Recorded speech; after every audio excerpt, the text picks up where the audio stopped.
Hey Vaughn, get in here.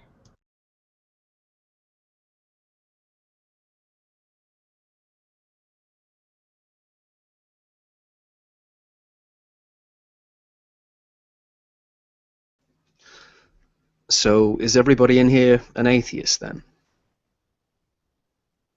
Nah, Oh, you're a Christian. nah, I'm actually in between agnostic and deism, honestly. How does that work? Well, I think You I'm kind of moving. believe, but you're not sure? Yeah, yeah, something Okay. like that. Yeah, okay. Um,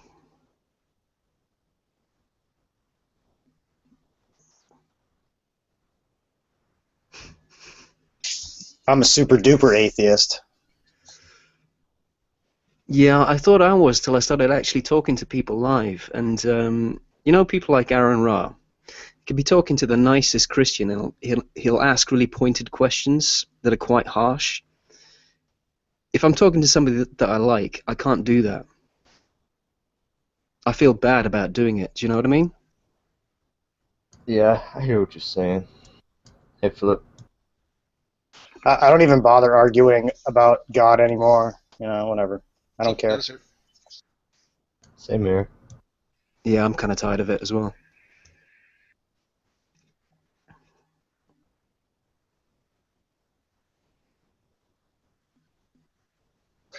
I used the force on a groundhog once.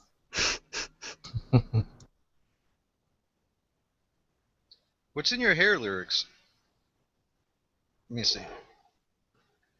Got a bird and a burrito, a Christmas wreath, and a bird's nest with some eggs in it. I'm gonna change it though. Uh, Someone's working on a picture of a particular person on here popping out of my afro. It's like an animation thing. Hopefully that'll get done soon. Yeah. You should do that, yeah. If you want a picture, I can do one for you.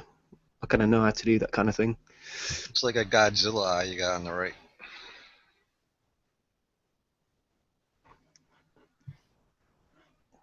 Did Tommy leave? Where's Tommy, man? I don't think anybody knows about this hangout.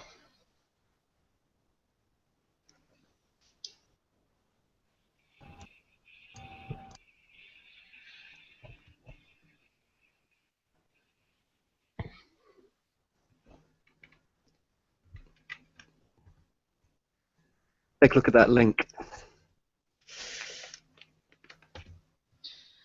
I don't know Tommy enough to bust on him, unfortunately. Holy shit, dude. Yeah, I can do one for you if you want. What's that? That's awesome. I love listening to you guys do it, though. I got to get to know him a little better, though. That's awesome, man. It's definitely one of the smallest mustaches I've ever seen, dude.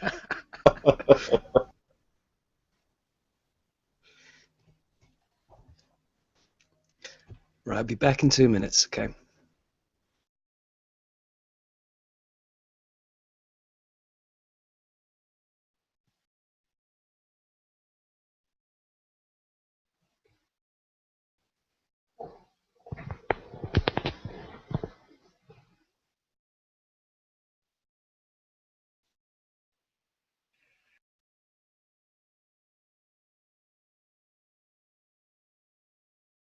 She Come must be on, Vaughn. Come on, Vaughn. Get in here, Vaughn. Come on.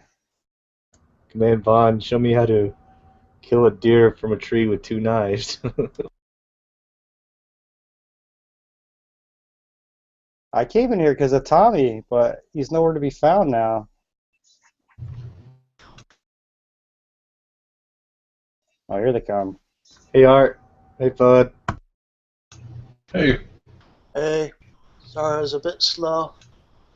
yeah, I didn't notice myself. I was getting some food.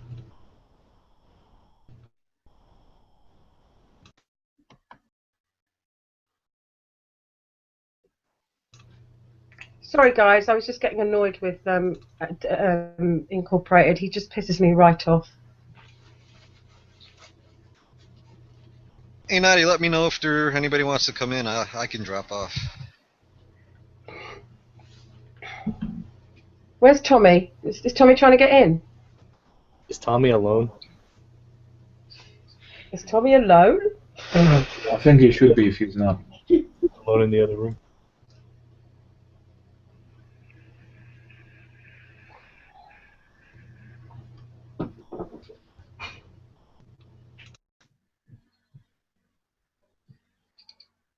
Right, where were we? Can anyone hear me? Or am I just talking to myself?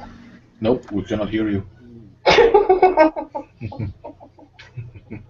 You wish. They're still blasting I me. do actually. Even if we could hear you, we're not interested in your anal sex adventures with Tommy. Sorry, I apologise. I try not to do it, but it's so. That time when you went camping with him, the condom in the bush and the whole. Yeah. I think he's quite attractive actually. I wouldn't mind, but yeah, there wouldn't be much to talk about afterwards, would there? Let's be honest. Wait, you said he's quite attractive? Yeah, definitely. He is a good-looking guy. I think that LSD totally fried your brain. What do you think, Nadia? She cannot unmute. I know. I was just hoping she would write it in the chat.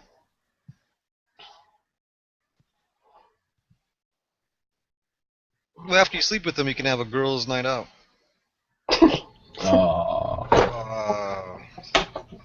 I don't know him enough to bust on him in front of him. Oh no, Tommy takes it all in good humour. He's not. He doesn't take offence. He really He doesn't. does take it all in, indeed. Yeah. To be honest, I mean, for the most part, he's doing it on purpose anyway, just to get a rise out of us. Yeah, he's just joking around. Yeah. He's not a bad guy. I haven't got a problem with Tommy. I get annoyed with him about his stance on evolution, though, because it's just, he really genuinely doesn't. And he produces a Daily Mail, which is the equivalent of Fox News in the UK, article that's 14 years old. If he spent the amount of time that he was in here arguing about people with evolution, if he spent that actually studying it, he'd probably be like the top in his field by now, dude.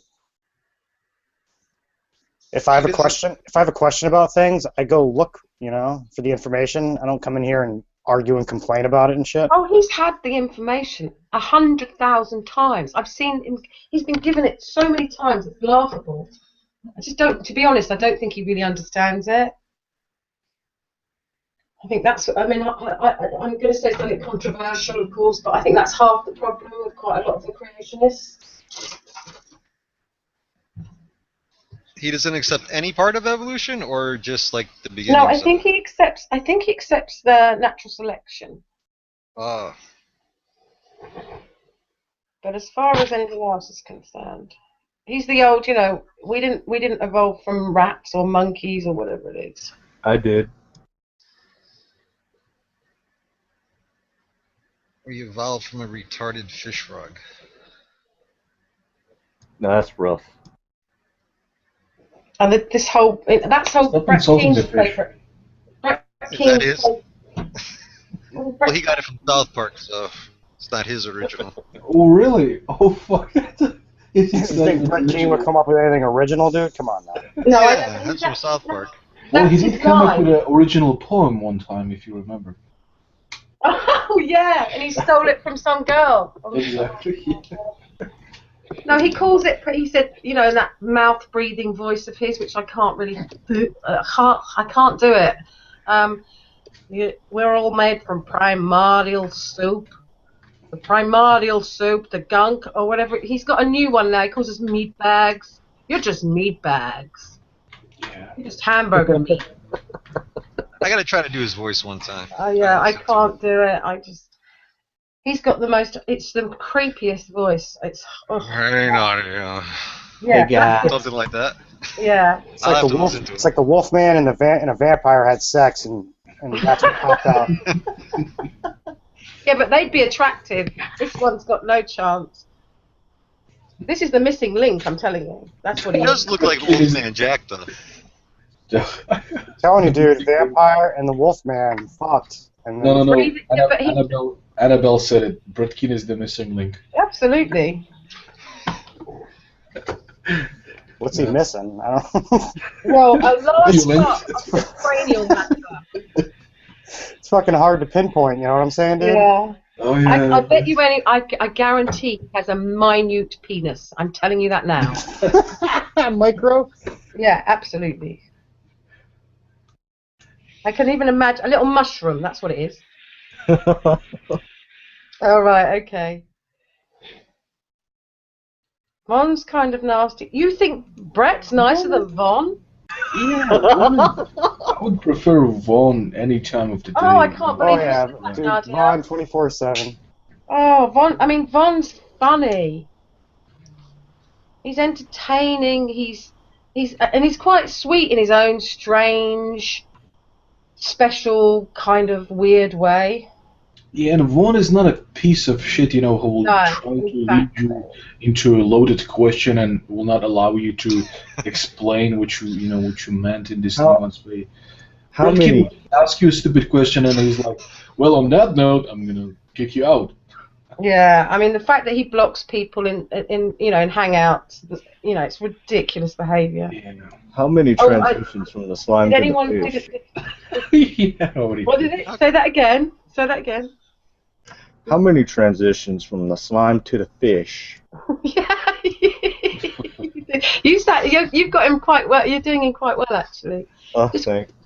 Let's do a bit of mouth breathing while you're at it, because he breathes through his mouth. Oh yeah, in his video. He's breathing through his mouth. It's like awful. Oh God, can you When imagine? you got 150 extra pounds, it's hard for the nose Yeah. to work. Darth Keen. But he has got that. He's got that porcine nose as well. You can see up his nostrils. I He love does it. look My like favorite Wolfman question- Jack, though. Yeah, he kind of does. My favorite question that he posed was, so what's the name of that fish that you all come from? After we had a huge laugh, we kind of were sarcastically giving him names, Oh, it's Bob. It's Bob, dude. Oh, no, it's Wilson. Wilson. That's the name of that fish. Uncle Wilson. I'm sure you've all seen Adam rip the shit out of him that day. I'm sure you've all seen that hangout. Adam Pugh? Yeah. Oh, he was in a hangout, in Nadia's hangout with Brett? Yeah. Oh, I missed that. About 2 weeks ago or so, maybe longer. Oh. I know Adam was in his hangout, but Brett kicked him. No, this was in Nadia's hangout, and Brett blocked because he said, "You're not a Christian. I've looked at your website or your Facebook page, and all you've got nothing." He was just really. You always know when Brett's pissed off because he starts getting really nasty and blocking people. Yeah. I mean, Adam just laughed at him. We all should laugh at him. I don't even think he's worth laughing at. It's not. That's what that was what I was sort of saying about the difference between him and Von. At least Von's funny and like yesterday was hilarious. Now Brett would have just blocked us all. No. When you have that amount of fail in one person, you must study it and you must enjoy the lulls. You have to. Well, that's what I'm trying to say. It's conspiracy. Everything that comes out of Von's mouth is a conspiracy theory. Well, how can you not love a guy who picks his ears with an e-cigarette? Yeah, exactly. And he's a ninja at the same time. I never noticed what that, is Annabelle, this? until you said that. He picked his ear with his e-cigarette. Yeah, he evacuates his ear, excavates his ear for about a minute, and then suddenly it goes from its ear into his mouth. I noticed him fooling with his ear, but I never thought about him picking it with the e-cigarette. Well, guys, I mean, come on, you have to understand, he was trying to get into Space Marines, and Space Marines don't have fucking time to go to, to take the Space Marine. peaks. Yeah, they have to do it with their fucking e-cigarettes. I mean, that's the manly way to do it. And that is actually true. He did call to NASA, and he told the lady that he wants to join the Space Marines. He actually did it, like, for real? Did he admit to that? And he made a video about it. Yes, that is an actual fact, and I asked him. I verified it. Oh, you think I call the Space Marine all the time, dude? Yeah. And also, that is my greatest accomplishment, is that I was able to keep a straight face while I was asking him this question. Oh, I couldn't. Cause every time he opened his mouth, I laughed. There's a video that I have in my favorite list that talks about Von Helton wanting to start the Jedi religion to make it legal and stuff. He was going to start it up. It's like 5 minutes, dude. It's pretty funny. Apparently, Do you know that? Do you Okay. know that Brighton is the centre for the Jedi religion? Brighton in England is the centre for the Jedi religion in this country. No, There's more wait, people. no. According to Fox News, Brighton is full of Muslims. What are you talking about? No, that's Birmingham, Art. Get it right. Okay, I'm okay. They really think there's like the Force in that stuff. Yeah, there's more people that believe in the Jedi religion in Brighton than there is anywhere else in England. It's even more popular than Christianity in. Are they all like dressed up like Jedis and Sith and stuff? No, normally in tutus and pink shirts and glitter. Well, there must be a high concentration of midi-chlorians in Brighton, I guess. It's probably in the water. Yeah. No, it's the gay capital of the UK. I'm sure midi-chlorians cause gayness. I think I read that somewhere. I've heard this before. What's a midi-chlorian? Oh, that's from the Star Wars kind of saga. It was in the. There you go. Yeah, it's what causes the Right over ability my head. to control the Force. You see. Right over my head. And you can ask Van Helmten all about it. He used the Force. You guys were just gonna leave me in there? Oh, sorry, sweetheart. I didn't know you weren't here. I wasn't even looking, to be honest with you. I'm kind of falling asleep here. You don't do that to your best friend. Come on. I've worn myself out. What happened to me? Y'all just We left left me her. in there. Patrick came in. Where's Bud Mutton? I guess. Oh, there he is. He's And there. Matt was over there, and they're like, "Oh, we're stuck in limbo until she opens the next one." I'm like, "Why don't you guys just click on the link above?" Well, obviously, because they were in there after the fact. Yeah, we were just talking smack about Van Helten. I mean, want to join in? No, there's really not that much to talk about him. He's funny. Really? Did you? Did you guys actually know that Von Helton actually played a stormtrooper in one of the Star Wars movies? Did you know that? That's news to me. Like, really? No. Are you trolling? Did you guys know that? Like, come on, are you trolling or is it? I'm just kidding. I'm sorry. Yeah, okay. Well, I could perfectly believe that he taught the stormtroopers how to shoot accurately. That would seem too No, he didn't make it into the stormtroopers. He was that. What's that? They didn't let him in. What's that thing that little short thing that runs, plastic thing that runs around? R2-D2. R2-D2. R2D2. Yeah, he designed R2D2. Yes. He programmed him. No. He designed the Death Star. You see. Yeah, his dad saw the plans. Just ask his dad. God, that was so funny yesterday. He got Yeah, so angry. I haven't laughed like that in a hangout for years. God. And he wrote the whole script for Star Wars, and then George Lucas stole it from him one night. Oh yeah. He also wrote the Lord of the Rings Yeah. and the Bible. He wrote the Well, Bible. And he wrote the Bible too. But the whole of Hollywood's reptilian, so, I can't believe that he gives them any, credit. I definitely believe he wrote the Bible. Yeah, he's so old he wrote the damn Bible. I couldn't believe that. That seems legit. In fact, they had to go to him to confirm stuff that happened in the Bible when they were writing the Bible. He was their scientific advisor.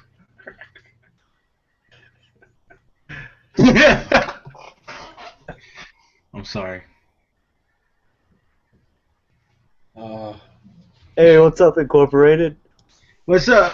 What's going on, man? What's going on, man? Oh, you're incorporated. I thought your voice sounded familiar. Oh, nice. Yes, nice I to am. see you. Nice to see you on cam. Yeah, it's nice to see you, man.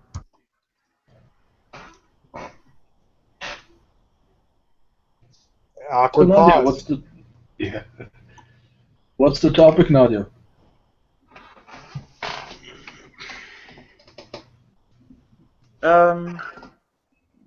I think it was something about Republicans or the right wing or something like that in politics. Republicans are evil. Well, yeah, I agree. Next topic.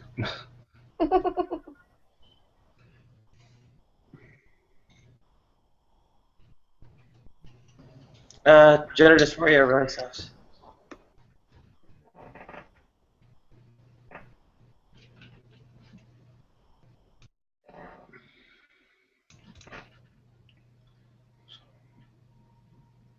You know, back then they didn't have actual anti-androgens, and that is in Alan Turing's time. You didn't have what? I'm sorry? They didn't have actual anti-androgens. What they used was called DES, or diethylstilbestrol, a synthetic estrogen. No, okay. Well, that's what they call chemical castration in the UK, because they use chemicals to castrate someone. It doesn't literally mean castrate. Well, it's also not an actual anti-androgen. It was a synthetic estrogen. Started growing breasts. Probably had a lot to do with why he killed himself. Yeah. So what happens to the twigs and berries once they give you these drugs? Do they like shrivel up or something, or like it just? So you start growing breasts. I mean, obviously Nigel knows a lot more about it than I do. Well, Yeah, your dick and balls are gonna be like, oh, dude, you're so gay. We're busting this joint. I'm sorry, that was supposed to be funny. Well, I was just wondering, like, because you were talking about chemical castration, so I don't even know what would. Twigs and berries. I haven't heard that before. That's funny. Does it like fall off or something, or just shrivel up and die, or is it functional? But I don't know. Does it fall off? It's not funny because it's a terrible story. But yeah, that's just. I'm being very serious. I know you are, but it's making me laugh, and that's why I'm saying I'm sorry. I don't think it falls off. I don't know, but I would think it just makes the balls not produce sperm in non-technical terms, I guess. Lyric, has anyone ever told you do sound a bit like Ronnie? Ronnie? Yeah, actually, kind of do. I keep listening to you, and I keep thinking it's him. Not because of what you're saying. Clearly, you're an intelligent, smart man. But you do have his. Ronnie's pretty smart. Really? Well, he knows like what the words mean, kinda. Sequential. What's that thing he came up with? Sequential specified information. Yeah. Yeah, come on. I mean, he understands what he's talking about, kinda. I think he's just his God thing is getting in the way. You know. But he doesn't. You know what? The reason I don't think he's smart is because every time I hear him, it's like Art said earlier. It's word salad. He takes all these words and throws them into the mix, and he just gets himself into. He can't produce a coherent sentence. That's the problem. I have a question. Which works better, sequential specified information or random access specified information? Don't ask me. I'll leave that to someone else. Oh my God! Talk about a red herring. I don't know much about red herrings. Sorry, I can't talk about them. Are herrings red? I don't believe they are.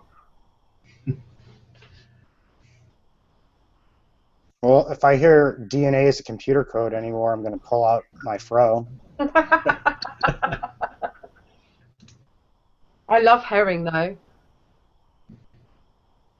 Is DNA random access or sequential access? I'm pretty sure it's sequential. It goes into a sequence, doesn't it? When the enzymes read it, if that's what you're referring to.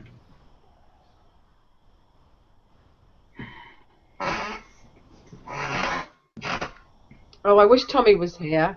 I've been sitting here thinking it's really cold in here, and I have my heating on permanently. I'm thinking it's really cold in here, and then I realised my back door is wide open. He'd love that, wouldn't he? Mm. Well, it is. I'm going to go and close it now. Hang on a sec.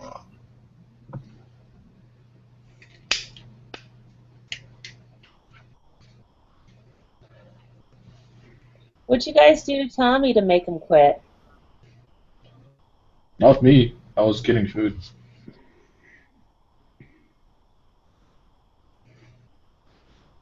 It was Annabelle. Okay, let's blame it on Annabelle.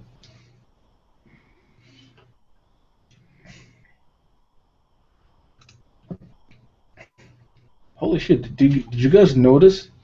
Silence. It's a miracle. Annabelle is in the room and it's silent.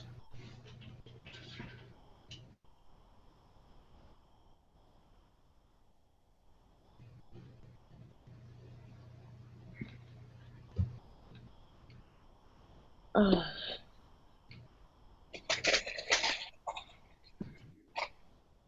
So, does anyone think that a male birth control pill that kills sperm cells could possibly be healthy? I don't know. No more If some silence. scientists support it, it probably is. I don't think that pills like that will be allowed into society Well, why not? because it would. I mean, it would disempower women who have sex with men What pills? in hopes of getting pregnant and then collecting child support. And I they hate don't want that. rated. Was that a joke? No, that's true. I mean, especially these women who mess around with these professional athletes, especially them.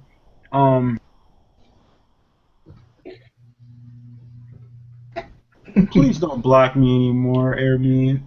Anyways, this actually happened, Crazy. and I'm not being crazy. I'm being serious. There was some basketball players, and this was a couple of years ago. I think one of them was LeBron James, but they were all having a orgy in a hotel room, and it was all these women, and all the players they all were wearing condoms.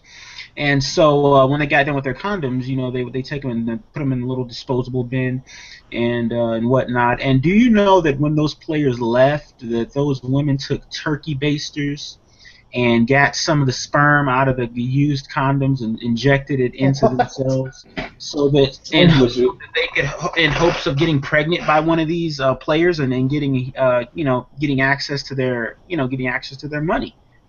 That whole type of thing. I mean, I don't understand why you muted him. I mean, the man makes perfect sense. Where'd they hide the turkey basters? Were they in the purse the whole time, or? I guess they were in their purses, but there's been reports of women doing that. So now, what these athletes do, what these basketball players and these baseball players do, they've gotten wise to it. So what they'll do is after sex, they'll take the condom, tie it in a knot, and flush it down the toilet, which is smart. Because I would think the smart thing to do would be to get a turkey baster detector. It'd be a lot easier, right, man? No, that would. I'm being serious, man. I mean, you don't have to tie it up, nothing like that. You can just put out the old detector and no turkey basters. You can use dowsing rods, to detect them or something. I'm pretty sure they work. Yeah, like a stick. Put two sticks together. One of those deals. Yeah. Just think of not paying child support, and it will point you to a turkey baster. Yeah, child support is a big deal in the United States, especially since you got a lot of men in the United States who are locked up in jail because they couldn't pay child support payments. It's very crazy. There was even a guy they locked up in Texas for no reason, even though he was paying his child support. But you got a lot of bias amongst these judges and stuff. They're real biased and stuff against the men when it comes to these cases and stuff, and that whole type of thing. But I'm you're saying the guy didn't do anything wrong, and he was paying. Yeah, I'll find the link for you. I'll find the link for you. So they just threw him in jail. Just fuck it. You're going in jail, buddy. Yes, and I'll find the link for you.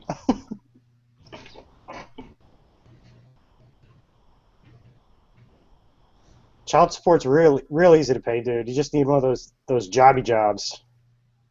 Jobby jobs. Jobby jobs. Really? Oh, by the way, Matt, you're kind of silent. Can you increase your mic volume? Oh, mine? Yeah, yeah. Yeah, I had a feeling this computer would give me problems with that.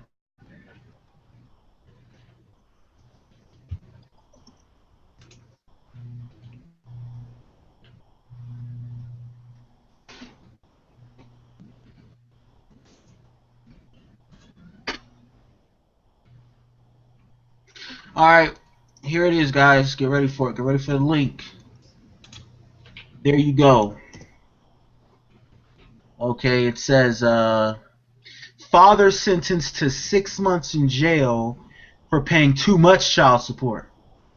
Houston, Texas. A father will spend half of 2014 behind bars for doing too much for his son after overpaying child support and seeing his son too often, breaking terms that were secretly modified without his knowledge. A judge sentenced him to a lengthy jail sentence. Clifford Hall has been doing his best to give care to his 11-year-old son who lives with his ex-wife. He pays his child support and visits regularly. I'm his father. It's my responsibility to take care of him, Hall said. Last November, his child support payments were paid in full. Sometime between then and now, the child support agreement between Hall and his wife was modified without his knowledge.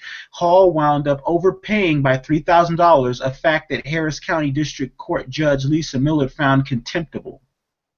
Another term that was modified without his knowledge was his visitation schedule. Subsequently, Hall was found to have overvisited his son. Judge Millard ended up finding Hall in contempt of court. When she said, "I remand you to the Harris County Jail for 180 days," my mouth just dropped, Hall told Fox 26 Houston. In addition to the 6-month jail sentence, Judge Miller is forcing Hall to pay his ex-wife's attorney's fees. "I can't be there for my son in jail," Hall said. "I can't pay child support in jail. This is not in the best interest of the child." Hall is correct. Such heavy-handed actions on the part of the court serve no one. Not only is the child going to be deprived of his father for the next 6 months, the taxpayers will have to pay the father's incarceration and will potentially be forced to subsidize the mother's living expenses in lieu of the child support payments. It just goes to show us that no good deed goes unpunished in police state USA. All right, there you go. There you have it. Are there any other sources other than Fox News running this story? No, there's other sources and you can go find them, but that's just the one I put there. I instantly see Fox News, and I'm not discrediting it. I'm just thinking that there may be a few things that may be off. I'm not sure. It just seems too good of a story. This should be getting so much more publicity than it actually is. If this is actually 100% certifiably true, this should be going everywhere. Everyone should be going haywire over this. This should be like much more public than it is. There may be things that we don't know. Well, of course, but they don't want to publicize it. That's the point.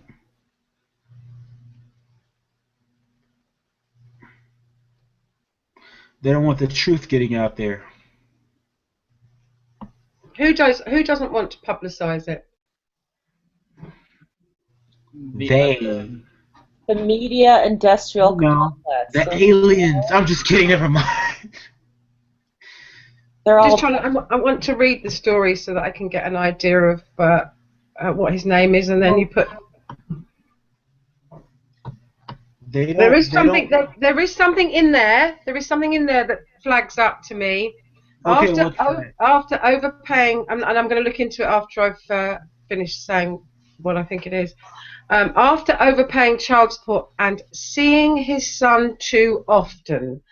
So what it could be is that he's been keeping his son for longer than he should have, or been up to something, and that they've decided to turn that story into he's been put in prison for giving his ex-wife too much money. So let's have a look. I'm going to take a look at his See if there's any other stories. Probably stalking his ex-wife on purpose, showing up when he's not supposed to. All kinds of weird shit. Yeah, there's something definitely more to it. Clifford Hall, prison, blah, blah, blah. Yeah, okay. So you think that a father... Hang on a sec. I haven't said what I think yet. I've told you that there's clearly more to this story than meets the eye, and the fact that he's been in brackets or in commas, sorry, quote unquote, should I say, seeing his son too often. Does that not tell you something? No, probably not. You don't think that you think there's a such thing as a parent seeing their child too often? Yes, if they've been told that they can only see their son by the courts. Well, what about the clause in there that says that the visitation arrangement was changed without the father's knowledge? He just didn't show up to that court. was why they said he was seeing. He didn't show up to court. Yeah, there's all sorts of reasons why. It's not just that they didn't let him. They did it behind his back. How do you know? Are we really going to argue over a news story? Yeah, we are. Any of the information. Well, this is what Incorporated does. He puts out these these silly stories and expects people to just suck it in gullibly like he does. I found another source on the same story from the Huffington Post. So I'm going to read that. Okay, go ahead and read it. Maybe you can make me look stupid. I don't know. That's not difficult. That's not. He won't have to read it to do that. Exactly. Or maybe not. I don't know. Let's go. Are you gonna read the story? I'm waiting. Maybe he's not gonna read the story. Yeah, I'll link you guys this story. Okay. But yeah, this case is clearly, preposterous. No, clearly, what's preposterous is that you've read one story from a Police State USA website. It's not Police State USA. Well, hold on. Yeah, it is. Oh, yeah, it is, dude. So yeah, what? So what? It's still. It's not a reputable. It's not a reputable news source. That's why. And it's against the police. It's against law. It's probably a libertarian. It's probably a libertarian site. Okay, he put the Huffington Post thing up, so you can go read that. And fuck it, I'll read it. Hold up, let me click the link. Okay, check it out. Clerical error in child support payments leads to 6-month jail sentence for Clifford Hall. Due to a clerical error, Texas father Clifford Hall received a bill charging him nearly $3,000. Oh, I'm sorry about that. I'm sorry about that. So I'm reading it. I'm reading it. $3,000 in overdue child support last year. Hall quickly repaid the amount, even paying an additional $1,000 to balance his debt. But despite his repayment, Hall was sentenced to 6 months in jail. He and his attorney, Taisha Elam, joined host Nancy Red to share his story on HuffPost Live. Errors in automated child support withdrawal amounts from Hall's paycheck caused a payment shortage. But when Hall discovered this imbalance, he worked to pay it immediately. They didn't Elam explained, I assumed as soon as he brought me to the receipt catching him up, as well as the letter advising him of the overpayment, I thought, oh, this one will be easy. I'm thinking, let the opposing counsel know, and we'll be done with this matter. But the opposing counsel informed me that she wasn't willing to settle the case. She wanted $3,500 in attorney's fees, and she was confident from this judge that she could get it. So she refused to settle, so we had to move forward. The situation escalated due to a law in Texas which stipulates that overdue child support could lead to jail time, Elam explained. As of June 14, 2013, in the state of Texas, a person can get behind on their child support, show up to court, paid up, and still go to jail. The maximum sentence is 6 months in jail, and that is exactly what Mr. Hall was sentenced to. When he heard the verdict, Hall was shocked. My mouth just dropped. I'm looking around. I looked at my attorney like she's joking. She can't be serious, he explained. We're just sitting there like, wow, I'm going to jail for 6 months. I'm going to jail for 6 months. I'm going to jail. This is so unfair. This is Oh God! All right, we got the picture. Yeah, and I think it's obvious what's happened. It is to me anyway, but it's no point in arguing with Incorporated because it doesn't listen. He's I'm probably reading. still reading. I've got the actual Houston, local Houston newspaper where it happened. Clifford Hall is facing contempt charge for failing to pay child support in a complicated case that has captured national attention. It's not me. Let me see. He's still talking. He fell behind more than $3,000 in child support. This is why you have to look at all the sources before making an opinion. Oh my goodness. Guys, what's funny is Incorporated is still reading and hasn't even realized. I know, that's what I was saying. He's still going. He's been muted for like 15 seconds. Basically, he's done it before. He's also done it before. The whole time. He's also done it. He did not follow a court order visitation schedule and kept the mother away from his son longer than allowed. So it's a mixture. It's not the story that you read at all. He didn't pay his child support, and are we really being this immature? Okay, someone just like I can't even hear anything now. No, you just muted Annabelle. Is something's wrong with the audio? Okay, someone just keeps muting me. That's because you muted Annabelle. Why did you mute Annabelle?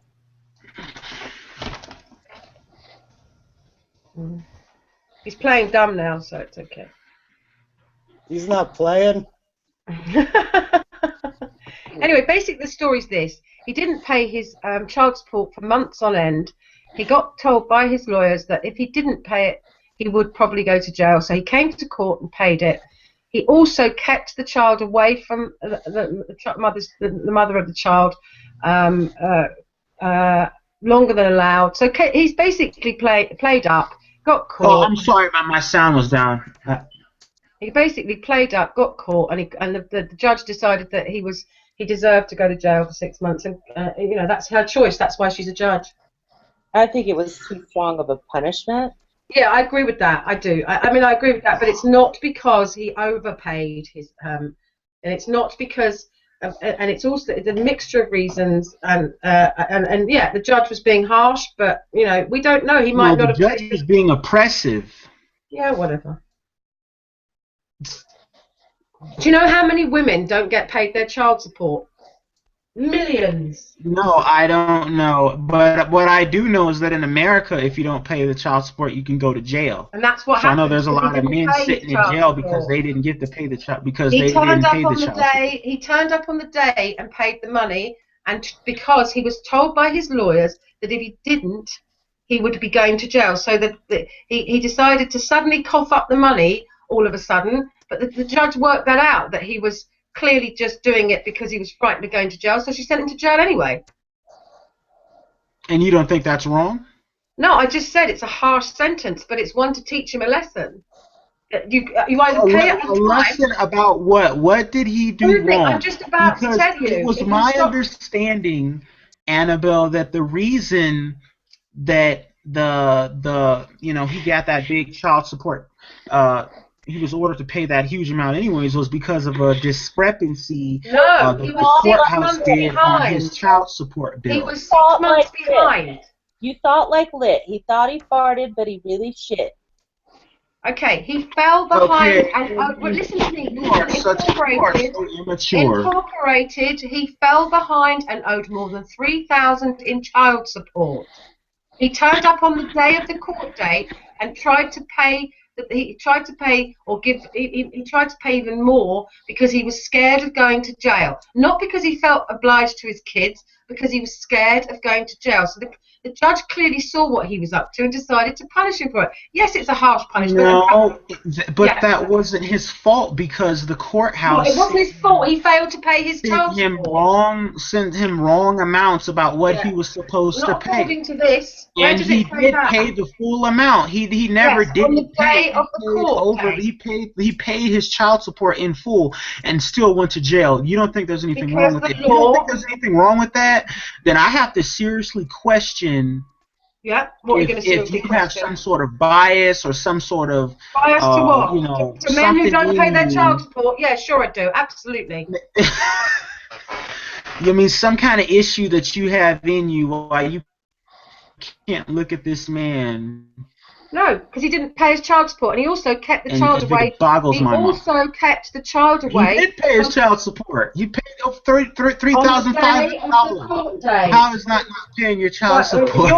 if you're not smart enough to realise that he was the only reason he paid it was because he was scared of going to jail, that's your problem, not mine. If you were gonna go to jail, you'd have paid it too. Why didn't he just pay it on time like normal people? Because the court didn't. The court made a mistake in Where giving does it say him. that? Huh? Where does it say that? Let me reread it. Now watch, Ermin's gonna mute me when I reread this, but whatever. Don't read the whole thing. Just read the piece. I'm not gonna read the whole thing either. I'm gonna get muted anyway. So what does it matter? Let me find it. Hold up. Okay, check it out. And the Last other thing, November, his child support payments were paid in full. yes. Sometime between then and now, the child support agreement between Hall and his wife was modified without his knowledge. Yeah, Modified that's without his knowledge.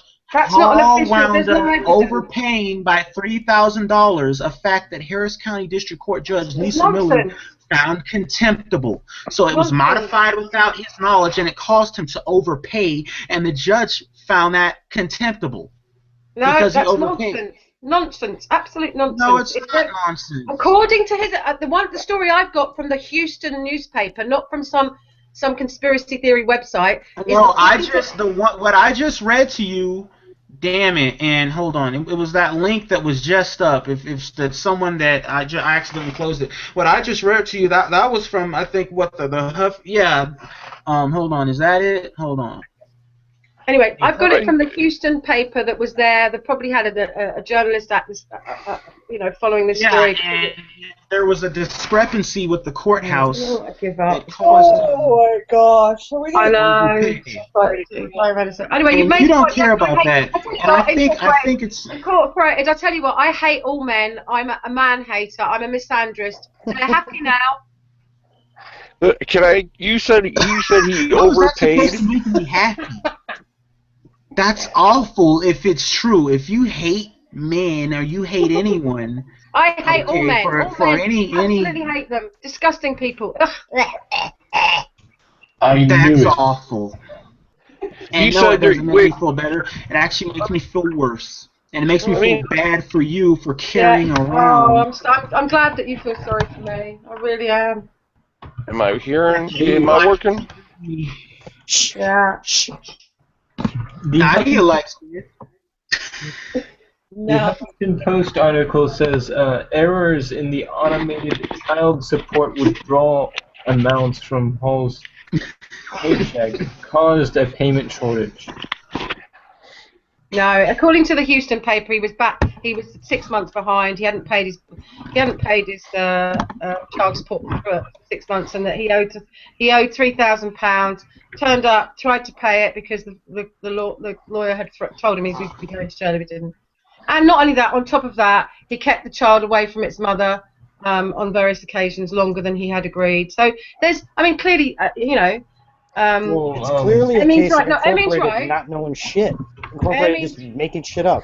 Well, no, he's taken a story and decided to twist it. Like the first original story was completely twisted. The HuffPost clearly think that he has been harshly treated, and I have to agree, he probably has. Yet the story is not, oh, this guy overpaid his child support and he's been punished. No, that's not the story. Yeah, I would agree there, but it says in the Huffington Post, a leftist news organization. But the Houston newspaper report that he owed $3,000 in back payments. Oh. And so there's about 5 different stories going on here. Strange. But my opinion is if a judge sends someone to court, they generally have a good reason, not just because they don't like the look of the guy. He's obviously, I would suspect there might be some past behavioural problems. I don't know. I don't really care, to be honest with you. The question is, what was his race? Because if it was a white boy, it would have been the most preposterous thing I've ever heard. If it's Texas and a black man, that's every day. Yeah.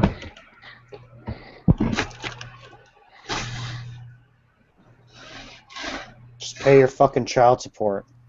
Well, quite. That's my point. Deadbeats. I mean, women have to fight men. I mean, you know, the fact is true that not all men. I mean, not all men are deadbeats. Obviously, most men are great, but there are lots of deadbeats out there that do not pay their child support, and that's why, you know, there are certain rules being put into place so that these people that are not paying their child support, if they don't, they get punished. And you know, clearly he was being used as an example.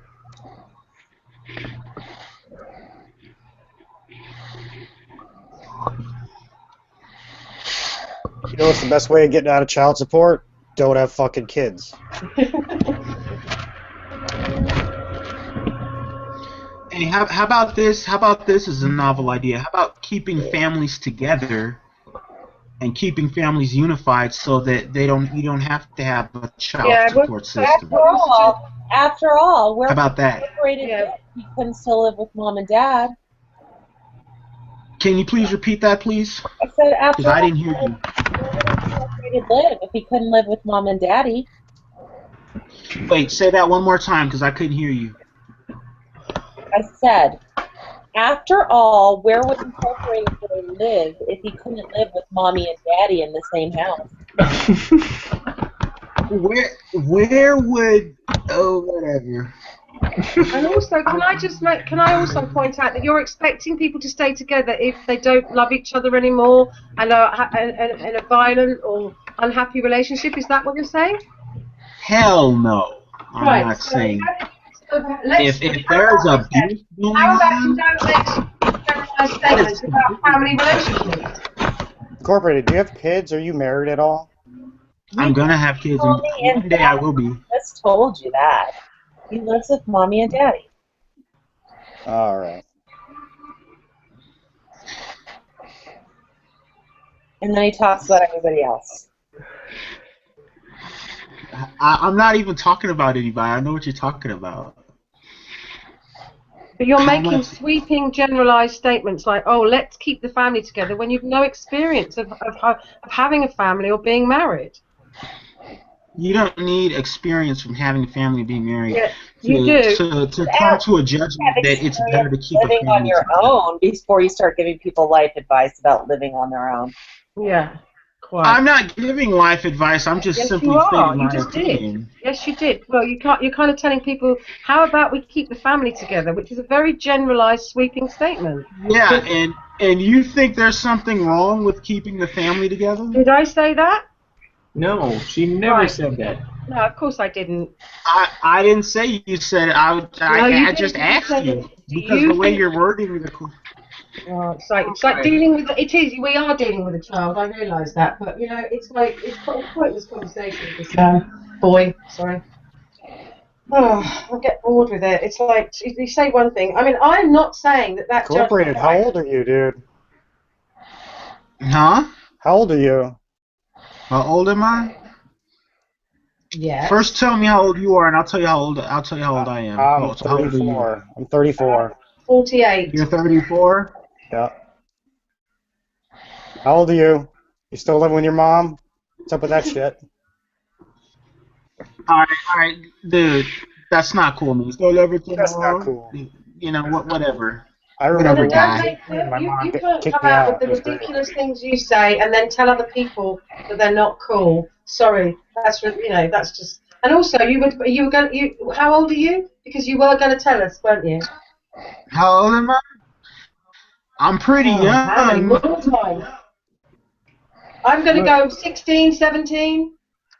I'm going to say like 28. I'm not 28.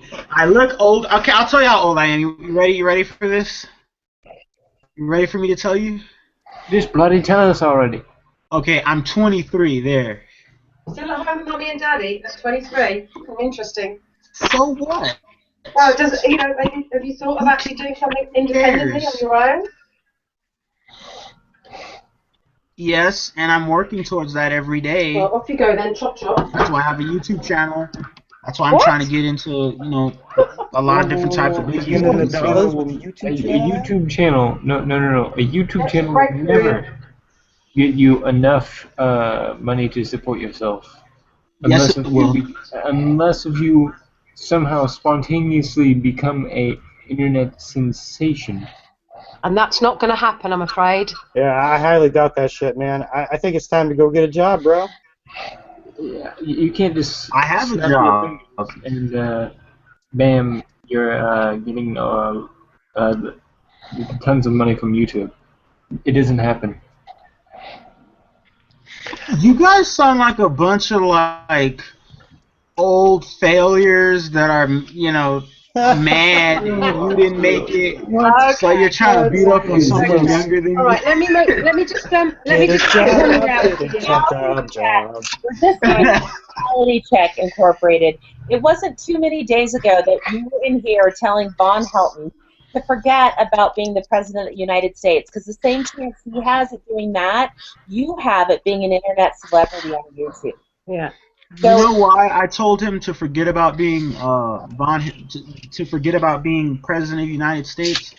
You want to know why I told him that? I don't care.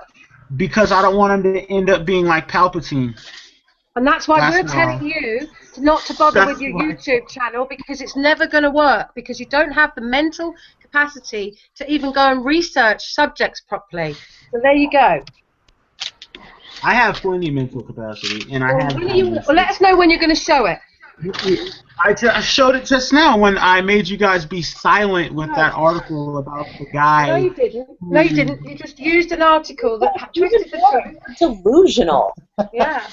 Delusional. Yeah. I foresee a very good fast food opportunity for you, sir, or perhaps something in retail would be better up your alley. Nah. I would pursue that over a YouTube career. You know? Why do that, Lyric? Why would he do that when Mummy and Daddy are feeding him and giving him a room? He can just sit around trying to, achieve his internet sensationalist status.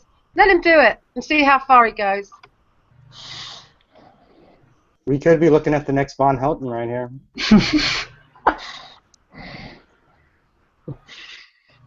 All I'm saying is to my atheist friends, you guys can have him. Ha ha ha. No. We don't want to. I'd take Von Helton any day over this one.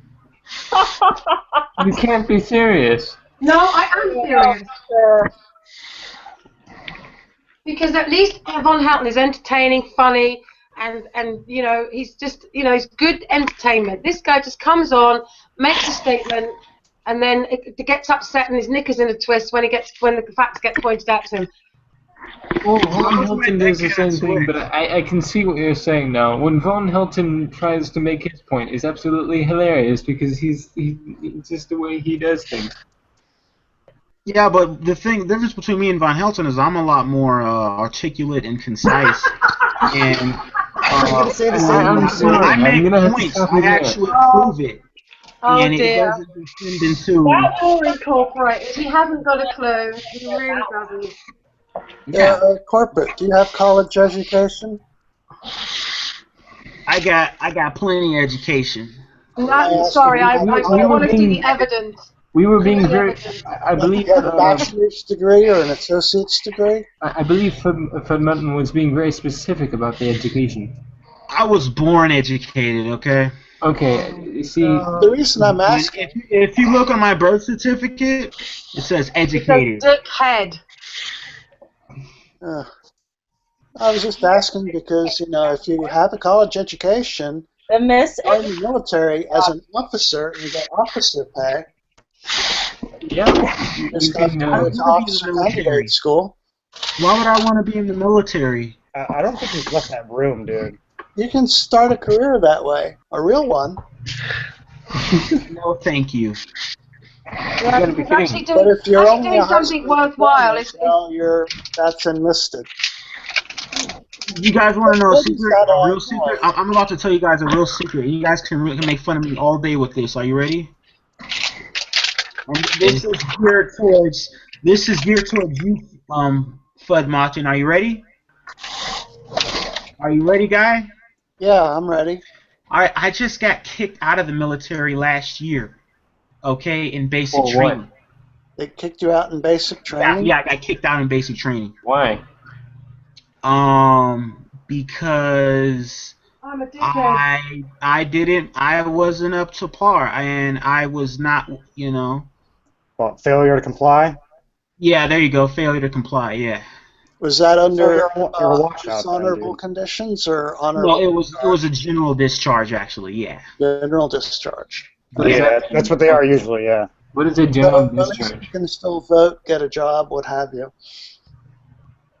What does general discharge even mean? Well, there's 3 types: there's honorable, dishonorable, and then like the regular one. If you get a dishonorable, it'll go against your record pretty much.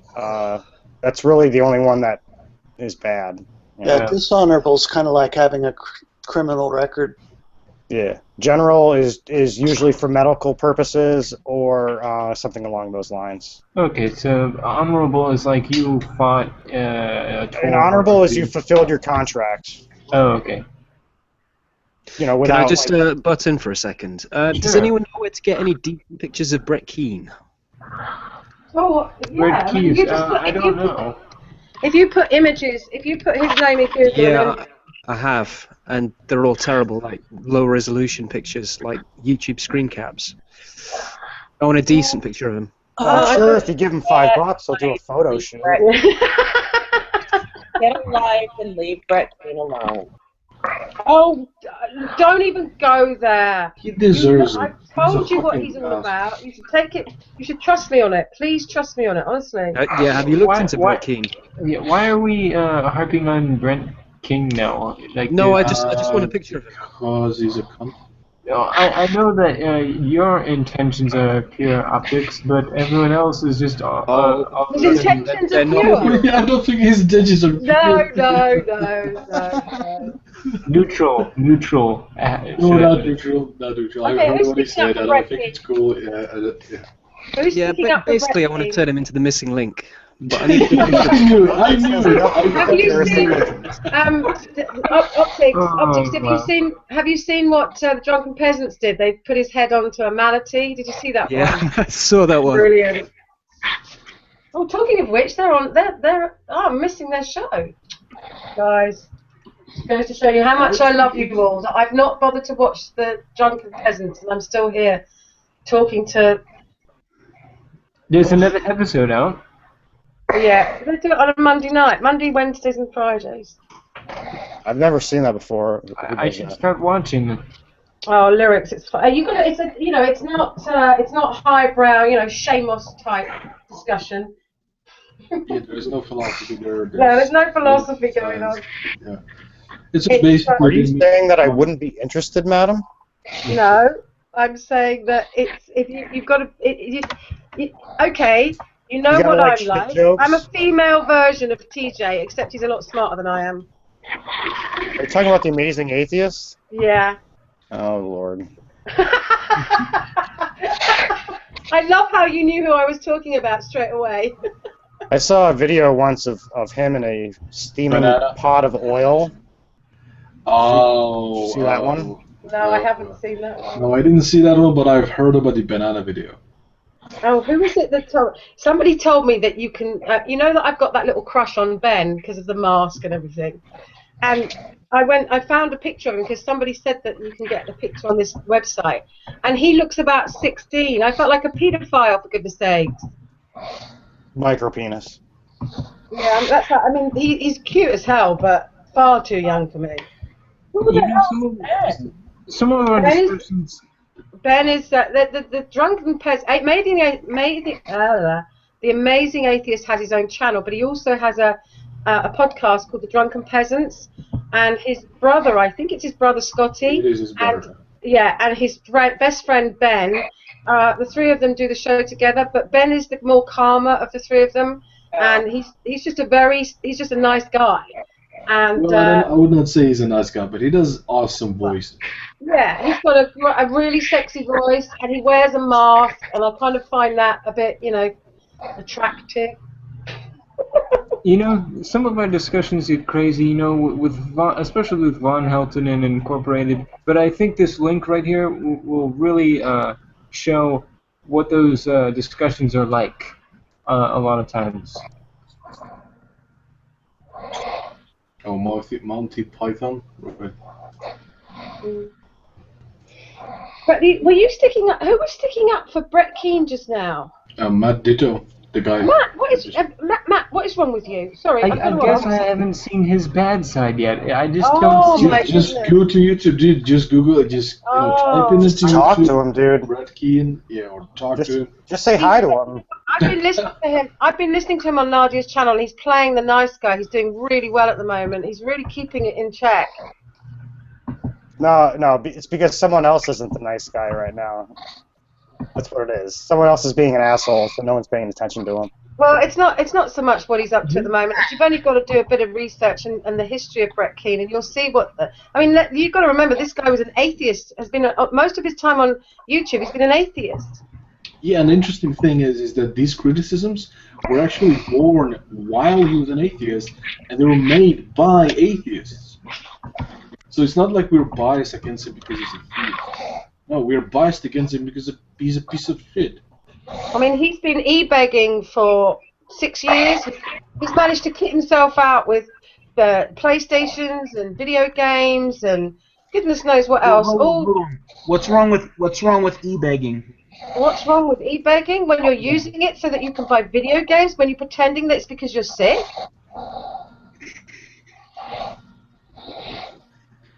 What's wrong with e-begging? Right, okay, there's How do nothing you wrong with expect asking for Incorporated help. to build his vast YouTube empire without e-begging? This is part of his get-rich plan. Well, okay, I would say that intrinsically there's nothing wrong with e-begging, but it is wrong if you're sitting on your ass all fucking day, not having intentions of doing any real fucking work, and begging for money to keep your fat ass fat. I think Bobby's got the same plan. Well, I don't know, but I hope he will succeed. But yeah, YouTube career, dude, is not likely.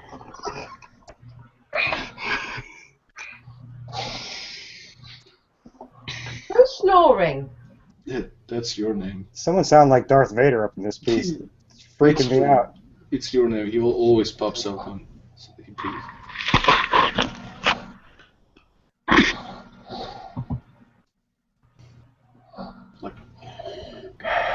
Anyone like the link that I just posted? Sorry, I've watched it before. It's the Monty Python. Which one is it? Art? Is it which Monty Python? It's the Monty Python. What is it? Clinic argument or office argument or something like that. Hold on a second. Yeah, argument clinic. This is what happens when Brett. I'm assuming. I'm guessing. When Brett, Von, and Incorporated talk, it just becomes this. This is all. That's what it boils down to. Now you see, I don't even. I mean, as much as Incorporated drives me insane, I don't dislike the guy. I'm not saying that. I'm just saying that this video embodies it. The difference between the three of them, and I certainly don't dislike Von. In fact, I've got a lot of time for Von. I feel very empathetic towards him. However, Brett is a whole different ball game.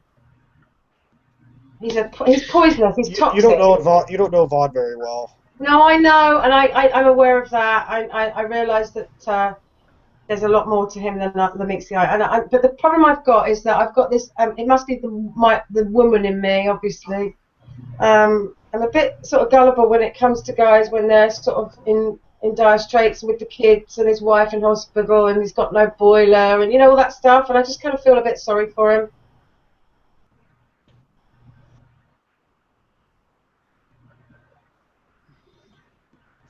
And also, he makes me laugh. I wouldn't feel sorry for him. He can use the Force, and he's a space marine. And he does all these. And a ninja, dude. Don't forget the ninja. And the time traveler. This man deserves none of your pity. I love Did you guys know that Brett Keane? I mean, not Brett Keane, but Von Helton has a huge nest egg that he's sitting on from when he was a hitman. and going around the world, and killing people for huge amounts of money and stuff. Did you know that? I haven't heard that one yet. Yeah, that whole thing about him living in a trailer. That's just buy a the shower, man. Yeah, he could have at least find a stylist to give him a wardrobe then, couldn't he? yeah that trailer is a movie set. He actually lives in a mansion, Mm. and he just films himself on a movie set that looks like it's a trailer. Well, if I had that kind of money, I wouldn't be spending it on the internet. I'd be travelling around the world. Well, maybe he already did. I mean, how else could he have become a ninja? Come on. I wonder what he's up to, because he hasn't been around this evening, and he's normally, oh, he was... He's in Brett Keen's hangout right now. No, he's using the force on some squirrel or something. agreeing with each other, that's what they're doing. I didn't know Brett came in. Oh, yeah, I did. Okay. Von Helton doesn't agree with anyone. It's always an argument. Who's in the Brett Keane hangout? What clown posse's on there tonight? I'm just too tired. I'll fall asleep and I'll get removed. You guys don't remove me, which is really nice. You just laugh at me snoring, fart. I'm sure it's funny.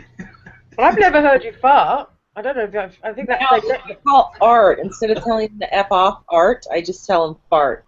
Yeah, because you're a lady. No, but so who's in? Because I don't think I can get in because Brett Keane has me blocked. So I want to know who's in it so I can laugh. I can join. I haven't been blocked or blocked him. No, I just want you to tell me who's in it. I don't, I find it fascinating when these people get together and start telling. It's like you remember the Star Wars scene at the bar. Yeah, the Mos Eisley Cantina. Yeah, it's the Star Wars bar scene Yeah. with all the freaks. Now I see where you're going with this.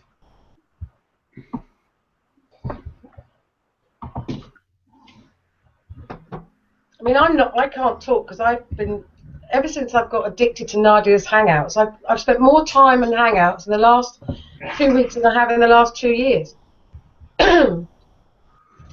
But then I like the people in them, we have a laugh. It can vary from anything from Adam explaining evolution to Von Helton going crazy to, and I find that mixture really intriguing. And I do what Emin does now. When I'm working, I have it on in the background. So I'm watching these Hangouts all day. I mean, I went for a walk with the dogs this afternoon with my phone in my pocket, listening to Mark and Simon. I mean, I've become very sad all of a sudden. Okay, Vaughn is in this hangout. Christine Richt, Gary D, Clint Beastwood, and the devil himself. All right, so nobody I know really. Well, you do know the devil, right? You're an atheist. You kind of. No, I was referring to Brett. Ah. Oh. He's not cool enough to be the devil by any stretch.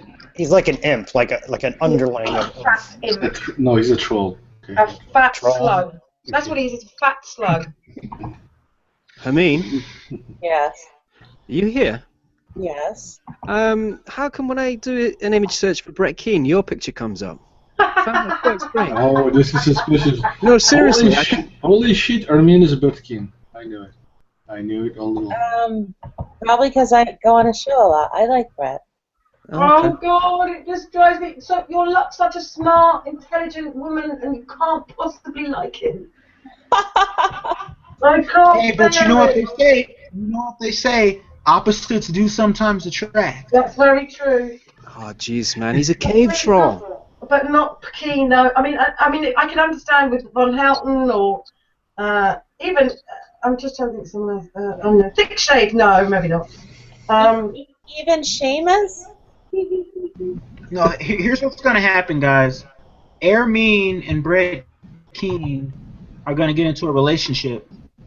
Oh. And they're going to have a child. Okay? And this child is gonna be very strong in the Force, You are and absolutely as a result, Hey, Von buddy, Helton I see a mute by Armin in your future quite Von soon. Helton is gonna take him under his wing I as see his it apprentice, and what's gonna happen is Von Helton's gonna get the DNA code of this child and then kill the child, then make a clone army and go colonize Mars. That's how Von Helton's gonna colonize Mars.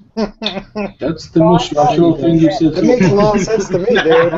If Von Helton could do that, I think he would definitely consider doing that.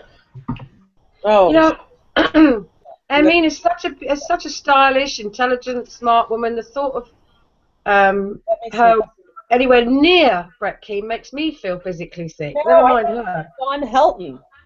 Brett's married and Von's old. I'm sure No, if you you get, just said if you no. get You within just said 5 that you feet of like Brett him. Keane, you just turn to stone. Oh. You guys are so mean. No, you not have at all. no Well, we were idea. Brett Keane just turned what? What age? Oh, I reckon he's probably late 30s.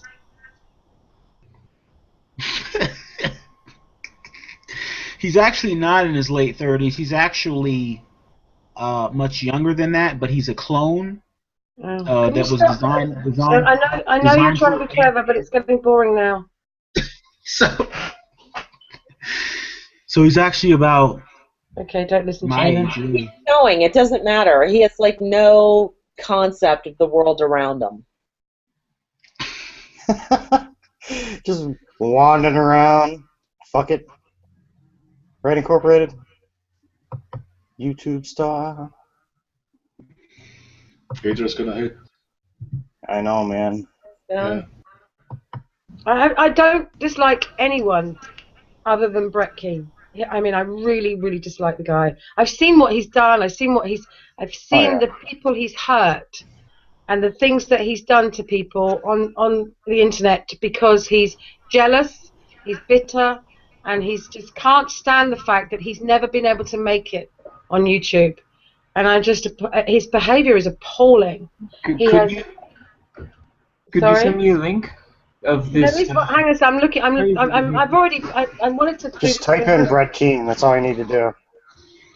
Hey, Annabelle, here's a hypothetical question. Okay. Yeah. Who would you rather do, Brett Keane or Hitler? Oh God, that's difficult. I'm going to have to go for Hitler. Oh, okay. I agree. I would do the same. Like, no-brainer. As much as I would, clearly I'd have to have a shower for 72 hours afterwards. I'd have to kill myself if it was Brett. Yeah, we're going to hell, guys. He actually makes me feel physically sick looking at him, and he's just like a slug. He reminds me of Jabba the Hutt. Hey.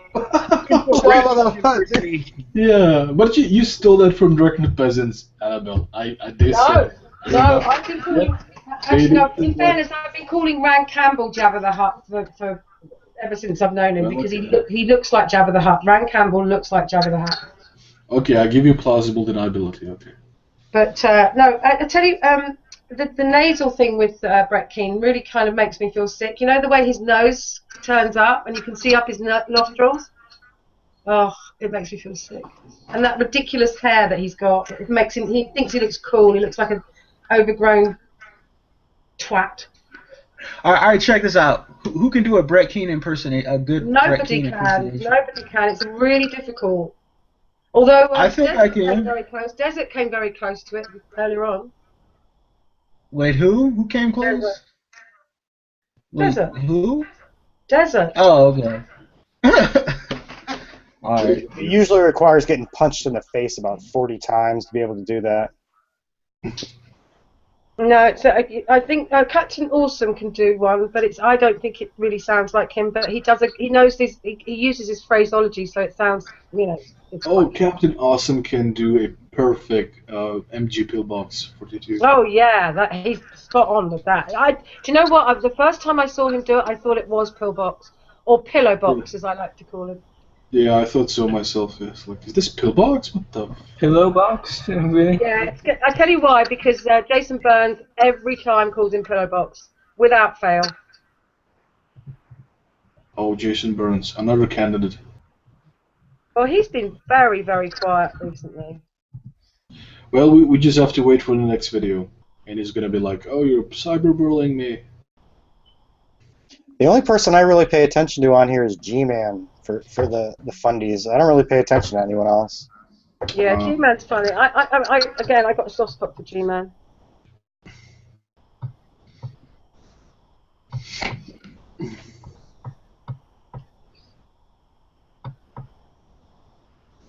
I'm trying to find there's a whole video on everything that Brett Keane's got up to over the last few years, and I can't fucking find it. Oh.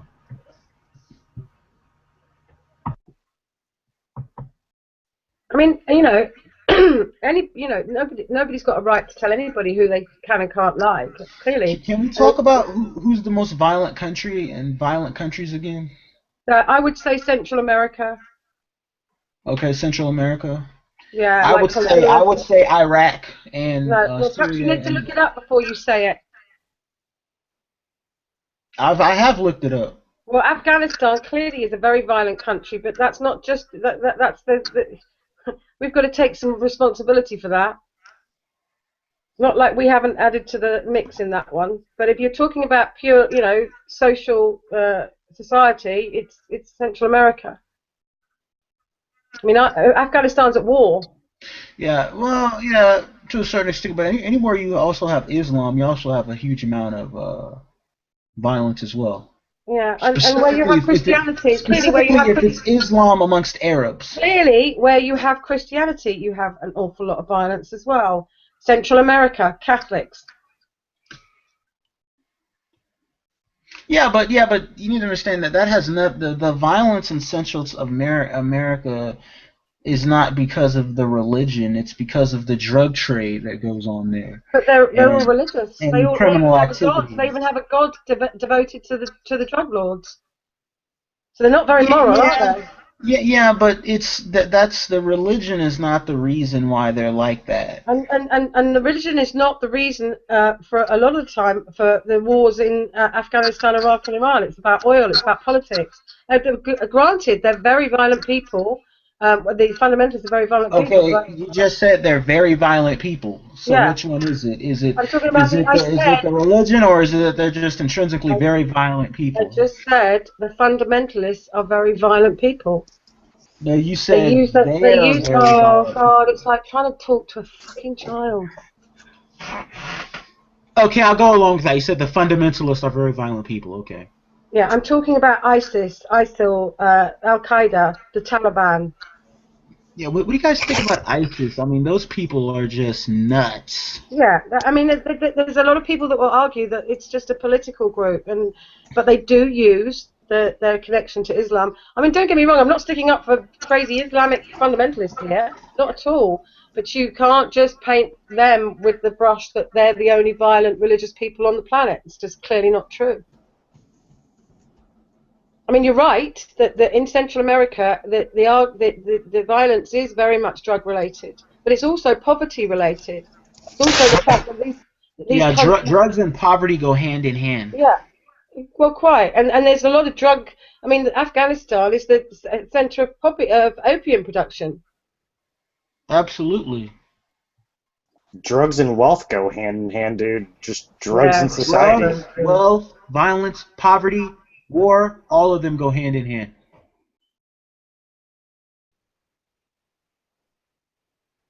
All of them. But my original statement was very clear that the safest and happiest and most productive countries, the ones where the countries that have the best human rights, the best women's rights, are secular. That was all I was saying. Absolutely. Name what country do you guys think is number one when it comes to women's rights? Because I think it's Canada. Which one do you think it is? I don't think there's a particular country that's right. It depends on the social on what you're providing women within the government. For example, maternity leave, equality in pay, rights to your reproductive rights. I mean, in what respect have they got rights? I mean, what respect? Because I wouldn't say it was Canada, no. No, absolutely, absolutely, it's Canada. Absolutely, it's Canada. Show me your evidence. Yes.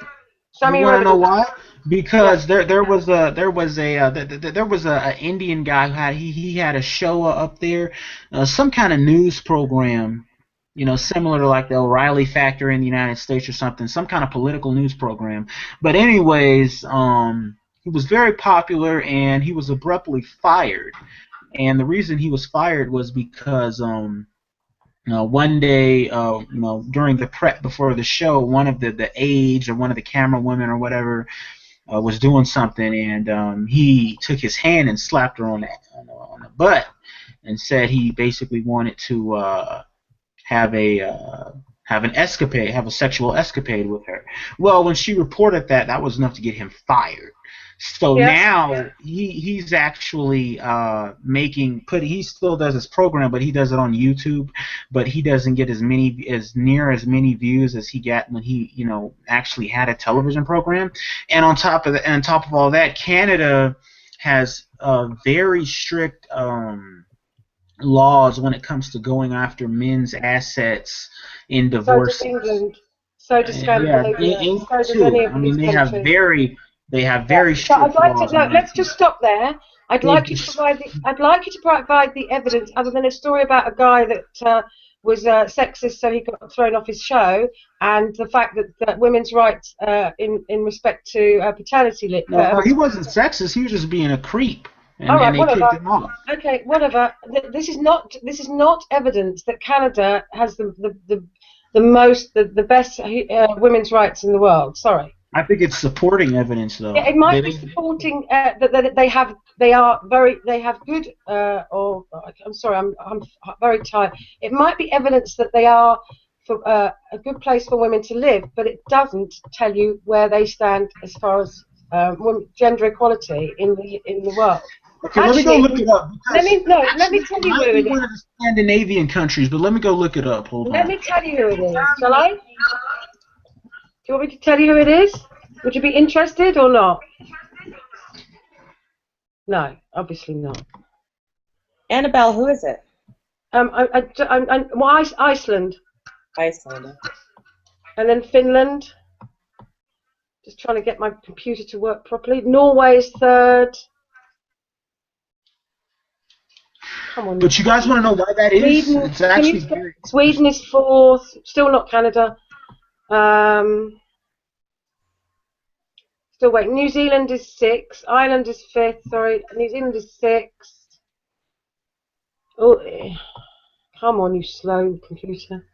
Denmark is seventh. Still not Canada. All right, but you guys want to know why that is, though. Oh, go on. Tell me why Canada is still number one. Well, no. Well, no. You've now disproved me. You've now made me change my mind. I no longer think Canada is the number one. At least you've admitted it. I now think it's what you've said. It's a lot of the Scandinavian countries, and the reason is because historically. There was a very prominent YouTuber who made a video about this, talking about male-female relations and history and stuff in that part of the world. If you look where Scandinavia is on the globe, its climate is such that in order for them to produce crops and have a society and have agriculture and all that, both the men and the women had to get out there and work. Okay, because they had a very short time, like a year, basically to cultivate their food crops and stuff. So they had to. So literally everyone, had to go out and work and They had a year. Doesn't everyone else have a year too? No, I didn't say they have a year. They had a very short time of the year because of their where they're. Well, I've heard some stories before, but that's an interesting one. However, how do you explain New Zealand then? We're not talking about New Zealand. We're talking we about. are. Well, We well, are I'll because get. it's the sixth. Well, It's the I'm sixth talking about. It's the sixth most gender. It's the sixth country in the Well, top maybe six. the reason. So give me New Zealand. Maybe I don't know. I don't know. Do you No. know? Can There you you educate go. me? Because Thank I don't. I you. certainly End don't of know. conversation. So you were wrong about Canada, even though you were absolutely right about Canada. You are now wrong about Canada. I'm not suggesting that the fact that men and women worked in the fields together isn't a reason, but the same thing happened in England, and the same. You know how close that England is to Norway and Scandinavia. Well, in England, what I do know is that in England, the men usually worked the fields, and then the women did most of the domestic type Yeah, are we work. talking about In England, 2000? We're talking about 2015 or 1815. I'm Which is not it? talking He hasn't been right about anything in the entire. I'm talking about back in the day, but now, yeah, England's very good when it comes now. Well, that's what we're talking about. We're not talking about 1815. We're talking about 2015. Yeah, you're absolutely right, and I think that the more wealth a woman is able to accumulate, the more rights, the more of an advantage she has in society. So the goal for women should be to collect more and more wealth. Well, you mean go out to work and get a job? You mean, yeah? No, I mean actually. I've been face palming for like the past half an hour. I actually mean for real. I actually mean getting wealth. No, women need to get wealth. Don't depend on. I mean, we got to go out in the fields and work with the men. No, women. Here's how Just women. give him a microphone. He'll just keep saying. No. Here's how women will get in a better position. Anyone else You're kind of working out why he left the military, aren't you? Why I left the military? Yeah. Yeah. Well, anyways, women need wealth because first of all, we all need it. Okay, because Social Security is not going to exist in another 30, 40 years, and that's the truth. Okay, you need to go out. You need to. With the greatest respect, the whole reason why the Scandinavian countries and the Englands and the New Zealands and the Canadas are so high on the human rights scale is because we have such strong welfare systems. We take care of those that need our care. So to suggest for some strange reason you've plucked out of the air, or in 34 years on the 17th of March, suddenly we're not going to have a welfare system is quite frankly I was hysterical. talking about the United States exclusively. Yeah, we're not talking about the United States. We're talking about the countries you guys are that going to lose are. your welfare system too pretty soon. Oh, really? Yes, you're in debt. You're broke. There's no way you can sustain. No, we're not. That's just the whole point. We are the most successful economy in the world. Okay, at the current. Actually, no. Japan is the most successful economy in the world. No, it's the largest, second largest economy in the world. Most successful? There's a big Most difference. successful. No, there's a big difference. There's a big difference. And if you know anything about finance, you'd understand what I'm saying. But you don't, which is why you don't understand the difference. Annabelle, what's the most successful country? I'm genuinely curious. Successful. I mean, it's the economy, not the country. I'm talking about the UK. Okay, let me rephrase it. We're the fastest growing economy in the world at the moment. Was it like GDP to debt ratio? Yeah. I'll get up the links. It's all right. I'm not. So can I just throw one thing in? I think I was a pretty hardcore libertarian for a while, and I've pretty much abandoned that, not entirely, but largely. And one of the things that I realized was that you can't just look at the GDP. You have to also look at like life expectancy and like things like that, like quality of life. We're talking about economy. We're not talking about life expectancy.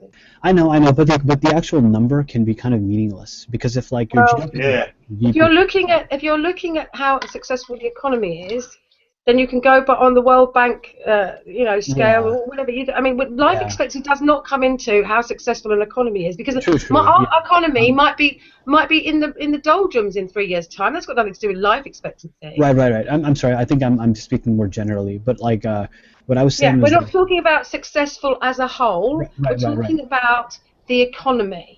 Right. My only concern is that, like, let's say for example, there's a forest, and one year we just cut down all the trees and we sell them all for wood, and your GDP will grow up significantly.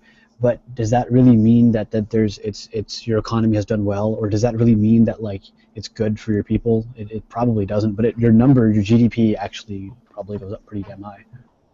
The reason why it's working for the UK is because we are cutting back on our deficit drastically, which gives us a much better standing as far as the money markets, as far as our rates of interest, which means our interest rate is 0.5 at the moment, and they're even thinking of bringing it down further because we're going into deflation.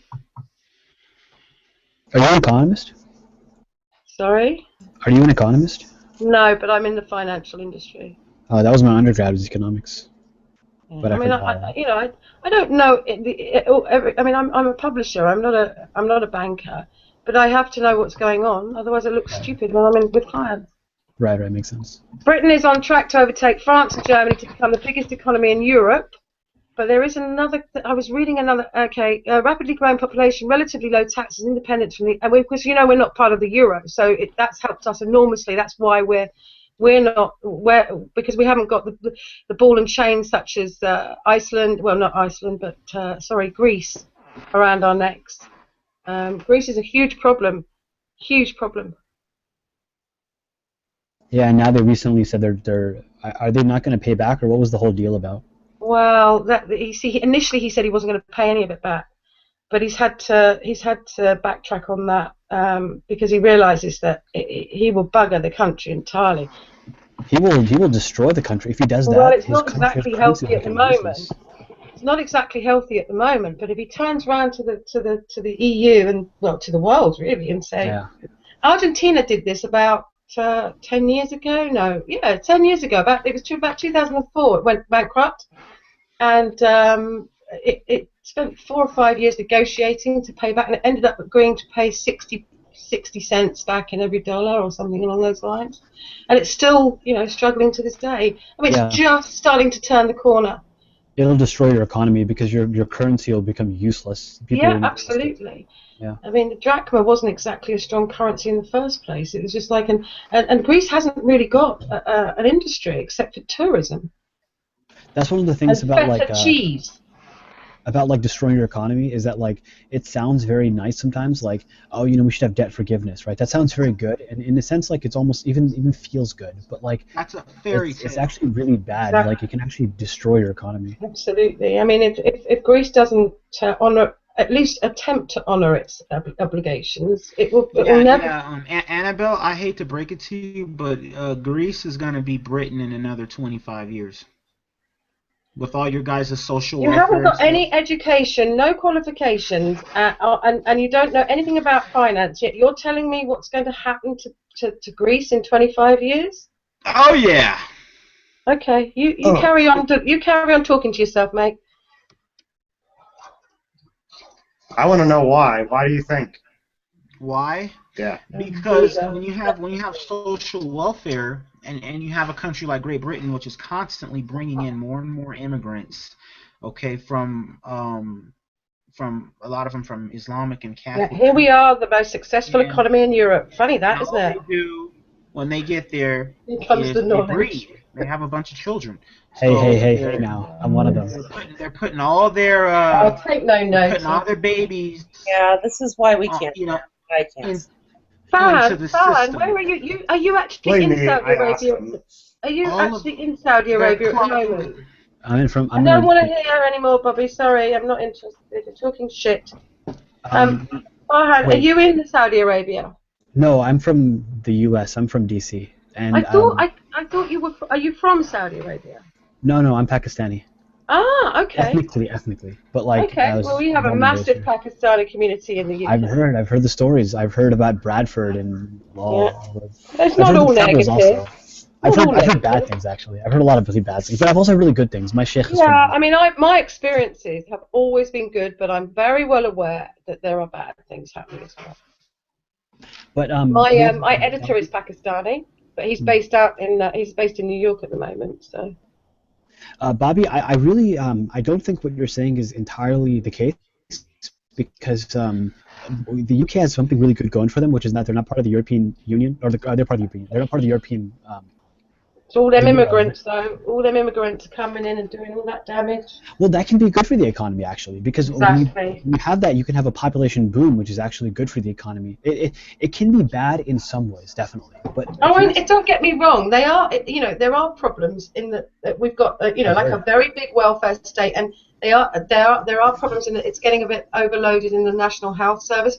But, and there's a big but, we are so what's the word, conservative when it fiscally conservative, that our ability to allow large corporations to not pay their tax is world class. The likes of Amazon, Google, Starbucks, all these companies base their head offices outside of the UK so that they don't have to pay UK tax, and we're talking about billions, not millions, billions. So perhaps if we started shut, but then of course they wouldn't have. It's such a difficult fine line that of course most people think, well, if they're not paying that, they should be paying their taxes. But part of the attraction to the UK is that we have this lax regulation system. So America's trying to bring back. We're trying to bring. There's like a national debate right now, or not national, but like there's a debate right now to bring back. A lot of like foreign, like a lot of people will take like their money to like these island countries of big companies, and they'd pay lesser taxes and things like that. And there's a movement that's bipartisan now to bring them back and to have them pay a lesser tax rate, because I think our like companies pay like 30% or so, I forgot what it is exactly, but they pay like quite a bit of money, and they're trying to reduce the tax rate so that less of it goes overseas, so that we have more over here and helps our economy better. Can I just say, I've just read you said England lost. This is a joke, right? England lost the war against the US. Blah blah blah. Yeah. You were joking, right? Yeah, I'm totally joking. I was. I was hoping you were. I was like reading it. England can't even decide they want to be Britain. I'm like, what is he going on about? He's a smart guy. He can't possibly think that. I also wrote down, so Iceland isn't where refrigerators, ice cubes come from. Yeah, I didn't. Yeah, I didn't. I just started to read that, and that's when I thought I better check before I jump down your throat on that one. Okay, I do like that. They can't even decide if it's England or Britain. Yeah. Now that's the Americans. That's true. That is true. That is not a lie. No, it's not. That's the Americans. Americans don't. They just call everything. They always call it England instead of UK or Britain. First off, we taught you guys English, and our flag is red, white, and blue. Yours is God knows what. Yeah. The red, white, and blue. And your country is, I'm sorry, it's just been around about 1,700 years longer than yours.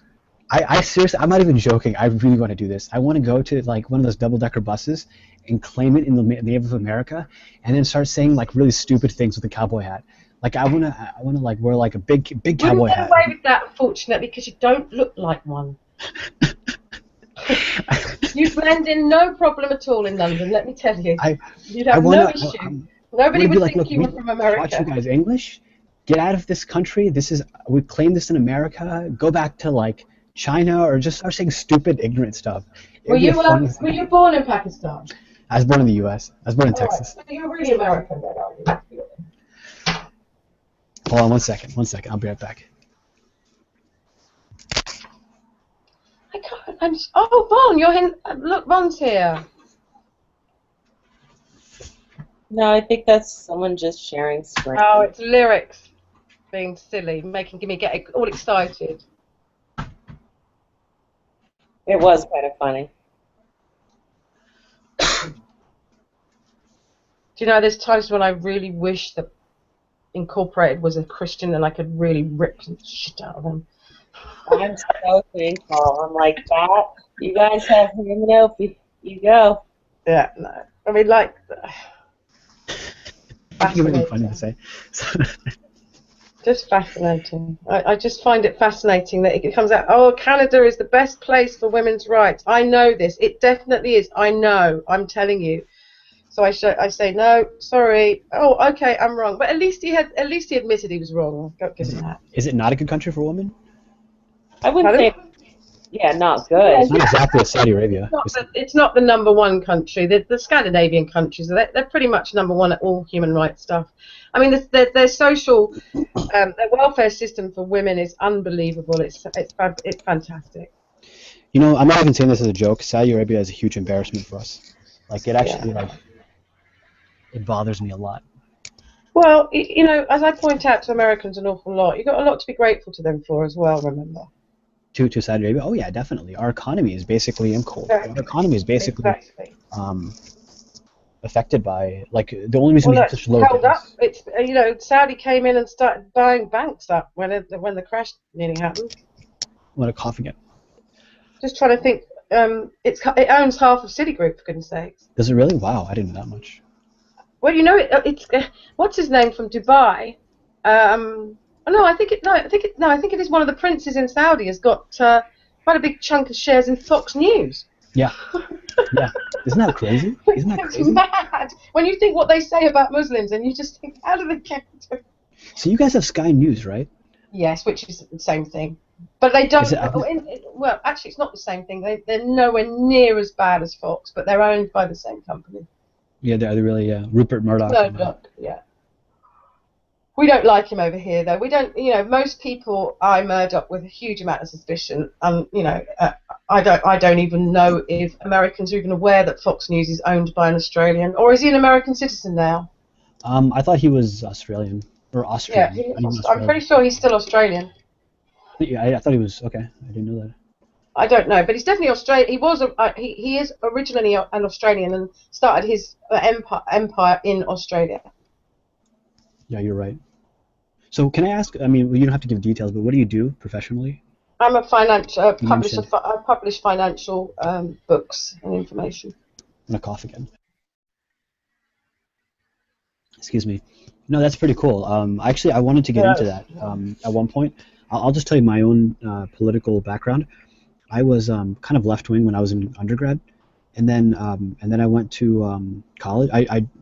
We call it college, university. It's like interchangeable for us here. For the first 2 years, I went to one school, and I transferred to another one where the econ program was like one of the best in the countries at the time. Now I think it's gone down, and I studied econ, and they were like a brainwashing institution. They really did brainwash me, and they turned me extremely like anti-government. I mean, not anti-government, wrong word, but very like small government, low taxes type. And to like the nth degree. Like there was a teacher who was like an anarchist and stuff like that. And yeah, it was really, really, really, really out there. And then I kind of got into the real. I had that idea for a couple of years, like 4 or 5 or something. Not less than that, probably 3 or 4. And then I hit the real world, and I started to realize that school doesn't really work like reality doesn't work like a textbook. And I've moderated a lot, but I still have like a libertarian type, small government, low taxes type framework. But I'm confused about the particulars, and I have to think about it in each But when individual. you look at the countries that don't have small government, like the Scandinavian countries, you've got to ask yourself, it works really well out there. People clearly are more than happy with the way that they're treated by their government. You're right. So, You're right, and it makes me question. Yeah. very low violence, everything is, the way they look after their women, the children, the education system, and it's all very large government that's doing all of that. I mean, my question to anarchists always is, well, you've got to have some kind of central government to make decisions. You can't just rely on hundreds of different communities. I mean, Jeff Keller, he's a libertarian. He's quite adamant that you could quite easily have, like, say for example, in a state like California, you could quite easily have over 100 different communities making their own decisions. Yeah, no, you can't, because, I mean, never mind all the problems with the internal problems. What about the external problems? Doing trade with other countries, travel to other countries, all sorts of things that, having relationships with internet, because this is part of the world now. You can't not have relations with the rest of the world. So how do you do that if one lot say no, we don't want to talk to the Pakistanis, and another lot say yes, we do? Oh, it's just an absolute nightmare. I'm sure Jeff will have an answer for it, but I would agree with you, but I think what they're saying is that if both sides put down their trade barriers, both sides. So like, let's say we're going to do trade with Mexico. If Mexico also put down its trade barriers, and we did as well, then everyone would benefit, and we'd all sing kumbaya. Well, you already do have a free trade agreement with Mexico. Yeah, we do, and it's actually caused some problems for both of us. Well, only because the Americans hate the Mexicans. We do, yeah. That's not even a joke. That's like a. And Von Helton was going on about the Carnegies and the Rockefellers and everything, he's like, it's 50 years behind. I'm like, you do realise the richest man on the planet is Carlos Slim, who's a Mexican? Really? I didn't know that. Yeah. The only time actually I think I've ever like felt some prejudice, not it's the wrong word actually, that's the wrong word. Where I felt like people should like, and I felt it, and I had to like consciously say don't think like that, Farhan, was when I was in Miami, and I was like I went to like 3 places in a row, and I was like trying to speak to somebody in English, and of course they didn't speak English. Yeah, they all speak Spanish down there. I did, and I was like, man, I wish people spoke English here, but I mean then I. And then I had to think that, and I felt kind of bad that I thought that way. But well, I'll be honest with you. When I go to Miami, I get frustrated. It's like, really? oh, because lots of people don't speak English down there. Right. It's very Spanish. It's very. I mean, it's not like Latin America, but at the same time, you feel sometimes that you're in Latin America because everybody speaks Spanish, and it's it's everywhere. But that's fair enough. I mean, the majority of people living in Miami are Spanish. When I go to the UK and I meet people from there and they don't speak English, I have trouble understanding them because they speak with like this funny accent, and I just have to like just start saying stuff like cowboy, hot dog, French fries, hamburgers, and until I meet an American. Are you doing it again? I'm sorry. This is my favorite kind of humor. I'm sorry. No, it's okay. I just you know what it is. It's like 4 o'clock in the morning for me, and I really should be going to bed. But I'm staying. I have to stay up because I need to call. Funnily enough, I need to call India. So I'm just waiting for them to wake up, and I'm going to make a phone call, and then I'm going to bed. No worries.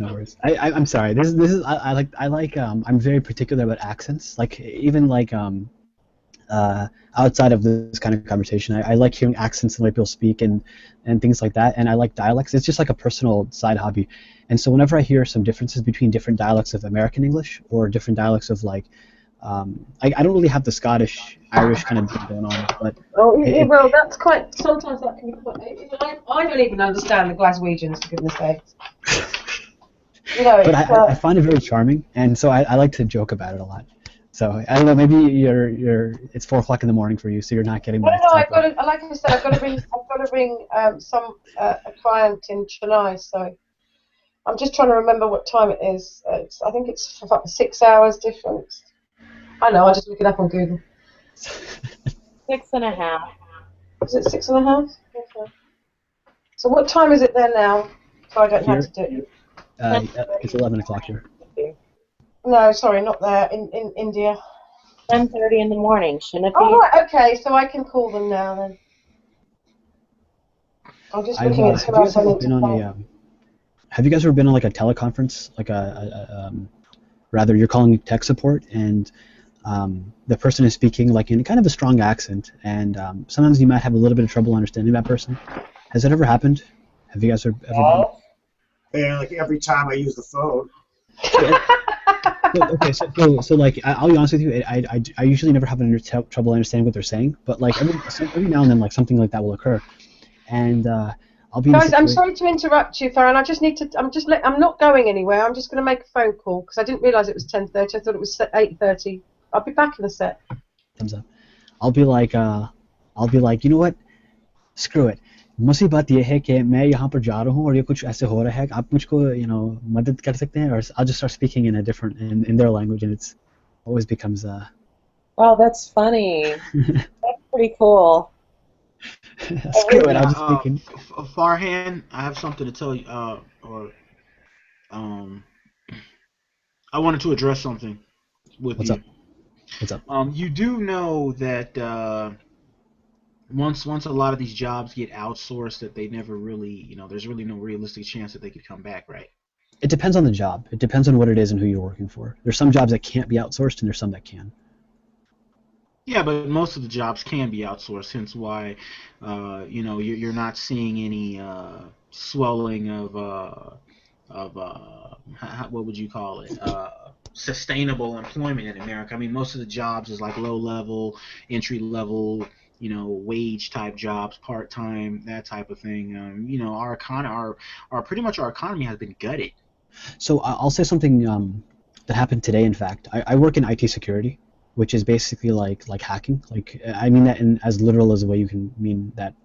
And so today we had a web application that was designed in India, or rather we designed it here, but we had them coded in India, and we did the testing here.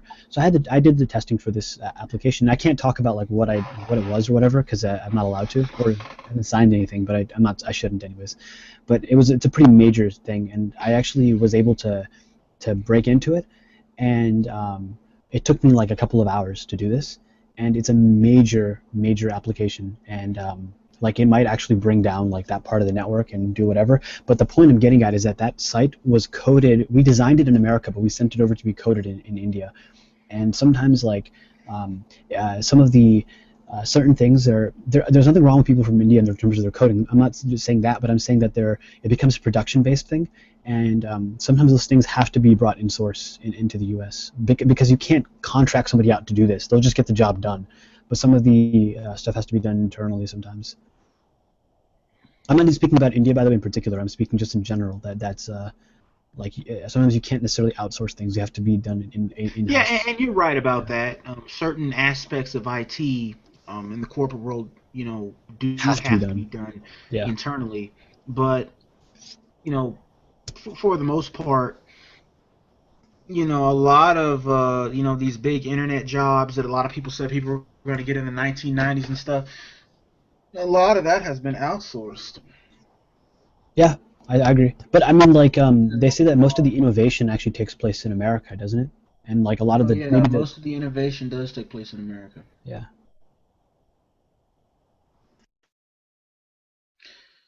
But you think jobs are going to go overseas?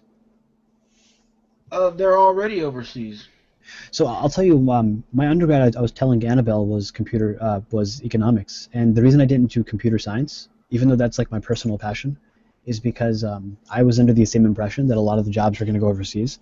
But actually, like both like Western California, obviously California's west, and like New York and DC are like IT hotspots, and Utah are big IT hotspots, because certain aspects of IT can definitely go overseas. But like when we talk about infrastructure, most Americans don't really do the coding. That could be done anywhere in theory. And I think what I said about India was kind of stupid. That could happen anywhere. But like the installation, the maintenance, those things are pretty universally done. Like in theory they could be done anywhere, but they're almost always done in America, and with good reason, or just locally. Yeah, and you're right about that. But there's also a big statistic. The next big thing is going to be automation of jobs. In the next 20 years, half of all the jobs that exist right now in America are going to be automated. What do you mean by that? Or basically anything that requires manual, labor type thing, all that's going to be automated, including your local McDonald's cashier. That's going to be automated. In the future, you're going to go to McDonald's and click, click on a notepad what you want to order, and the food will be brought out to you after that. You're not going to even talk to a cashier. Bill Gates says that robots are the untapped market of America. They're something that there's not been enough development on, and I can't speak with authority, but that just seems about right. Oh, absolutely, that's absolutely right. So what were you guys talking about? About like Canada versus the UK versus something else? Well, Canada, I don't know, But what I do know is that when we look at economically, I think that we're going to move more towards an economy where either more people work from home, or the majority people work from home, or people don't work at all. I don't think we'll ever get to a point where people don't work at all. Why not? Because there'll always be something else to do. Yeah, there'll always be something else to do, but the thing is, we don't need as many people to do it as we did in the past. No, but I'm saying like, so there's a thing in economics, they say like, if you have a lot of surplus labor, then the cost of labor will go down and continue to go down, obviously until there's like a minimum wage or whatever. And once you hit a certain point, people will work like if there's like a project that you want to do that's cost prohibitive because of the cost of labor as one of the big factors, and it is one of the bigger factors, that when there's enough unemployed people and the wages go down and continue to go down, projects that could not ordinarily be done because they're cost prohibitive will be now cost prohibitive, or whatever, I don't know what the opposite of that is, permissible, I guess, and people will start those projects up. So, like, for example, like, I'm just giving an example. Let's say there were so many people unemployed, like, I don't know, I'm just going to the extremes. There were like 80% of America was unemployed because at that point, they were willing to work for pennies. Yes, there might be robots that might be more efficient in some ways, but it'll still be cheaper to employ people. That's like an extreme example. Yeah, I see what you're saying. Possibly. I think that's very much a possibility. Do you have a background in economics or like finance or something like that? I've taken, economics classes and stuff. I've done a lot of reading and research on my own, and that type of thing. I guess you can say I have a general knowledge of economics, I guess you could say. But I do know that the way our economy is now, it's definitely in a transition phase, and it's going to be interesting to see how it affects people in the future. Let me get a book really quickly. I'll be right back. All right.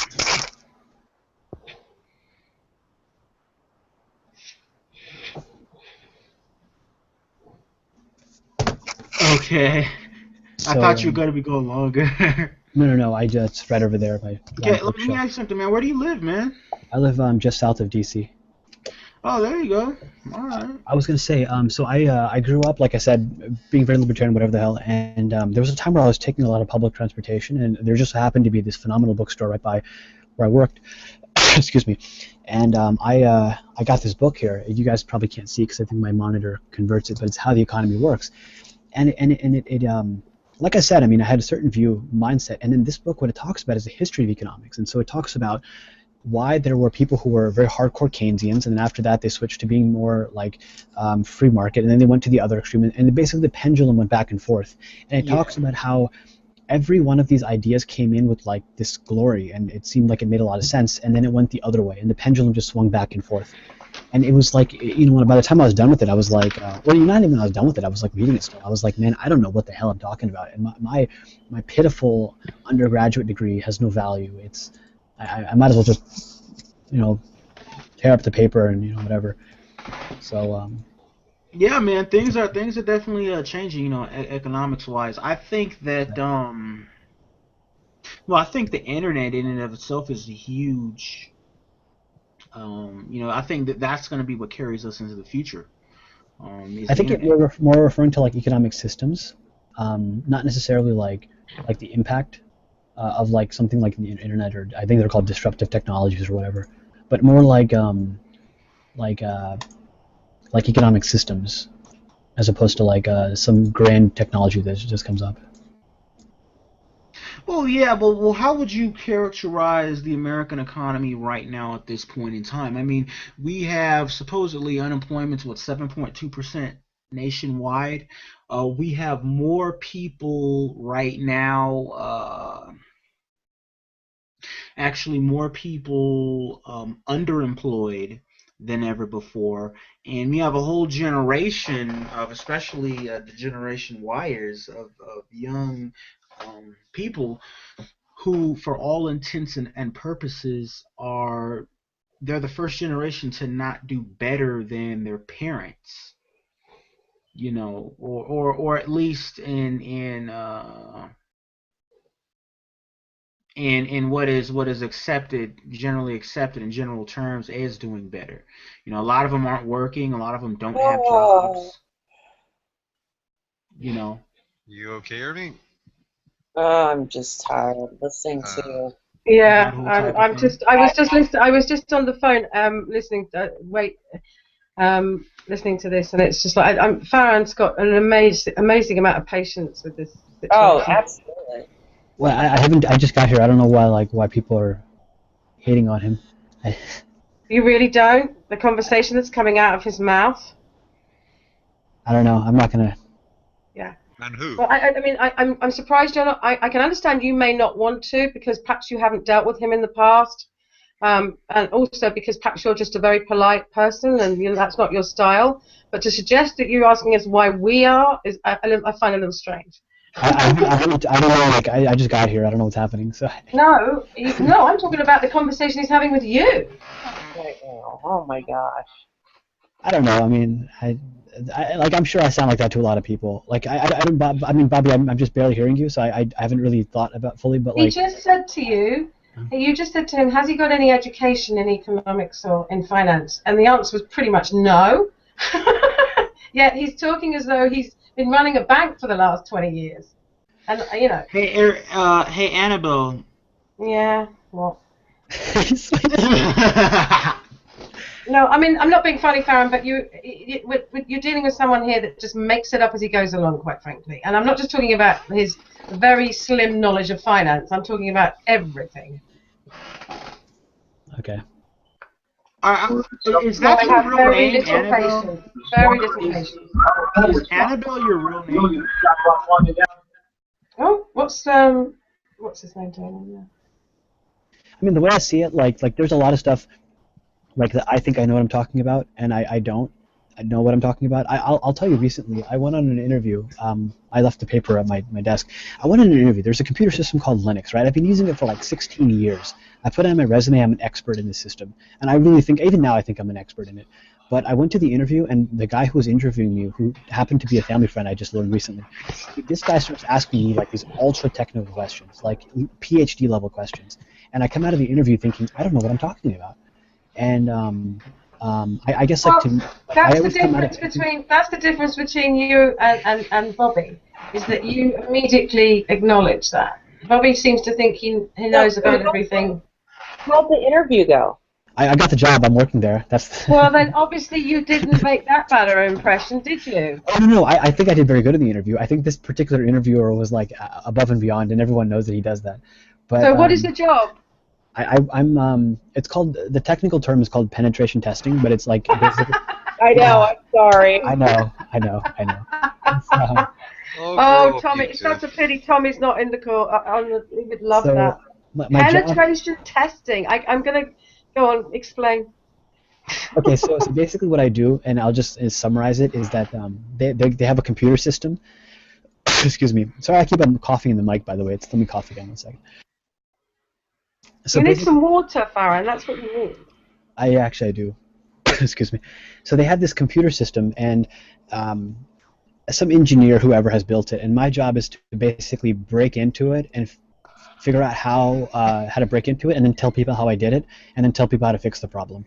And that's my job. That's awesome. Yeah. It's right. So yeah. So like somebody who's hacking into the computer, right? Yeah. That's like there's no difference between like. Wow, how interesting! You must be pretty smart to have got that job. I don't think I'm smart. I think I'm just I've been interested in this since I was a child. No, I don't. I can't be doing with false modesty. It doesn't work with me. No, I'm being serious. I think I'm average intelligence. No, I'm sorry. Come on. Sometimes you got to blow your own trumpet. Enjoy being clever. Enjoy being smart.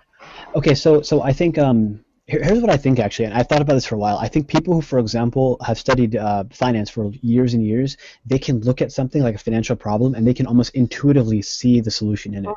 And people who understand biology can do the same thing.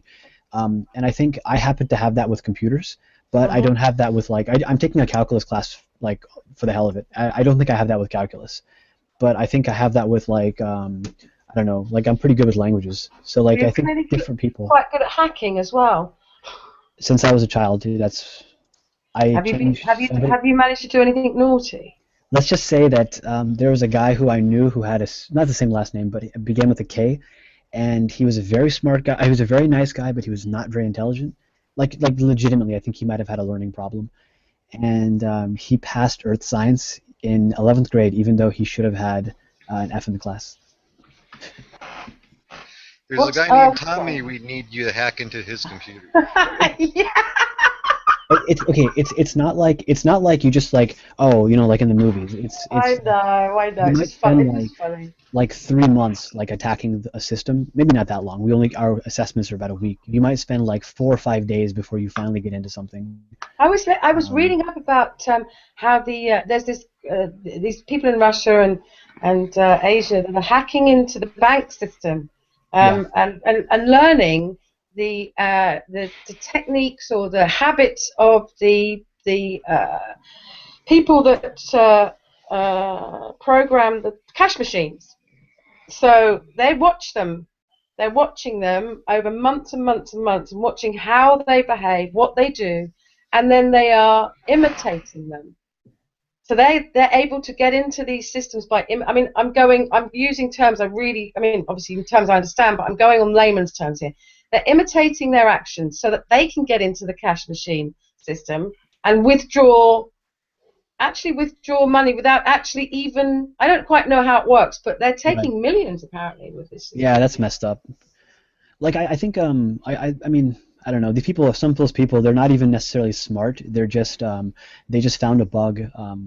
They're just able to exploit it. That's all it is. You don't have to be smart. You just have to be able to see things in a different way. A person with an analytical mind. Yeah. I don't have one. I don't know what kind of mind I've got, quite frankly. Creative, I suppose. I don't know. So, okay, a lot of people do think I'm like really smart, right? But yeah, I'm not even saying this to be humble. Because you are, clearly. No, listen. I'm legitimately saying this not to be humble. I really don't think I am. Like, I think I'm just average intelligence. I think when I hear people speak about like social issues, it took me a very long time to recognize things that are obvious to other people. Not social issues. What am I talking about? Like some other whatever. And there's other things that I have trouble with. Other people are good at. And vice versa. I think that's the same for everybody. Doesn't exactly. Doesn't mean you're not smart. What I'm saying is that everyone is good at their own thing, and I don't think I'm necessarily more or less intelligent. I think I'm just good at this particular field. Your screen is making me feel seasick. Oh, I'm I'm bouncing my leg, I think, but no, I mean I think. Look, no offense, Baron, but you wouldn't have got that job. It's what the job that you've been given. I would have thought is quite a technical, quite a skilled job, right? Do you know what my interview was? Okay, this is my new job, but the one before this one, the interview was my boss, who has written many books. He set up 20 virtual servers, but he basically set up a bunch of servers, and he said you have 2 hours, and it was actually 2 hours and 10 minutes. Hack into as many of these as you can. How many did you get? I think it was like 7, but he made it. He made some of them really easy, and some of them. Isn't it amazing how companies are now employing people to hack into their own systems to see how other hackers can do it? Yeah. It's incredible. But it's got to be. I mean, that's the way forward. Clearly, these people out in Russia and China and all these places where it's happening, where it's coming from, are learning every. It's like a virus, isn't it? They're like a virus. Mm. They get blocked one route, so they go down another. That's exactly what it is, and I mean, there's not endless routes, but sometimes when it comes down to it, and they can't find anything, a lot of these big name hacks, they're not even like doing something that's ultra technical. What they do is called it's been called phishing, but they call it spear phishing in modern terms. But basically, like let's say you're a financial something or other, and you're not a technical person. They'll send you an email that looks very realistic, and it's easy to do. I've been able to do it. Oh, I know. I've got them a few times. Yeah. And it'll even be like from your boss's name. I get them from banks that look. I mean, the only way I know to look for it, but your average old age pensioner or perhaps a young person, it's got the brand, it's got the questions. But if you look at the top at the address, it says, for example, a bank like HSBC, and then it says .gmail or .net or so, so it's a false email. But lots of people fall for these things. Oh, you can even fake that. You can even fake the address. Really? Yeah, very easily, because the protocol that it comes from, which is called SMTP, Simple Mail Transmission Protocol, it was invented like in the 80s. And there's almost no way, well, there's a way, but it's very costly to actually fix this problem. So anyone can send in a fake email from anywhere else and claim to be that person. Now there's anti-spam that are designed to filter that out, but it's not perfect. And it never my will be bank perfect. call me if they're concerned about any activity on my account, because obviously with my traveling and stuff, I used to get phone calls all the time, and they just call me. And if they can't get hold of me, they leave me an automated message, say please call us, and they will freeze my account until I've called them. So I know not to take any notice of any emails. Right, and that's good. Yeah, don't ever like if someone send you like your password is lost, you're gonna lose a bunch of money. Obviously, it's nonsense. Never give. I mean, they do say that now. I mean, the banks are very good at saying, please do not. We will not ask you ever for your password via email or over the phone. It just won't happen. And then now they're moving towards two-factor authentication. I've never had a phone call, but I've had plenty of emails, and they're quite regular now. It's not like they come once a year. They come about once every 2 or 3 weeks now. So one thing that you should, I mean, this is not you should do, but people that are doing nowadays is they're using something like Google Authenticator, which is called two-factor authentication. So it's this number that changes. I'm sure you've seen this stuff before. Yeah, I have. Yeah, a number that changes every so often, and I think that's one way to defeat these types of people from just simple passwords, password attacking. I'd be very surprised they could find my password, but then who knows? So I'll tell you what we do at my old job. We don't do this at my new one anymore. One second, I'm out of coffee. Go and get a glass of water, please. I will after this.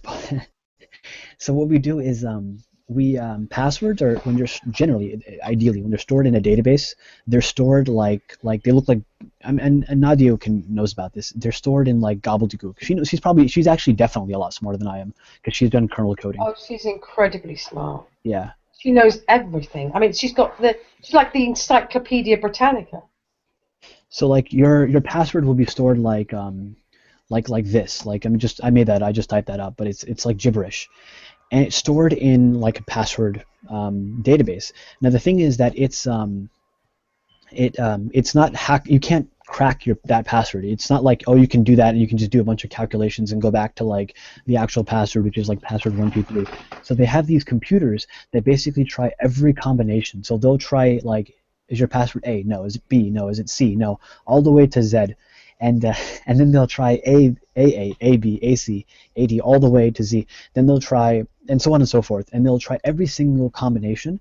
And until they are able to within maybe, and it takes them a very long time, but until they're actually. I was going to say that it take them forever to get mine. So what happens is that they end up they don't just use a single computer. They use what are called GPUs or graphics processor units, and they have like 7 of them, or like maybe like 15, or I'm sure the NSA will have like thousands perhaps even to do that, and so they'll try like thousands, maybe perhaps even millions per second to eventually. But that's just one method of getting someone into someone's computer. That's not like the only way. But. Emin, can you do me a favor, please?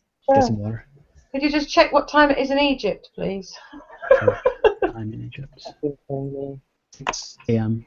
I thought it's the same time zone. Oh no, it's not. I'll be right back. No, it's much. What time is it? Let's see here.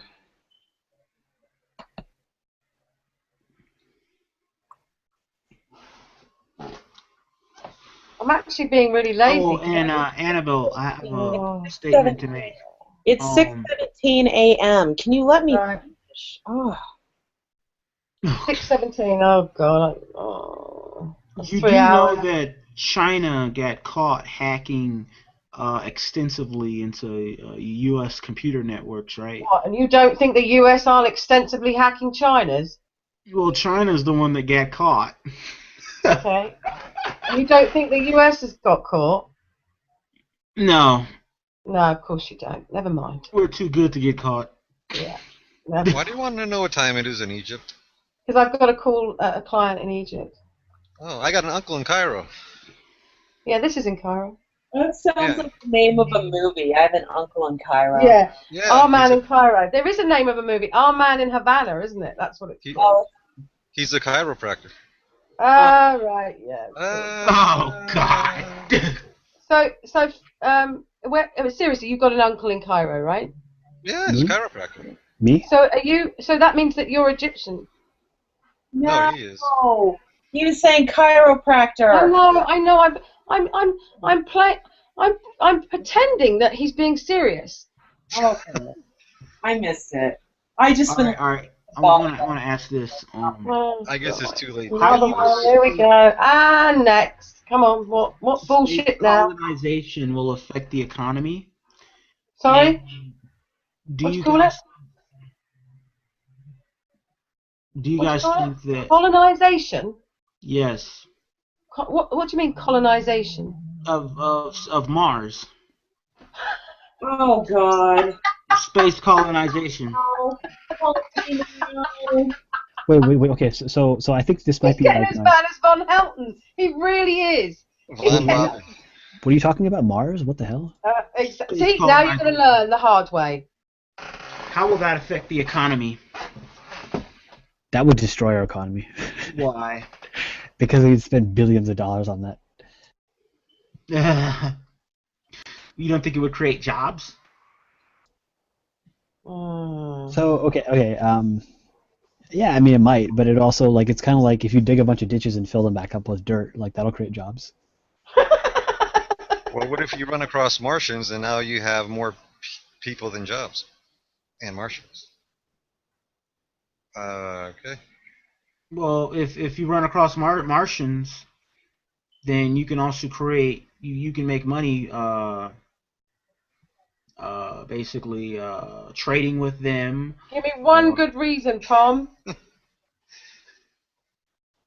Trading with them and you know that type of thing. So Bobby, like I would say like and this is okay. I'm getting serious. Like a lot of times when we think about like aliens, we kind of like just basically make them become You could humans. be right, actually. I'm sorry. I'm sorry talking over you. I can't be bothered to type.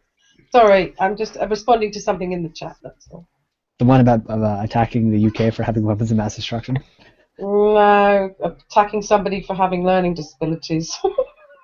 So what was I going to say? I forgot. Yeah, look. Let's say for example, aliens are real, right? I mean, I don't know. I mean, but let's say they were real. I'm kind of. I would lean more towards they are, but let's say they really truly like came to like the U.S., right? Or not the Came to the U.S. Yes, because that's the first place. Sorry, I said the wrong thing. They came to Earth. That's the word. Kentucky. They came to Earth. Excuse me, I said the wrong thing.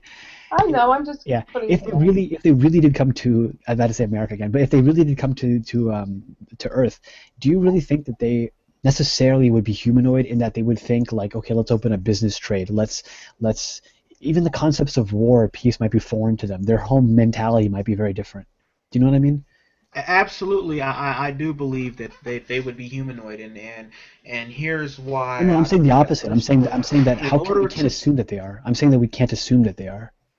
Well, in order for it's conceivable that in order for a species to be considered intelligent, okay, they would have to have be able to have some sort of concept of interaction, communication, economic, trade, and that type of thing. No, but what I'm Those saying are is just the basic building blocks saying one that would need their to have minds- a civilization to begin with.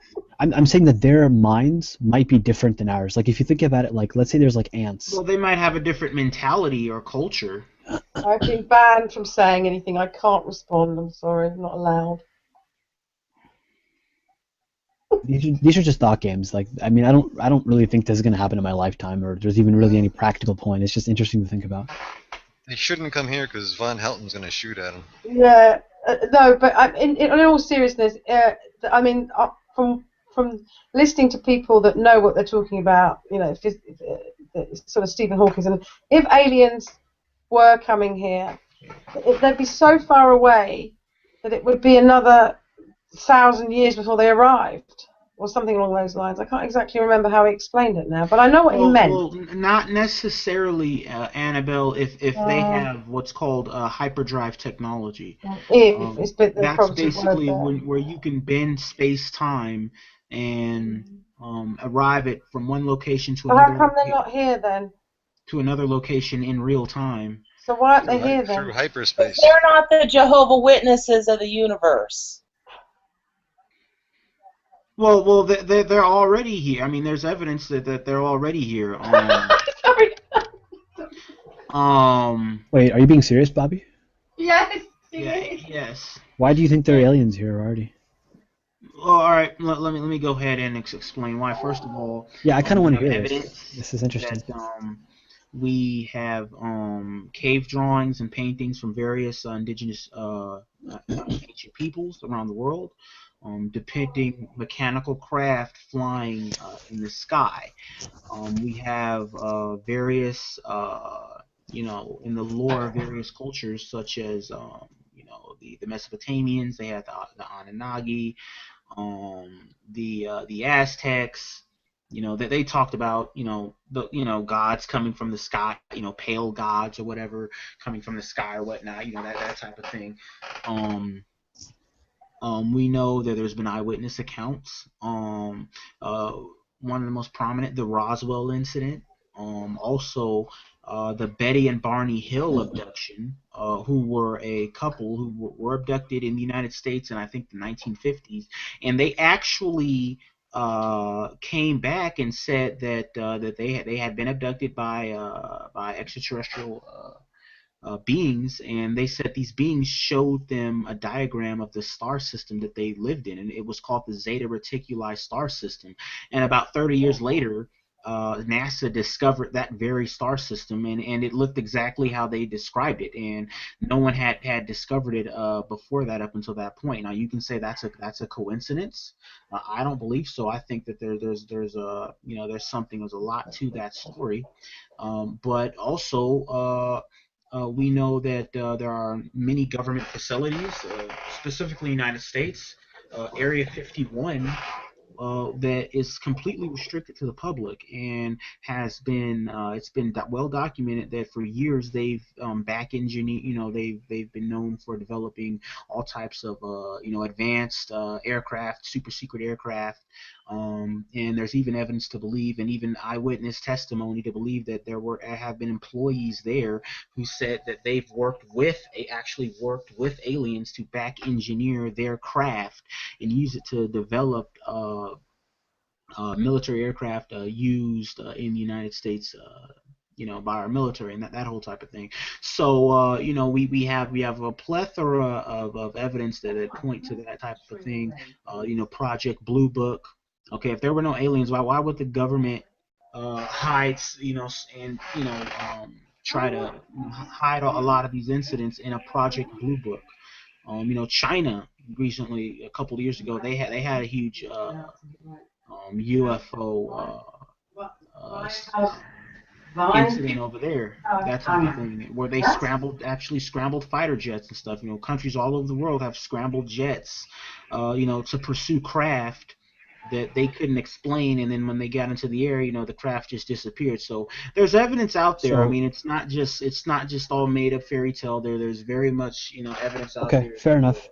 So I'll say I don't think they're aliens. I'll be just honest. I just don't think there are, like, on Earth, but I'll say, like, just everything you hear about, like, after a certain period of time, just take it with a grain of salt. And the reason why is because keep in mind that, like, these sightings only happened after people became, like, aware of, like space travel, and, like, keep in mind that, like, Area 51 is very closely related to, like, the Cold War.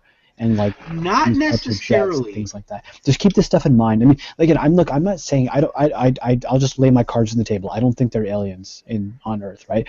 But at the same time, like I could be open to it, like, kind of just to think about. But I would say, like, just take these things with a grain of salt, because a lot of these things are very closely related to what was happening with America versus Russia, and like the technological boom that was occurring during that time, and these, like, experimental technologies. Keep that stuff in mind. One thing I don't ever, at least I try not to, dismiss an idea as, like, silly. I just try to apply, like, some rules of logic with it, and that's the way I try to look at things. Because sometimes I'm sure my ideas might seem silly to other people, and vice versa. Yeah, and I think you're right, but I think that there's a lot of evidence out there to suggest that we have been visited. There's actually consistency with the type of beings that have visited us, and we know distinctly that there's actually a number of different species. We know that certain characteristics about them, such as they can communicate telepathically, they don't have to communicate verbally.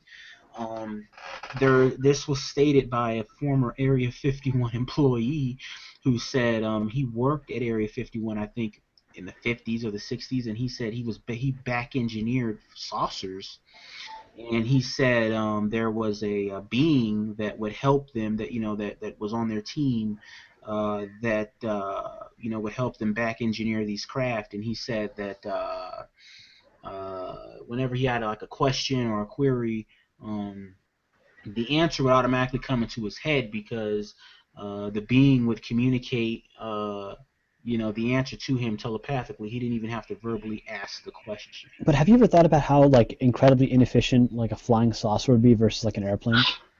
Like if you think, Well, if you think of, I don't know if it would be inefficient or not. I think with our technology that we have developed, it might be insufficient, but with extraterrestrial technology and the technology that they have, it may be more efficient than an airplane. no, like we know, like we have a pretty good idea about like the way like things fly. Like we know like there's a lift factor and like like those types of things. And then like I don't think a flying saucer would really be. I think that might even be aerodynamic, or I don't know like the physics behind it, but it just doesn't seem like it would work very well. Like there's no way to lift, because if you're going up one way, like you'll go like this and then you'll fall down. Like you'll spend all your energy going up, and then unless you have a propeller, but then where would that propeller be? Because it's a sphere, so it wouldn't work that way. That's why planes are designed a certain way. They're going forward, and their wings are, it's.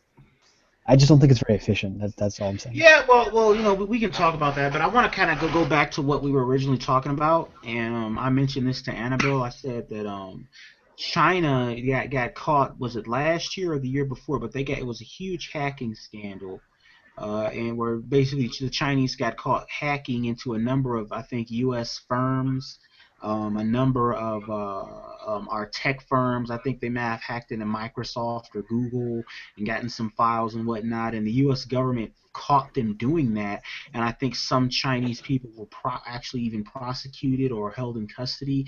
But what I do know is that it was in the news for like a good 3 weeks or so, and then it went silent. So what do you think about that? What do you think about countries waging cyber war against each other? America's losing that war, definitely. It's a well-known fact that America's losing, because we end up like, I mean, I again, I'm not allowed to talk specifics, but I'll just talk generally. But I mean, everyone knows this, that like our IT security in the U.S. is like horrible. Like there's systems that are around that people don't even know about anymore, that are just forgotten about, and people, nobody owns them, nobody manages them, they're just there. And they have latent vulnerabilities that people can break into, mess with, get access to whatever, and then pivot from there to get on. And it's not like an unknown thing. And it's kind of scary. Well, I'll tell you what, it was good talking to you guys. It's time for me to hit the sack, but I will be on here maybe another 2 or 3 days, and I'll converse with you guys once again. So thank you. See you later, Incorporate. All right. That was Incorporated, right? Yeah. Unfortunately. Pom's made a good point. He flagged me up and said, "Stop! Don't pick on him because he thinks he might have learning disabilities." And I think there may be a possibility he could be right there. It suddenly dawns on me that. Pom, you're probably right. I actually appreciate that. I forgot about that. What's that? That he could have a learning disability. Yeah. I didn't. I mean, I don't know why I didn't think of it, but I didn't. I just suddenly realised, especially since we've now elevated to aliens are walking amongst us, I think that there possibly could be. So I think what I'll do is next time I'm around and he comes in, I'm just going to ignore him. I'm not going to rise to the bait, because if he is, slightly not disturbed, that's not a fair word to use, but perhaps got a learning disability, then it's not, getting upset with him like I do. I mean, he is very frustrating because he just doesn't seem to listen to anything you say to him, and he's got these, he's very similar to Von Helton, but in a different way, if you know what I mean. I like Von Helton's manners. He doesn't really interrupt people. What? We're talking about the same person? Unless you get him hot and heated. Yeah. Yeah. Oh, I'm yeah. I sort mean, of- I like him. I mean, I'm a fan of Von's. I mean, other people tell me that I don't know him well enough to, and I think they might be right because I've got the same opinion of Brett Keane. People, I don't think some people say, "Oh, Brett's all right," and I'm like, no, because he's not. So we've all sort of got everyone's entitled to like who the hell they want to like on the internet. No one's in a position to say. But the only reason I get concerned about Brett is because he's a con artist and he's a scammer. So that's my only concern, is that he's not a good guy. But with someone like Incorporated, it's entertaining. But then when you think you're getting entertained on the back of his perhaps learning disability, then it's not so funny anymore. Yeah, it's definitely not. Whereas Von, I'm sorry, Von probably has got all sorts of learning disabilities, but I can't help but laugh at Von. He cracks me up. He said something that was really funny. At the same time, it was really sad. Not so long ago. What did he say? It was actually really sad. He said like something to the effect of like how he hasn't been married, like, and he'd been praying to God for like 20 something years or whatever to get married, and he hadn't, and then he started becoming a pagan, and then he got married immediately, and then someone made fun of him about it, and then he was like, that's not funny, and like he was like legitimately like hurt about it. Are you Flip? Are you laughing? Stop laughing. It's rude. I was coughing. Yes, of course you were. No, I remember that, and I was like, I probably shouldn't joke about that, because I'm sure like he's actually sad about it. I'll tell you one thing is that like I used to be kind of like, not like intentionally so, but like kind of like what's the word, unsympathetic or empathetic to other people, and then last couple of years I've become a lot more empathetic. Yeah, I could like totally hate somebody and be like, oh, are you okay? Like, and I think it's just I don't know. I just think it's just growing up. Yeah, growing up. Yeah. Well, I must be devolving then, because I've come to the point where unless you give me a good reason, I fucking hate you. Wait, what's sad about him getting married? He's getting divorced now. Oh, I didn't know that part. Oh, is he? Well, okay. What he told me was that she's been taken into the hospital, sectioned, under duress kind of thing. Okay. I think I heard him. Oh, never mind. All right. Yeah, she's had a breakdown of some kind. That's probably. what I suspect it's probably to do with postnatal or something like that, because she's had 3 babies in 5 years. Okay. She's only 25. Are you serious? Wow. Well, that's what he told me. I mean, at the end of the day, this is the information that he's giving me. I'm not getting it. Other people might know different, or he may not be giving. I mean, I'm not. I certainly don't mistrust him on this one, but I could be wrong. It's he's been left with the children basically. Did you say mistrust? Did you say mistrust? Yeah, maybe I did. Is it a word? I'm just curious. No. Is that a I'm one of these people that makes up words as I go along, so you just have to go with me. I'm not saying you're wrong. I'm just saying like I like hearing different dialects and things like that. Yeah, no. This could be an Annabellism, and these are quite common, I'm afraid. Oh, okay. I'm not familiar with that dialect. Yeah, exactly. Neither am I half the time. Mistrust. Yeah, it's a word, I think. Anyway, I have no reason not to trust him. That's better. But again, I'm aware that it's I've only known Von a couple of weeks, and I've spoken to him pretty much every other day, mind you. But there's an empathy there for him. That's all it is. It's not that I really like the guy. I just feel for him, and but then when he has one of his breakdowns or his shit fits or whatever you want to call them, the empathy goes straight out the window, and it's replaced by laughing and mockery, because that's what he deserves when he behaves like that. What does he behave like? I haven't been there for that, I guess. Oh, you've got no idea. It's like he got upset with soccer. Have you ever come across Soccer Count? Yeah. Oh wow. Soccer. I've only recently started getting on this, and it's only like when I'm not doing anything else. Like right now, I'm installing something, but it's a slow process. Soccer is a very how do I explain soccer? Extremely intelligent and very calm. He has a very calm way with people, but of course that just winds them up even more. He asks the right questions. He doesn't get emotional like I do. And he sort of started talking to Yvonne about his claims about, reptilians or something, I don't know. Oh, I love that stuff. And he basically wanted to know, it was Vietnam or something, I can't remember what it was, but he accused Soccer of not knowing, because Soccer's in the military. No one knows what he does because it's, private and personal. But he's in the military, let's just put it that way. And basically Yvonne let off at him saying, I've got 5 friends that went to the Gulf War. You don't know what you're talking about.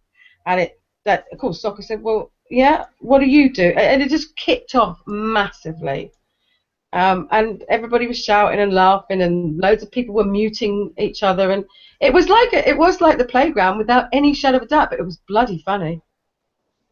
And at the end of the day, it's not all about serious conversation or the great debate or the, laughing at fundies. I don't, although I don't consider Bond to be a fundie per se, as more of a conspiracy nut, and I find them hilarious. I can see that.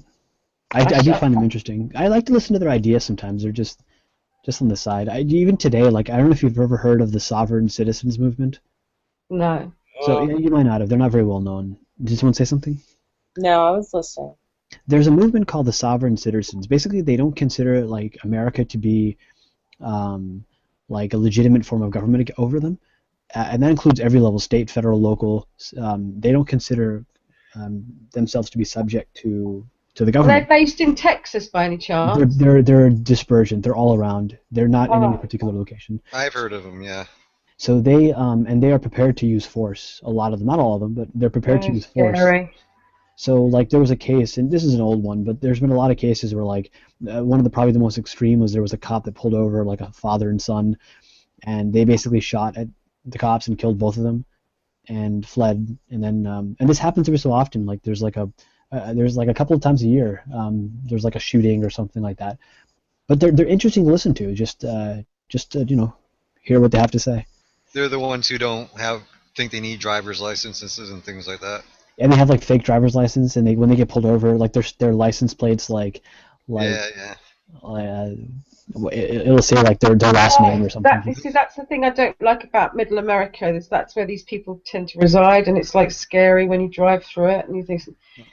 I mean, my ex-husband he was paranoid about state troopers. He said, you just don't understand. He said, they're a very different species to the ones in the city. They can do what they want, when they want, how they want. Don't mess with them. You said your husband's from the U.S.? Yeah. Well, I have dual citizenship. Oh, wow. So, yeah, so does one of my friends. Yeah. That's pretty cool. But my husband was born in the Bronx. Do you vote, like in American elections? No. I can't think of anything funny to say. Yeah, no, I don't, because I don't live there. I haven't lived there for, let's see, 10 years? I think it would be rather cheeky of me to vote. I'd like to, but it's not going to make any difference, is it, my little vote? And anyway, there's quite a lot of hassle involved in doing it. So like one thing I like to do is I like to listen to like just different ideas, like I said, and just hear what they have to say, and just even if I don't end up agreeing with it, just to hear them out. So like I've listened to people who are like these hardcore like gun nuts, like the crazy kind. Oh, I can't listen to them. I can't. It drives me insane. I mean, it does bother me too. Yeah. You obviously are very well, first of all, I want to say that your parents did an exceptionally good job of bringing you up, because you're one of the most polite people I've ever come across on here. Thank you, I appreciate it. Second of all, you have the patience of a saint. I look at people like you and I admire you, because I allow myself to get emotionally impacted pretty much at least once a day, if not twice a day on here. But I don't take it with me. Once I come away from it, once I shut the computer down, that's it, and I move on. But when I'm on, it's like I turn into a different animal, yelling and screaming and telling people to shut up. I mean, I'm not very good at this at all. I'm terrible. So I'll I say agree. one thing is, and let me temporarily piss you off, but it's I ended up changing my mind. I used to be very pro-life, not like very, but like I was pro-life, That's fair and enough. You're entitled to be pro-life if you want to be, as long as you don't tell me I'm not entitled to. I have oh, to that's be. what it was. It was like that kind. And no, but Okay, you can I fuck did. off then. No, hold on a second. I did a flipperoo. It took me now. Now the thing is, I'm now pro-choice, but it did not take me it wasn't like I just sat and was like I listened to the arguments. It was like I really truly internally debated with myself. Do I really agree with this or do I not? And I went back and forth and I argued with myself, and I said like, you know what, I can't think of any reason to be pro. If you want to be pro-life personally, be pro-life personally, but at the state, federal, and legal level, it should be, between like women and her doctors and blah blah blah, whatever. Absolutely. Yeah, but the thing is, it took me time to get to that point, and and now like I did a lot of changings, a lot of my views in the past, a lot of my views, and I've held view A, and then I held view B, and then I held, so on and so forth, and then one thing I realized is like just listen to whatever people have to say, and just hear what they have to say, and uh, I maybe they're get wrong, that, but when it's people that, right, because if you're talking about gun nuts, they've got their argument, and I understand it. I really do, because it's a cultural thing, Yeah. gun ownership. I understand pro-lifers. I get it. They find it really abhorrent and appalling. Fair enough. I'm not gonna. I can't take that away from them. But when it's creationists, no patience whatsoever. Do you really not have patience with them? I love those guys. They're so nice.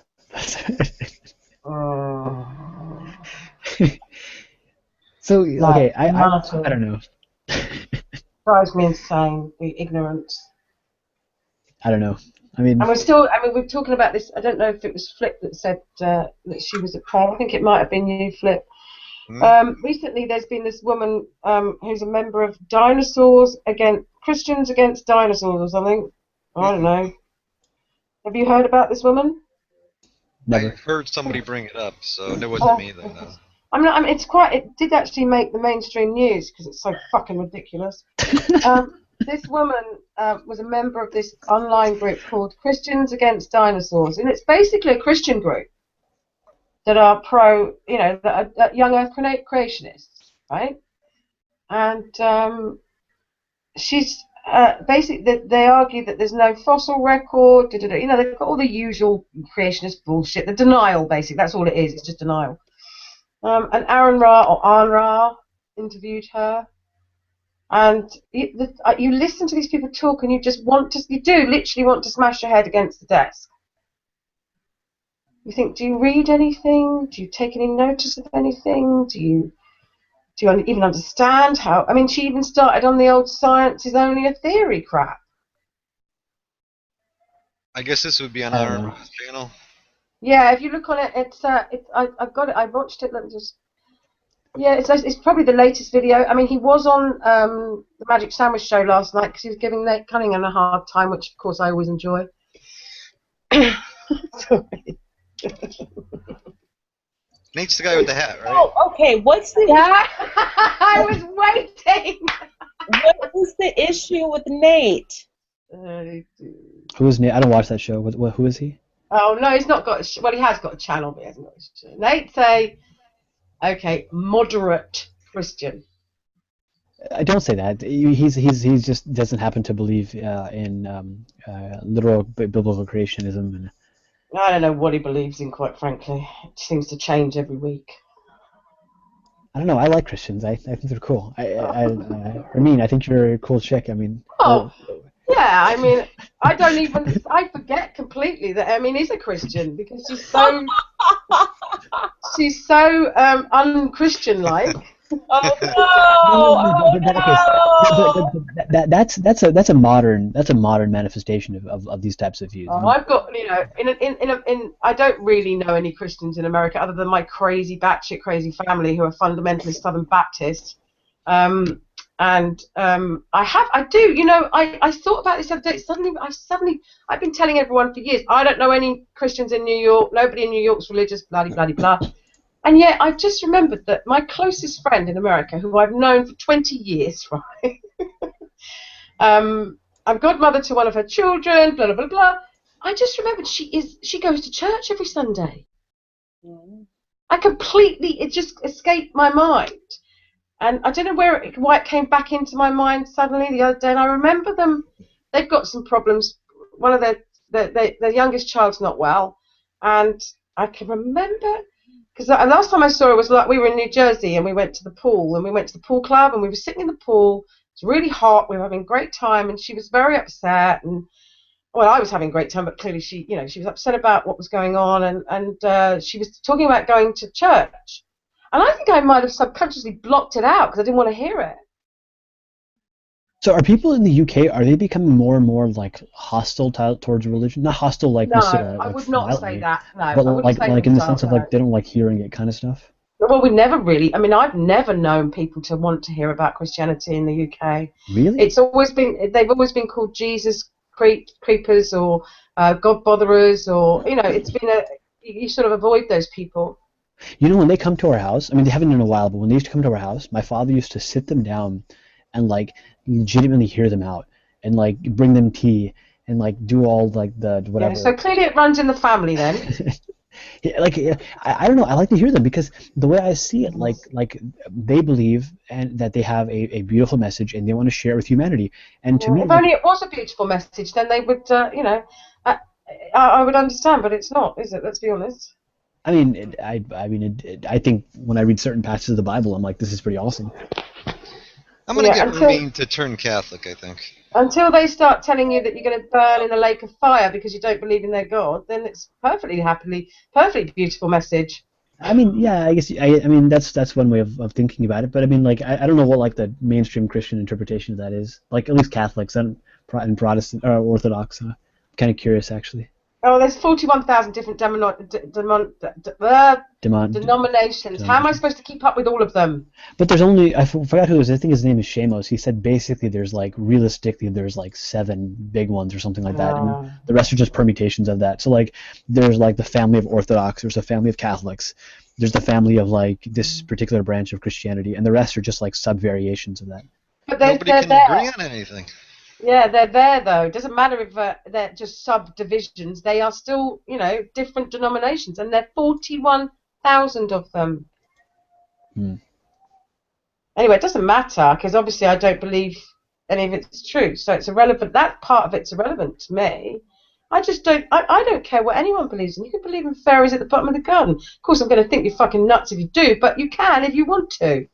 However, I don't want to be told how to live my life based on what I perceive to be a fable that was written 2,000 years ago, not on reality of the 21st century.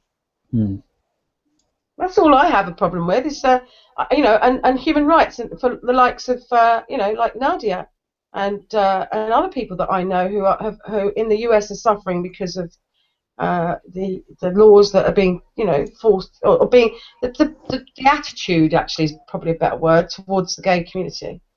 I'll just say like one thing it actually like to the point of like I was literally about to go, in fact I just got sick, I'm still coughing, but I was going to go to a Shia masjid with a sign that said like, we're sorry that our people in Pakistan kill your people. Like literally I was about to do that because I was so pissed off by some of these bombings that happened. There was a bombing in a Shia masjid I think it was like last week now, and like some of these things are just mind-boggling. Are you Muslim, Farhan? Yeah. Oh, okay. You couldn't tell? I'm wearing like oh, my camera screw. Okay, well I'm wearing like a Palestinian scarf. See, and Farhan, you're exactly the example of when people are screaming, "Oh, Muslims are terrorists," blah blah blah, blah, and they all want Sharia law. You're exactly the kind of person that you need to shove right in their face. But that's exactly what I don't get. I don't know a single crazy Muslim, except for on TV. It's propaganda. Well, yes and no, guys. Can I just say that I've lived in a Muslim community, okay? And I've dated a Muslim. That's not really relevant. But I've lived in a Muslim community for 10 years in a Bangladeshi community, and Sylheti, and they are, for the most part, just like Farhan. Great. Everybody gets on, rubs along really well. But there is a small minority that, do stir it up and start wanting to, you're an armed man and now, jihad sprayed on the walls and Farron. Oh, sorry, Annabelle. No, it's all right. You know me. I'll just carry on until someone stops me. Farhan, do you think that there's any credibility that there could be a little bit more going on to stir up hatred to Muslims, like through different government agencies that are putting this stuff on, or do you think there's any credibility to that, I like don't know with about government ISIS and things like agencies. that? Well, first of all, I'll say that there has been a continuous, we're the boogeyman of the 20th century, in America at least. Yes. And I would say that some of it, okay, I'm going to acknowledge that some of it is our fault, right? I mean, I think ISIS is not, I don't think they're considered, they're Muslims. I'm not going to say they're not Muslims, but No, I they're, think most intelligent people do not consider them to be Muslims. so actually the thing is, Annabelle, is that theologically, we can't say that they're not Muslims, but we can No, say I that know, you're way off. Like that's because like in Islam you're not scholastically, like according to theology, you're not supposed to say people are not Muslim unless you have like I just think they use it. That's all I'm. I mean, it's an established fact that they're just political. It's that clear. But what I will say though is that to answer your question, Flip, there is. So I'm just putting that to aside because we have our own problems that we create. I'm saying that I think that that there it's documented. There are movements in this country that have a political agenda to make us look bad, and they do it for several reasons. Support of other countries, to have the Republicans win, for the arms sales, things like that. They have real documented reasons. And I think I read something just today, in fact, it was on Twitter, I should have been paying attention in class, that said that it's in like the millions of dollars a year that they spend on, like I've got a letter to my own house, it was a CD actually, it was called, oh God, I forgot the name of it. But it was like a CD like demonizing Muslims that was sent to my house. Oh, I'm And- sorry. Really? Oh no, it's sent to my entire neighborhood. My entire neighborhood got it, and it's. Are you in a Muslim neighborhood or? No, there's no such thing in America as a Muslim neighborhood. I mean, it's not like the UK where where people are more like ethnically. Muslims in the UK and Europe in general are more ethnically. There's more of them, so they're less integrated in some ways. Whereas in the US, it's not like that. Like we speak English. There's, I mean, everyone speaks. Oh, definitely. I mean, the different. I mean, I had a banker once say to me, the problem with you guys is that you don't make them become British. And I remember at the time saying, well, why would we do that? That if they want to be their own, they're entitled to have their own culture. And I think there's an element of truth to what he said. I think we've allowed them to go too far down that path in that they don't speak English, they don't integrate. They want separate schools, and I think that there is an element of truth, but I still have a very strong, they've got a right to have their own culture, and they don't have to, yes, speak English, but they don't have to become British in the way they have to eat fish and chips for their tea and wear ridiculous clothes and get drunk every Saturday night. You know what I mean? It's like, but I can see in America, you like you say, you if I didn't know what you looked like, I would think you were, an American. Yeah, like I a mean, white you American. are an American, but you know what I'm talking about. So, like, I think that it goes both ways. There's aspects of British culture that are absolutely beautiful, and you'll see this in American culture that are amazing, and you'll see this if you go overseas, and you'll wish those concepts were back. I think at the same time, there's aspects of, I mean, there's no such thing as Muslim culture, but I'll just use that term, that are absolutely amazing that I think the West can learn from also. I think some of the aspects of, like, for example, like family relations is just. I mean, there's problems too. Well, I mean, I'm not gonna argue with you. I'm just gonna flag up. Tell me I'm wrong. I don't mind. No, I don't think you are wrong because I see where you're coming from. That family is very important and the structure and everything. However, you got to remember that we certainly are experiencing problems with families bullying their daughters into marrying people they don't want to. Threatening them. I mean, we've got charities dotted all over the country having to deal with this stuff. Yeah. So I wouldn't say it's completely, but I get the family thing. I do understand. Yeah, but then you can get that in Italy and Spain. They're like that as well. It's not like it's a purely Islamic or Muslim thing. It's not purely. It's not. There's beautiful aspects in all cultures. There, like even like if you ever heard about like Southern American hospitality, and there's things about like slavery and you are incredibly hospitable people. I mean, like I said, my editors are Pakistani, and his parents are just when we all go to DC for an event, they live out in DC because his dad works for the World Bank, And I mean, they invite us to dinner, and it's just wonderful. And the food, and yeah, I mean, you're much more hospitable than English people are. You can live next door to an English person for 2 years and not speak to them. Yeah, that wouldn't happen. So like No, we have right. neighbors who their kids can come over to. I mean, even now they can come over to our house anytime, and Well, you're definitely very family orientated. I'll give you that. Absolutely, yeah. but I think American culture used to. Well, it still is, but it's lost it. But it has those aspects as well, It and I is think like that down in the south still. that's what I was getting at. I was saying, yeah, okay, I'm not discounting some of the negative aspects of like Southern American culture, but I think at the same time there's beautiful aspects of their culture. I went to Arizona one time and I went to a store and it was a tea store and I just walk around and talk to random people, and this lady ended up giving me like a hug and giving me free tea, and so like Yeah, but I can see, Farron. I've not met you physically, but I can see you're the kind of person that people just warm to. I'm gonna start saying stuff that's gonna piss you off. You know what? I hate your country. I think we should attack the UK. No, you won't. It won't work with me because I know it's an act. So don't even try it. But like, I guess what I'm saying is that there's aspects of all cultures that are amazing, and I think that we can. I think Muslim cultures can take from certain aspects of Western cultures we need to take from. I think when it comes to, for example, treatment of women, that's a problem. I mean, I think, and we're Muslim. And that's a big issue for me, right? I know. Obviously, as a woman. And I think also like minorities, for example. But at the same time, I think there's aspects of like.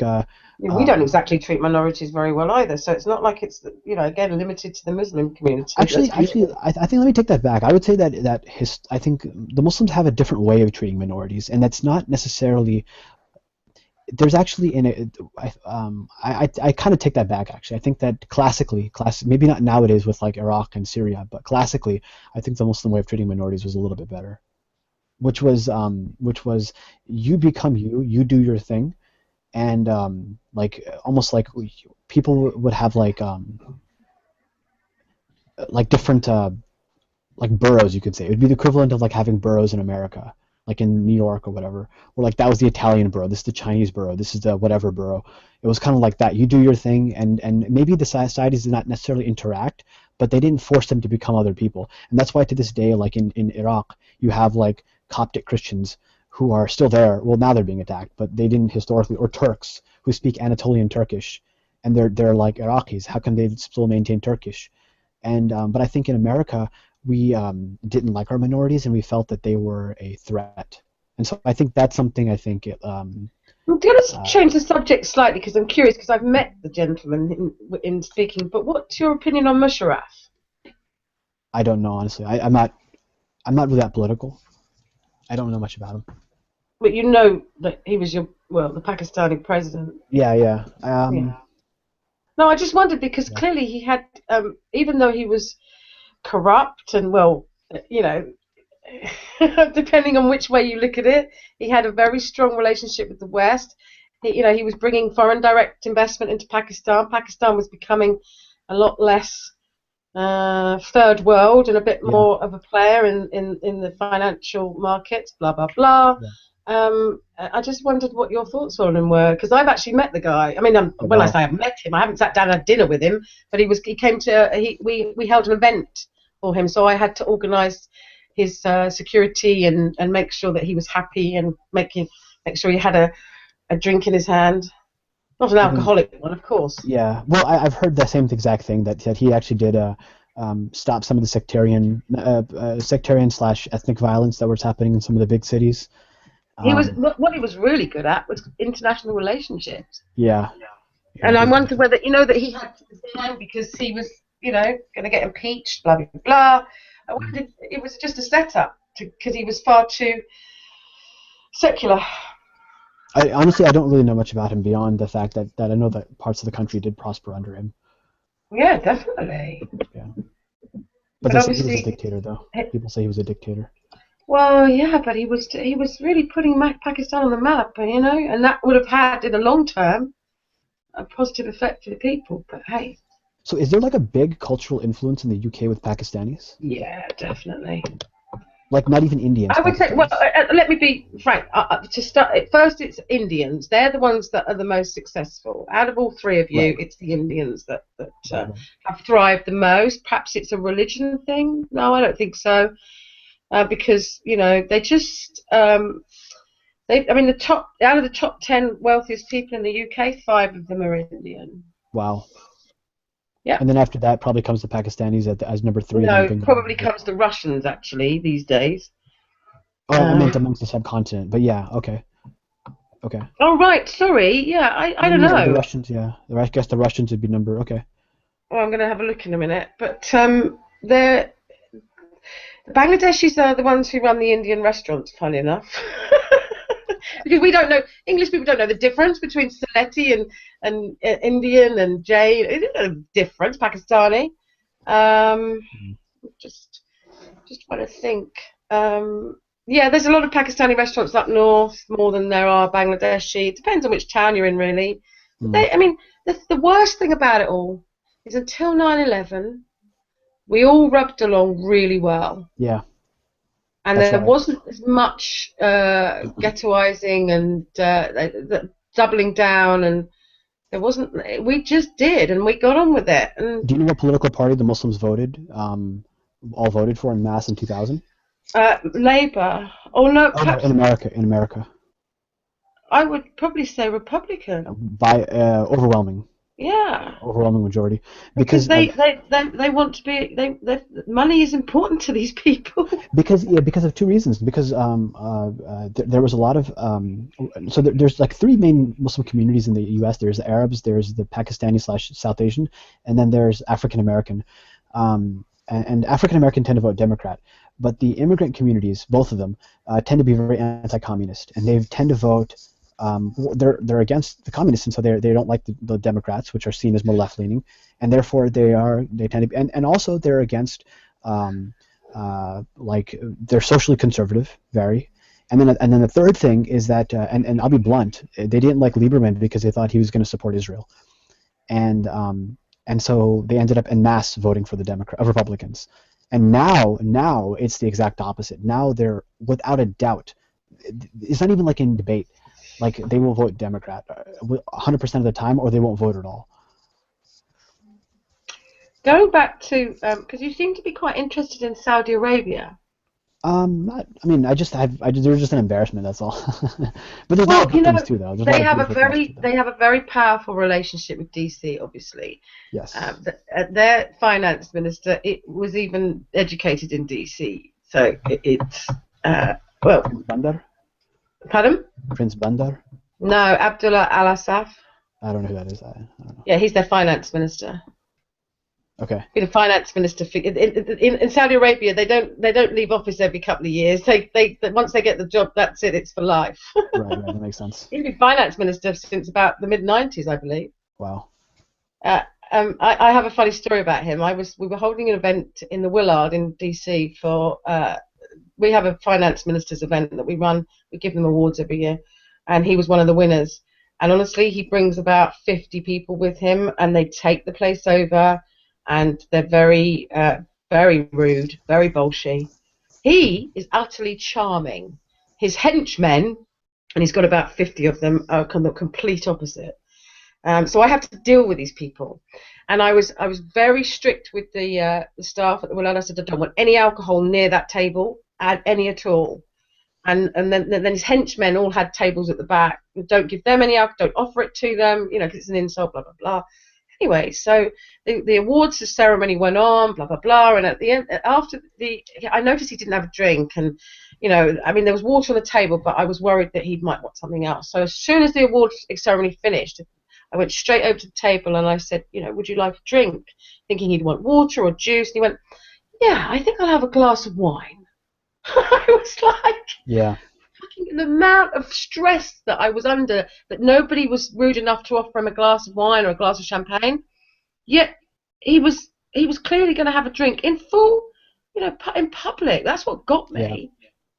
Yeah. That's wild. And then just no one's allowed to do that in Saudi Arabia, though. You get your hands cut off or something ridiculous. I don't know. That's like what shocks. It's still to this day like. There's kind of like a weird thing where like the masses of people might actually be very religious people and genuinely not drink alcohol. I'm sure the masses don't, but like there is a problem where like the leaders might not, or even if like other people do, it just makes you can't have your leaders doing that in public. You know what I mean? Like, Well, that's why I was so shocked, though, Farron, that he actually was prepared to do it in the US in Yeah. front. I mean, there were photographers everywhere. There were journalists everywhere. Yeah. Didn't seem And to like, bother him. But the other thing I wanted to ask you, what was the other? Oh, yeah. The other thing, of course, is that they don't drink, but the minute they arrive in London, they come to London in the summer to get away from the heat, mhm. and the streets of Kensington, Chelsea, and Knightsbridge, the most wealthiest streets in London, are packed with these guys running up and down in their Ferraris and buying everything in all the designer shops and all that kind of thing, and going to casinos, prostitutes, drugs, you name it. Wow. Yeah, And it's prolific. that's not unknown to us, or to the Muslim community. Like we hear about that stuff. Like And it's in not like something fairness, you it's hear. not just the Saudis, it's the Qataris, the Bahrainians, everybody. The Bahrainis too. Wow, I didn't know that part. Yeah, they're all at it. So like I know that like when I went to Hajj, this is about 2 years ago, probably about a little less than 3 now. I got off the plane. No, about 2 years ago. I got off the plane, and like it's like a very emotional, spiritual, religious thing. Like I started crying, like literally. I was in Dubai, and I actually I moved off to the side because I didn't want anyone to see that I was crying, and Why were you like, crying, Farron? because it was the first time I had been. Well, I haven't been outside the country like in 20 years, but I was finally like close to the cities of Mecca and Medina, which is like Yeah. holy cities. You hear about these stories all the Yeah, time. I understand. No, I Yeah. understand. And so like I got off the plane. I couldn't control myself actually. Anyways, literally the Was that the first time you've been in the Middle East? yeah, I haven't been in the Middle East since then. I'll say to you that as much as I dislike some of the human rights situations over there, the actual place itself is very mysterious, very spiritual. Yeah, You can it's a different world, so I completely understand where you're coming from. Actually, And people are especially so friendly. because it's the home of. I mean, you were in Dubai, but were you going to Saudi or? I was going there, yeah. So I was flying. I was there for like 8 hours. And, yeah, Mecca, right? it was exactly. So the plane went from DC to Dubai, and then from Dubai so anyways, I was there for like 8 hours or whatever on a layover, and the first store that I saw, it wasn't even like the second or the third. It was number one. Was the Smirnoff Ice store. Yeah, quite. I mean, Dubai is not a very. I mean, it's a great stepping stone for Westerners coming from America because Yeah. it makes them feel a little, more comfortable because it's so modernized and so westernized. But then you go to Saudi. Yeah. It was interesting because the plane that I was on, it was United Arab Emirates or whatever. Their plane. That's one of the best. Well, it's supposedly a very good airline. I've never travelled with them though. It actually was very good, like legitimately. They've got they've got a whole fleet of 380s, which when you see them coming into land or when you see them taking off at Heathrow, it's pretty impressive. 380 fleet. I don't know. What These are the ones with the double decker. The yeah. new Airbus 380s.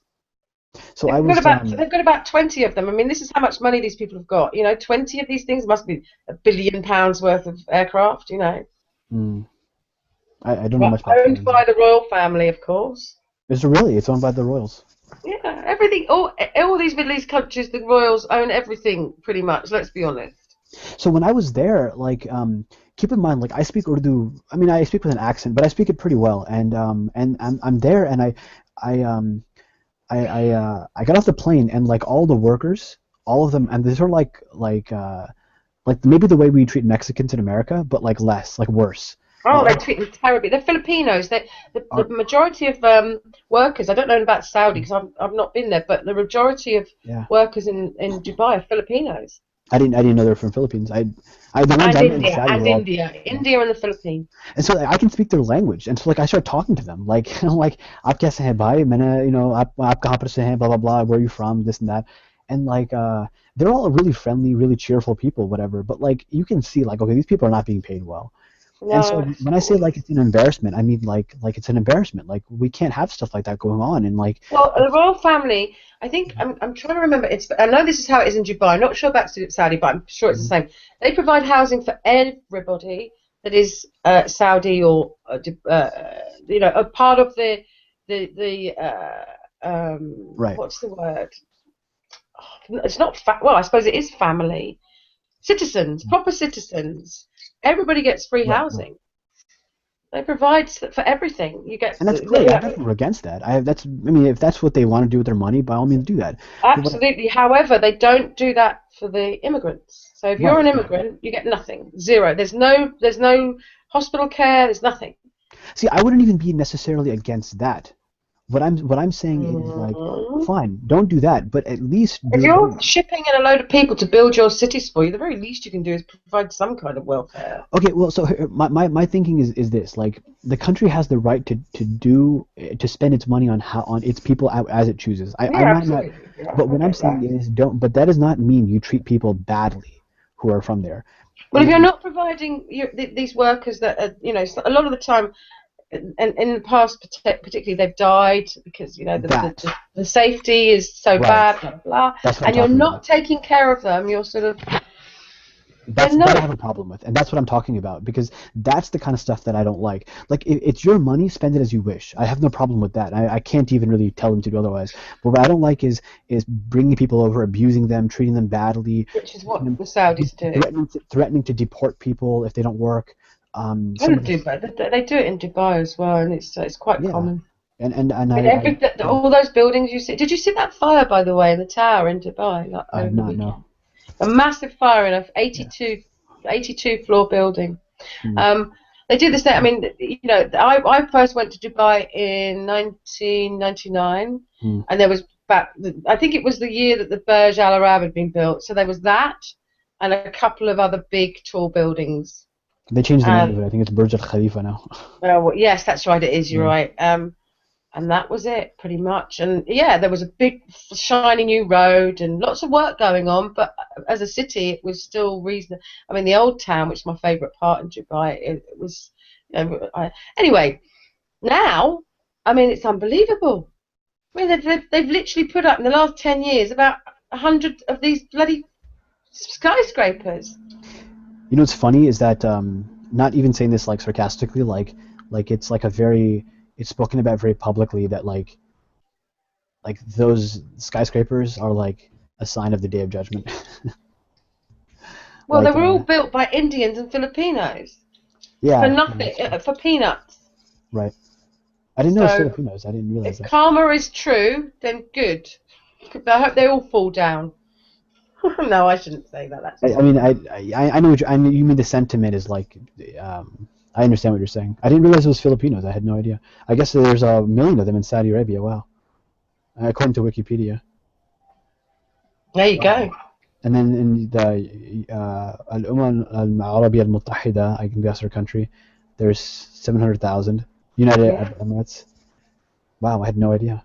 And you know what's interesting is the Philippines is a really strongly Catholic country, so they have to come over. They're probably not allowed to even practice their religion. There's a lot of Muslims in the Philippines, the southern parts, I think. No, I don't know. No, I don't think so. I think you're thinking of Indonesia. I might be. Yeah, it's not a Muslim country. It's a very strict Catholic country. I mean, there probably are Muslims in the Philippines. Don't get me wrong, but there's a tiny minority. Isn't there like a rebel movement there? Yeah, the Tamils. No, that's Sri Lanka. That's Sri Lanka. Sorry, not the Philippines. No, I don't think so here. India or the Philippines. Yeah, Islam has it's 11% of the population, but yeah, that's quite high, isn't it? Yeah, it's a pretty good minority, but I mean, I think it's overwhelmingly Catholic. The Pope was there recently. He had the whole thing. Oh my goodness! I mean, I've been to the Philippines several times, and Manila is. You'd think you were in Latin America. I'm telling you, you really would. They have a very strong. Well, it's like being in Latin America. I remember the first time I arrived, and there was all these. I mean, it's a mixture because you've got the old, those Asian buses that covered in sparkly colours and all glitter, and you know what I mean. I can't remember what they're called. The buses. No, the buses. I'll find it in a minute. But it's like you see that you can sense the Asian culture, but then there's this huge whack of sort of Latino culture. And they speak Spanish. I didn't know they spoke Spanish. I thought they spoke Filipino. Yeah, but it's a sort of weird kind of Spanish-y, kind of Asian-y. It's a very unique country. They're colonized by America. I think they're still under American colonization, aren't they? They're colonized by the Spanish, not by The Americans. Spanish, but I mean, don't we now control them? By we, I mean Americans. No. No, I'm serious. Like, isn't that? I thought No, we did. and I'm serious. You do not control them at all. I didn't know that. All right, you guys, I'm gonna head out. Good night. All right. Well, listen. Did you manage to get any more done? Oh no, I was done at 5. I have 2 more days to work on it, so I'll be good. Thanks for asking. I'll see you soon. See you soon. Bye, Ernie. Take care. Okay, so the coming of Ferdinand. Right. Okay, let's have a look. So initially, a population of about 100 million, the 7th most populated country in Asia. In prehistoric times, Negritos were some of the archipelago's earliest inhabitants. They were followed by successive waves of Austronesian people, Chinese, Malay, Indian, and Islamic states. Islamic states, right? Yeah. The various nations were established under the rule of Datas, Rajas, Sultans, or Lakans. The coming of Ferdinand Magellan in 1521 marked the beginning of Spanish colonization. In 1543, Spanish explorer, blah, blah, blah, blah, 1565. First Spanish settlement in the archipelago was established. The Philippines became part of the Spanish Empire for more than 300 years. That would have gone to 1865. This resulted in the predominant religion in the country being Roman Catholicism. During this time, Manila became the western hub of the trans-Pacific Manila-Acapulco galleon trade connecting Asia with the Americas. The 19th century gave way to the 20th, the following Philippine Revolution, which spawned the short-lived First Philippine Republic and the Philippine-American War. Aside from the period of Japanese occupation, the United States. Oh, you know what? I've got to eat some humble pie here because I never knew that. I really didn't. I thought Spain was the United States retained sovereignty over the islands till 1945. Yeah, actually, the only reason I know that is because the American pistol is we shoot the American military sidearm is a .45 caliber, and or I don't know the terminology, but it's a .45 is what we shoot, and the Germans shot a 9mm, and Americans actually at one point used to shoot a 9mm, and the reason we changed it to a .45, which is a larger bullet, is because there was a rebellion in the South that was predominantly Muslim, and they would charge at the American soldiers, and they would fight them. And It doesn't really say much about Islam. It's just talks about Roman Catholics. There's very little about Islam at all in there. And they're big. I know there's a rebel movement to this day. And anyways, they were saying that the American soldiers would shoot them like 4 or 5 times, and the 9mm is like kind of known that like if you're like crazy, you're not crazy, but if you're like really aggressive, like you can get hit and you cannot necessarily go down. And so the Americans actually after that changed the caliber and upped it to like a .45. But I know that only because we used to at one point we had some type of colonial control over them. Yeah, I didn't know that. I mean, I know that they work very closely with the American government because I work with the finance ministry, and Persima, again, we've done the same thing as we did with Al-Assad. We had an event, and I had to run around like an idiot for his team, but they were a lot more helpful, to be honest with you. So the Philippines is a very successful, well, it's a middle economy. Right. You know, it's not really a third world, although it's very difficult because when you go there, it looks like a third world. And I can guarantee you that a lot of the citizens probably don't live on much more than $1 a day. But its economy it's got a strong economy. Because like I was in Morocco, and there's parts of the country that look appear very poor, but it's actually a very nice country. Yeah, it's a nice country. It's a poor country, Morocco. Is it really poor? I from what I saw, it didn't look poor at all. I mean, it's a tourist destination, but it's not a strong economy. I mean, I really enjoyed it. I thought it was beautiful. Yeah, Morocco's amazing. The other two that are right next to it, you know, Algeria and Tunisia. And Algeria is a terrible financial problems because of its Islamic fundamentalist problems. Tunisia is amazing. The amount of Roman history, because Carthage in Tunisia used to be the capital of the Roman Empire. Yes, that's right. Yeah. I didn't know the capital, but I didn't. Yeah, I know it used to be before Rome. It used to be, yeah. So you've got this because the Roman Empire was not just in Italy. It was a vast empire across the whole of Europe. I know that the Carthaginians or whatever the hell they're called, they were in Tunisia, but I didn't know that they had their capital there. I didn't know that part. Yeah. Wow. Okay. So I know my sheikh is from, or one of the sheikhs that are around Masjid is from Tunisia. And I was going to ask you, what do people Hang on a from sec, I could be wrong. I absolutely thought that it was the capital. Perhaps I've got it wrong. I don't know. I could be wrong. But It was founded in the 9th century on the Gulf of Tunis. Carthage was on the Gulf of Tunis. From the 6th century onwards, it developed into a great trading empire covering much of the Mediterranean, was home to a brilliant civilization. In the course of the long Punic Wars, Carthage occupied territories belonging to Rome, which finally destroyed its rival in the second. So it did belong to Rome. Carthage occupied territories belonging to Rome. It occupied territories. The second Roman Carthage was then established in the ruins of the first. So yes, they took it over. The Romans took it over. But the amount of you know how you've got these ruins, like for example the Pantheon in Athens, and these huge fantastic, like the Rome in Rome and in places all over Italy. Well, in Tunisia, you've got them everywhere, and you can walk around them and touch them. You can actually get the amount of Roman ruins. Morocco.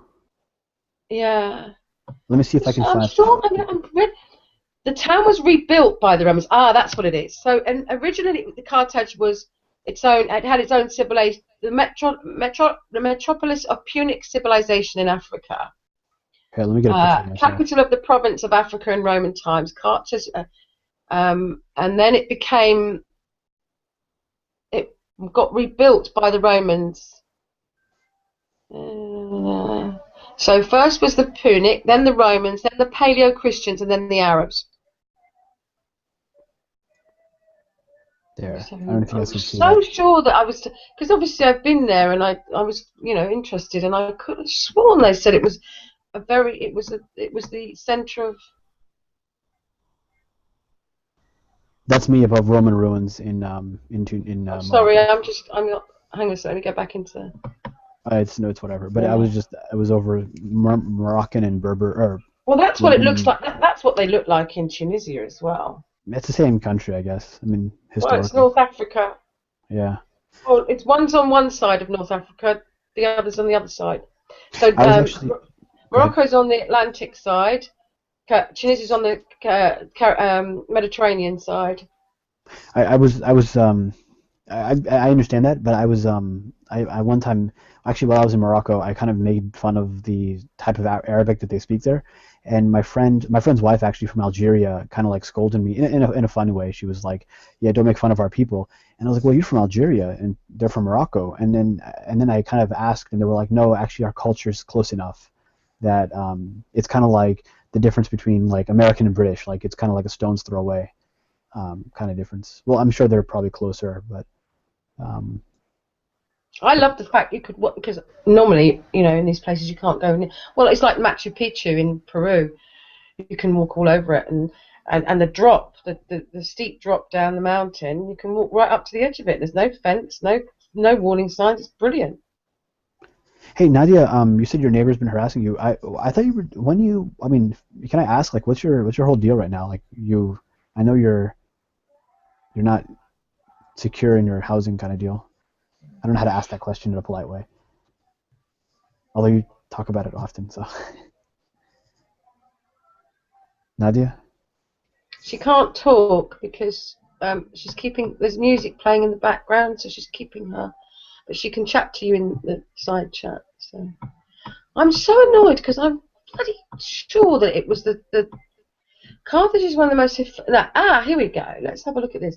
Carthage is one of the most famous historic sites of the Roman Empire.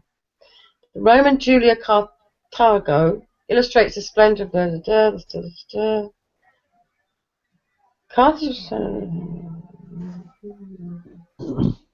There was a person called Hannibal, and I'm not an expert in him, but he basically had elephants come in, and he went around to the northern part of Italy to attack down into Rome, and I think he won even too. But then like his people died eventually or something like that.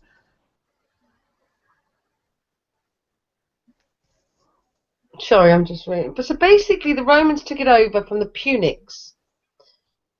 The town was fighting the Greeks. The town was fighting the Greeks and Romans for control of the war against the Greeks. ending with success. The war against Rome, known as the Punic Wars, were divided into 3 periods. Blah blah blah blah. BC, BC, BC. Carthage was almost totally burnt to the ground, and strict controls over further settlement were imposed on the remaining population. So basically, what Augustus formed in the 1st century, so it was a very important post. It wasn't the capital, so I apologise. But it was an incredibly important position because it was on the sea. Yeah, I mean, it's North Africa's a very, I mean, like you said, out of the 3, the most successful is Morocco by far. Yeah. And that's because they've been smart and they've opened their doors to the West and cater for the West. And you've got Americans going to Morocco, Americans going to the Middle East, which is not really the Middle East, it's North Africa, but they see it as the Middle East, don't they? Right, right. Actually, on that note, what do you guys think of people from the UK? What do they think of Americans? Do they see us like and I'm asking this genuinely, do they see us as like kind of dumb, or do they see us as like arrogant or funny, the nice? English? What do the English think of the Americans? Overall, yeah. It's a love-hate relationship. We can't, for the life of us, comprehend the obsession with religion. But we love the Hollywood, we love the food, we love the country, the people. But we haven't. I think we take issue. The other thing that a lot of left-wing Brits don't like is America's insistence on putting its foot down wherever it feels like it. It's big. Please take the Hollywood. Said please take the Hollywood. Yes, we love it. We don't really have. We do have a film industry, and we make great films, but nothing like you guys. Right, right. I think that makes sense. But I think that people struggle with America's insistence on trying to control the world. But you see, we have to join in the fun because we are your biggest ally. So, although the last time that you sort of decided that you might go to war, I think it was about a year ago, wasn't it, when Obama was threatening the Syria situation. Do you remember? Yes, I do. And Obama was trying to round up support from Europe and didn't get any. Because it hasn't exactly been a success over in Afghanistan and Iraq, has it? Let's be honest. Actually, and that's a side question. Like, we went to war against terrorism, which is kind of a weird thing to go to war against. And have we really won in the last? I don't. You see, I mean, yes, we did, but we also went to place ourselves in a strategic position to protect the oil. Sorry, 2 conversations at once. Yeah, I mean, that's ultimately true. Yeah, we ultimately wanted to preserve our American. You carry on chatting to Nadia. It's all right. I'm fine.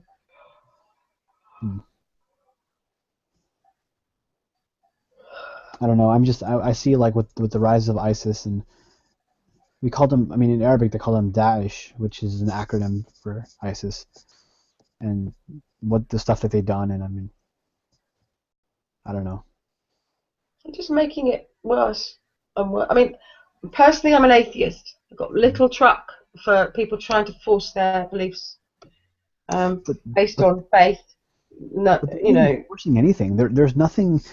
Like, they're not even like religious people. Like no, but they are, and that's the problem, aren't they? I mean, killing 12 people in the Charlie Hebdo office, merely drawing a cartoon. Sorry. So, like, if you look at those people, like, they're not religious people. Like, yeah, it doesn't matter. Yeah. Their image is religious. Right, they're calling out Allah Akbar when they leave. You and I can probably have a mature conversation and say, yeah, I realise it's political, blah blah blah. But your average Brit doesn't see things like that, and neither does your average American, and neither does your average French person or your average Spanish person. So the whole world is just terrified of the whole situation. And to a degree, I almost don't blame them. Like, I don't like that, but I don't blame them. It's a weird kind of feeling that I have about that. Sorry, I didn't quite catch what you said. I was saying that, like, I don't like that might be the view of the average Brit or the average Frenchman or the average whoever, but at the same time, like, I don't blame them. No, and I, it's funny, because I've always been very defensive of the people that sort of group all Muslims in the same box and get angry because they're ghettoized. All this usual shit that Islamophobia or what. Some people say that's not a word, but there's an element of it. But after the Charlie Hebdo situation, I just thought enough is enough. Because they've not just, they did the Charlie Hebdo and they've just recently killed 2 people in Finland as well. Or Denmark, sorry. Yeah, Denmark, yeah. My thing is, like, and I had this conversation, it's really weird. Like, I have this friend who's actually, like, legitimately a good friend. In fact, the picture that I'm in Morocco there, I was at his wedding. He's, like, the complete opposite of me, this guy. He has actually the same first name as me, but we're totally different. He's, I haven't seen him, but I know, like, he used to drink, and, like, that's like a very negative taboo, like, in Muslim communities. See, that I don't understand. Why? I mean, that is purely based on religion, but exactly, and there's no valid reasoning behind it. Certainly not getting drunk and falling over. I understand that, but having a few glasses of wine with your friends on a Saturday evening around the table for dinner is ridiculous. Do you have the same view about, like, marijuana? Yeah, pretty much. Okay, well, that might be the exception, because whenever people say that, I always say, like, what do you think about weed? And well, weed's harmless. I mean, I would agree. It's no more harmful than alcohol, or even other stuff like vast amounts of cake. Anything in huge quantities. Yeah. Damage. Yeah. But what I was saying was that this guy he's very different than me, like totally different, and we're somehow still friends. I don't know how it happens, but I'm like I actually really like the guy. Sometimes it works. I don't know. I mean, I think he's a great guy, even though he constantly tells me I'm a terrorist, and I constantly tell him that I'm gonna see him on the battlefield, and because he's in the military, and so he's not Muslim then. He's Muslim. He's Muslim. Oh right, okay. Yeah, so I know he is, because I know his family and I know his brother. And is he practicing, or is he just a cult? What I would call a cultural Muslim? He's a bit of both. Okay. Somewhere, I mean, I would say he's got his moments where he's more practicing, but does he go to the mosque? I don't know actually. I don't know.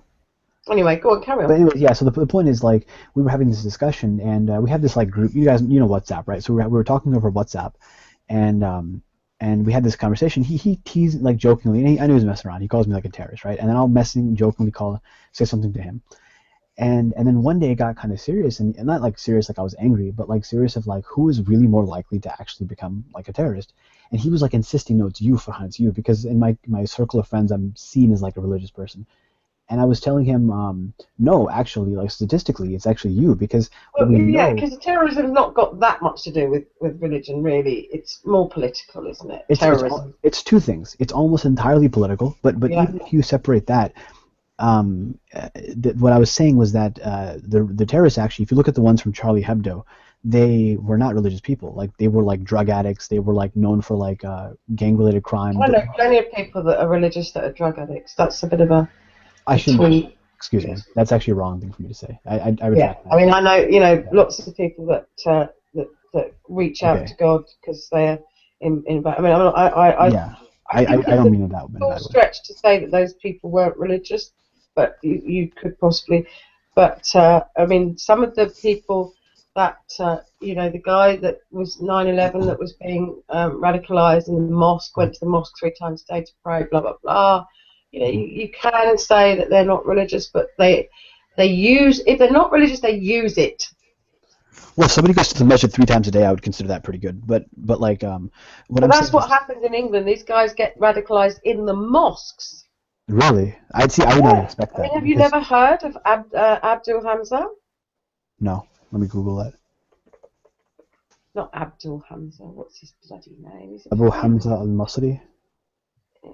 I just Googled. I don't know who this guy is. Actually, so like the studies that I found have been actually the opposite, and that like the people who do this are actually they're not even religious people. When I say that, I mean like there's certain cultural things that like practicing Muslims do or don't do, and they don't even do those things. Abu Hamza, that's it. Not Abu Hamza. I don't know who that is. I can't believe you don't know who he is. I don't know. He's now in the United States. He was sentenced to life imprisonment for terrorism. Abu Hamza al-Masri, I'm on or the Hook. Wikipedia page about He him. was the Imam of Finsbury Park Mosque, which I lived about 10 minutes walk from. He preached Islamic fundamentalism, militant Islamism. Al-Muhajirun. That's interesting. Yeah, I mean, this might be the rule that breaks or proves me wrong. No, But like, it's not. but It's like, I quite guess what common I'm in saying the is, UK. It might be different in the US, but very common. This is where most of our, the guys that blew up, the 7/7 guys that blew up all the trains and all attended the same mosque and went on training courses in Wales with the mosque, and it's quite common for homegrown terrorists to be quite radicalized within the mosques. maybe things are different in the UK than in America. Well, clearly they are. I don't know. Honestly, I don't really know much about the Muslim community in the UK, other than from my friends who are from the UK. Well, didn't one of the guys that one of the guys for 9/11, wasn't he from the UK? So what I know about, I guess what I was overall getting at, and this is from my own research and also reading like studies on this, what they found was that people who do these things, like, for example, they're more likely. I mean, however you feel about alcohol, alcohol is like, even just culturally, you wouldn't do that in any part of the Muslim world. You would not drink, and at least openly. And I guess maybe you're showing the exception, which is kind of shocking. But like people, they're more likely to drink. They're more likely to do things that are just traditionally not associated with like practicing Muslims in any respect. Yeah, no, I understand that. Yeah. Like the 9/11 hijackers, it's rumored, I don't know how true this is, but they went to strip clubs before the bombing. You mean like all the Saudi Arabian Muslims that go to the mosque and then go down and pay for a prostitute? Sure. Which is kind of a weird juxtaposition. Well, it's not weird. That's what they do. I mean, this is why we all look sort of. This is why we see this double standard all the time in the UK. Yeah, I mean, wow, that's pretty wild. Well, I mean, most of them are related to the Saudi royal family. There was the who were the Boston people? I forgot the Tsarnaev brothers. They were Bosnian, I think, Chechens. weren't they? Or, yeah, Chechens. they were. Yeah, but But they were lone. They were not linked to any faction at all. They did it on their own. Not religious people. I mean, like, there was nothing like probably after this conversation, I'm gonna pray the night prayer. I'm gonna probably read like at least 2 pages of the Quran, and I'm probably gonna like meditate for like a half an hour. Like like that kind of stuff. These people are not known to do, is what I'm saying. They're like, and so the thing I was talking about my friend. You know about the Bosnian War, though, right? You know about the slaughtering Christian. You know the okay. The birth of Yugoslavia. I know. Yeah, I mean, to suggest that these people are not known to do these things. Chechens, really? So Chechens actually, so Chechnya, and I know a little bit about Chechnya. The Chechens were actually taken over by an external faction. So like they actually internally were actually very religious people and were very peaceful people. And even when they fought against the Russians, their stories from them are amazing. But well, there's plenty of Chechens fighting in Syria at the moment. So. What happened was that there was as the war progressed, as the war continued and continued and continued, it brought out the worst in those people. And but you just, I mean, the only reason I said it was because you said they're not known for it. But I beg to differ. No, I can respect that, but I would say now that the tables have turned, unfortunately. But historically, they were the Ingushetis, the Chechens, the what do they call? I forgot the other. The Caucasian groups. They were mountain warriors, yeah, but they weren't like, they were Qadiri Sufis. Like they weren't going around. I mean, we're talking about hundreds of years ago. We're talking about in the 90s when the war was going on. Right. But I think when that kind of stuff even the Syrians were not known to be violent people. They're not. Chechen population, ran out thousands of people and killed and. But what I'm saying is that the Syrians, for example, are known to be like very peaceful people. What happened? The war happened there, and it went on for year after year after year after year. I'm sure that, like with any of these situations, you get in people coming in from the outside. But as a whole, I don't even mean that. I mean like even like American soldiers. Like Americans are good people. Like they're not violent people. But when you're in a war situation for year after year after year, it's going to bring the worst out of you. And I think that's what happened to a lot of our soldiers. And I think the same thing happened with the Syrians. The same thing happened with the Chechens. The same thing happens with even. I mean, I'm not being facetious when I say this. There's stories about like British. I mean, this is what they teach us in schools. That like the British were kind of cruel to the Americans and so on, and Native Americans were cruel to the Native Americans, and in any war, the Italians and the French, I think it was, were like horrible to the North Africans, because when the war progresses for year after year, it brings out the worst in people. But I think just the way they are on their own, they're not like bloodthirsty, violent people. When they're just chilling, when they're just like a bunch of hanging out, like Chechens doing their own thing, they're doing lesginkes or whatever dance they do. They're not like, they're just good people. But I think when there's like any war situation, it brings out the worst in people and it damages the psychology. And it's just a human thing. I don't think it's a cultural thing. I mean, you know, this is the problem atheists have. That religious people say, oh no, we're not normally like that. Oh no, they're not real Muslims. They're not real Christians. But sadly, we don't see it like that, obviously. But I think even the same thing can be said about like atheism. Like even like in cases of like when there's like extreme wars and horrible things happening, it will bring out the worst in it's the 20th century. Yeah, but we don't do it on the instruction of a deity.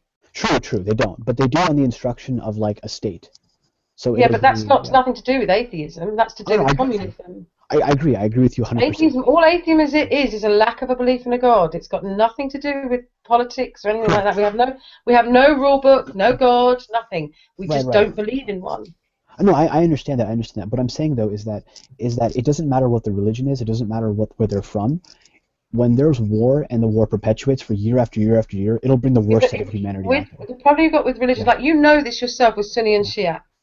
Right. You've got two different factions of Islam killing each other daily. Correct. Now they are. But what I'm saying is before whether it's now or not, it's happening. Okay, there's no point in going back in this. I understand. Yeah. We're talking about, and this is what always gets me about religious people, is they always go back, oh, well, it didn't happen here and it didn't happen there, but it's happening now. It is. But what I'm saying is, I'm not making a point about religion. I'm making a point about humanity. I'm saying that when a war starts and it continues for year after year, it will lead to breakdowns, and it'll lead to breakdowns over lines that are, whether it's religion, whether it's ethnic, whether it's racial, whether it's political, social, it doesn't matter. But the wars that are going on in the world at the moment are True. I mean, some people will argue till they're blue in the face. It's all political. It's all about oil. But we're not making the Sunnis and the Shias kill each other, are we? So I think that actually has. We're not making the Jews and the Palestinians kill each other. They're doing it because they hate each other. Right. I would agree. But if you look at, for example, let's say Iraq, and this is a recent example, so I don't think it's out of the blue. The Sunnis and the Shias intermarried. I'm sure there's Jewish and Palestinians that have intermarried, but it's very, very, very rare. No, but the Sunni and Shia thing was a big deal though, like in Iraq, because they were so there were neighbors that were half Shia, half Sunni, and so So how many of these people got married then? Intermarried? Yeah. I mean, I don't have numbers for you, but I just know that kind of stuff happened. It's nothing rare. It's nothing new. Come on, be fair. What I'm saying is that the fighting itself only erupted after the politics. Okay, like I said, we're talking about now. True. No. I will give you. My argument isn't about when; it's about why. Okay. I can understand that. What I'm saying is, I think the why is. Clearly. I would say that the why. Religion is used as an excuse. I agree with you, but I think the broader reason is actually more political. I think if there was, for example, a war in America where America had a collapse, a breakdown. Well, it's not that far off. I mean, I hope. No, I'm only joking. Of course it is. Yeah. I know. But if you've got the gun nuts against the liberal, if you let the gun nuts get hold of some of the liberals, that you never know. It could happen. They'll kill them. They will. But they're probably the same religion. So I think the reason why they fought. And the American Civil War is more political. It's because of states' rights, at least according to the South. Yeah, let's not go down. I mean, let's stick to the sort of current. But yeah, I mean, I'm not gonna sit here and say it's got nothing to do with politics. It's all to do with religion. That's not what I'm saying. But you've got to take some. You've got to look at what's happening in the world now, not what has happened in the past, and not how many years ago everybody got on or whatever. I don't know. You've got to look at what's happening now. Now. What's happening right now is that if you look at the most successful, the most highly functioning countries that their concerns are for their people, their human rights, the societies are thriving, etc. They are all Minorities. secular. Would you say though that that's because they're secular, or would you say that's because they Absolutely. have? Religion doesn't start laying down rules and setting people against each other. So there's have you read Adam Smith? Well, yeah, but I don't necessarily agree with him. Fair enough, but I mean I don't necessarily agree with everything he says either. But he says something that I thought. Again, we're going back to What I'm getting at is that he said in his book that what causes prosperity this is my breakdown. What causes economic and social prosperity, and we're talking about social ultimately, is which is the end goal, is when the economy does really well. The economy does really well when you have a couple of factors: peace, courts of law, and property rights, and he gave a couple of things. When these things and not war. When you have war, that destroys the economy. When you have a destruction of the economy, I think there's more to. I think you've missed out a bit there. You've missed out about human rights, women's rights. Right, human rights, women's rights, minority rights. These types of issues. Again, you can say, oh, these countries are at war. That's the problem. But no, there's also a lot of problems with human rights as well. I know. Okay, I agree with you. So human rights, women's rights, minority rights, religious minority rights. If you look at these countries we're talking about, there's very little rights. Right. No, I agree with you. What I'm saying though is that what my issue is. It's more to do with that than anything else. So let me take a step back. What I'm saying is that these issues that you're talking about are real issues, and I acknowledge them. What I'm saying though is that the correlation I don't think is between being a secular or being a religious country, because there are a lot of secular countries that also have problems. Like for example, China. Well, but that was a communist country until 30 years ago, and it's changing rapidly. Exactly. It doesn't happen. You and I both know it doesn't happen overnight. Correct. I agree with you. 100%. There's a small faction. There's a very small faction of people killing each other, and unfortunately, they happen to be Muslims. In China? Yes. In Western China, that's true. Yes. But what I'm saying is the fact what makes China prosper is not the fact that it's a secular unity country. And equality. Well, that too. But what I'm saying, what makes it prosper is the economic system that changes. When you leave like a communist. But they've always had equality for women. What I'm talking I mean, the about one thing that obviously they have, the terrible thing they did do was a one-child policy, which was horrific. But they has caused a lot of problems. But what I'm saying though, I'm saying that China did not prosper when they became secular. China prospered when they fix their economy or are working towards. Well, that depends on what you consider to be prosperous. I mean, they weren't exactly a failure before they opened up to the West. I mean, they weren't. You can kind of play that either way, but they're doing significantly better nowadays. No, I would say they were pretty crappy back then. Right, it depends on. I mean, you have to. I mean, if you talk to any of the older Chinese generations, they don't like what's going on. They were quite happy being in a communist. They like the control. They like the discipline. They like the being told. They did honestly. I've been to China many times. I worked out there for 4 years. The new generation are very left wing and kind of want changes and they want rights and they want fairness and they are very, and this is why China's having to change perhaps quicker than it perhaps wants to a certain extent, because they are getting look at what's been happening in Hong Kong, because China's decided that it's going to tell Hong Kong who's going to run it. There's no I've heard about that, and there was absolute mayhem for weeks on end, unheard of in China. I honestly I've heard about the protests in Hong Kong, but I don't. So they're going through this change, and I mean they do allow religion now. They don't like it, but they have allowed it. So it's not like they don't. They are more of a secular country than a communist country now, but only just. I mean, and that will hopefully change. More and more Chinese are actually turning to religion, but Christianity. I've heard about that. Yeah, Christianity's a big deal there, and in Korea as well. It's a big deal. It's a huge deal in Korea. It's like the most Christian country. South Korea has been a developed country for many years. Pardon? South Korea has been a developed country for many years. Right. Yeah. What I was saying was that if I take a step back, I look at, for example, China, and I'm saying that we can say that there's obviously problems that are happening with pollution, with but they're a new industrialized nation. it's ironic that the people telling them they need to sort their pollution out are just Right. They banging out just as much themselves. pollution themselves. But I get Right. it.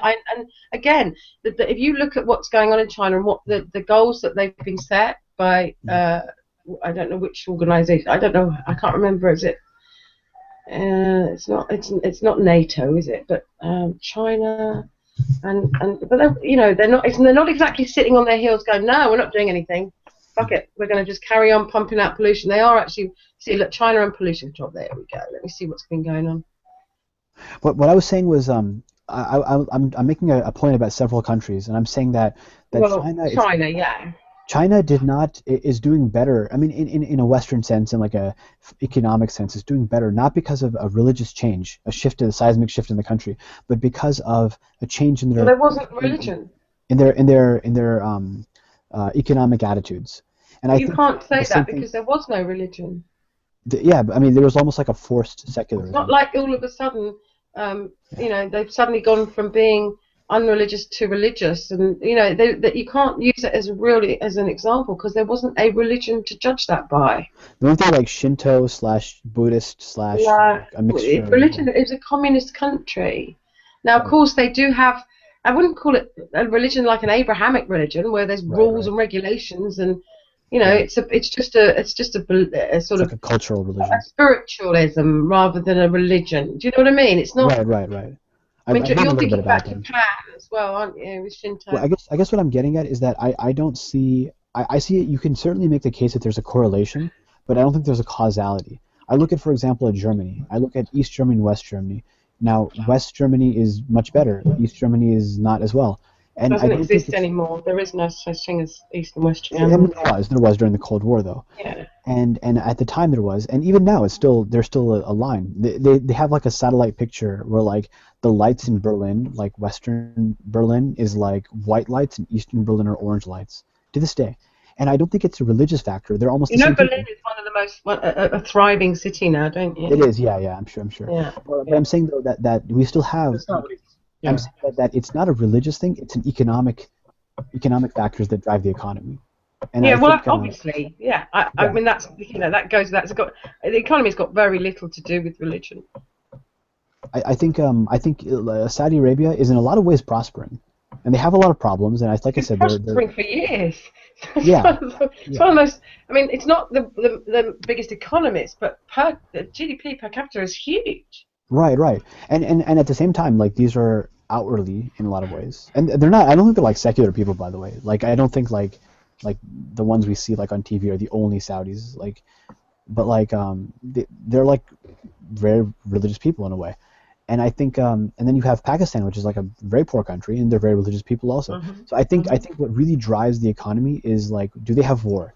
Do they have peace? Do they have property rights? Do they have human rights? These are the factors that I think really drive the economy. I don't. But it's just. I mean, I'm sorry, but you've just. It's there. It's quite obvious that the more religious a country, the more poverty there is, and the more it's more dangerous, particularly for women. Right. I think that's a correlation. Sorry, but religion does play an enormous part, particularly for women. I still think that's. I mean, I did say to you right at the beginning of this. My concern is not necessarily the economy; it's more people's rights. Right. I can respect that. And in many strictly religious countries, women and minorities have no rights. Yeah, I mean that's true. And, you've said it yourself. Saudi is an embarrassment. It is an embarrassment. Yeah, it is. Yeah. But the point I'm getting at is that it's not just Saudi. It's other countries that have these archaic laws where women are forced to marry into family.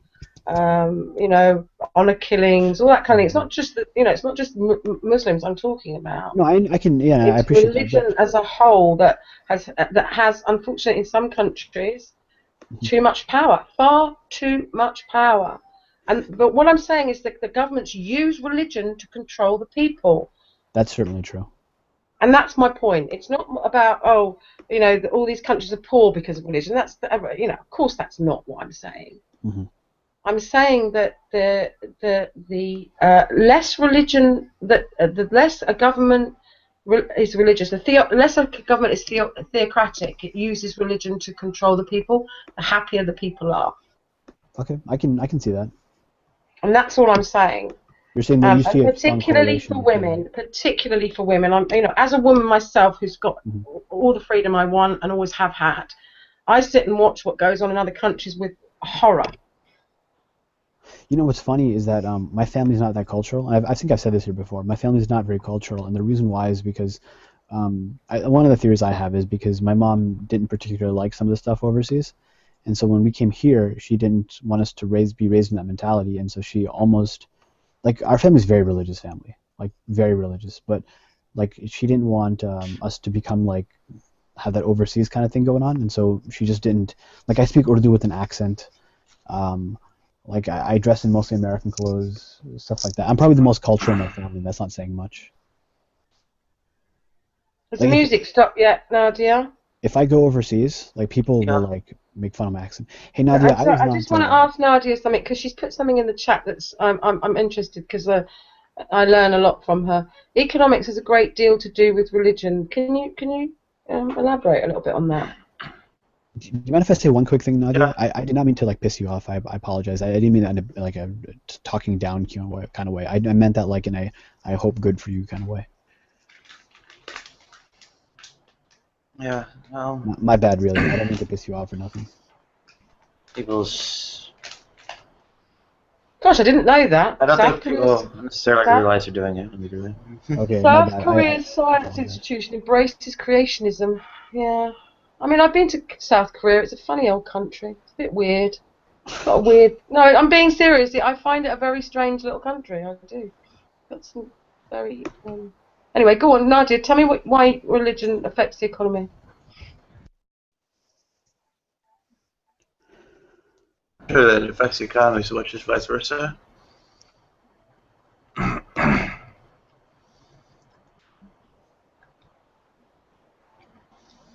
mean, essentially the sort of security or whatever of,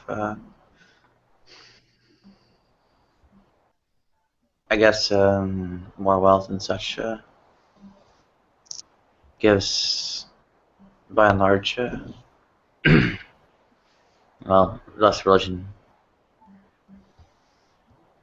That Gallup poll, I guess, shows that,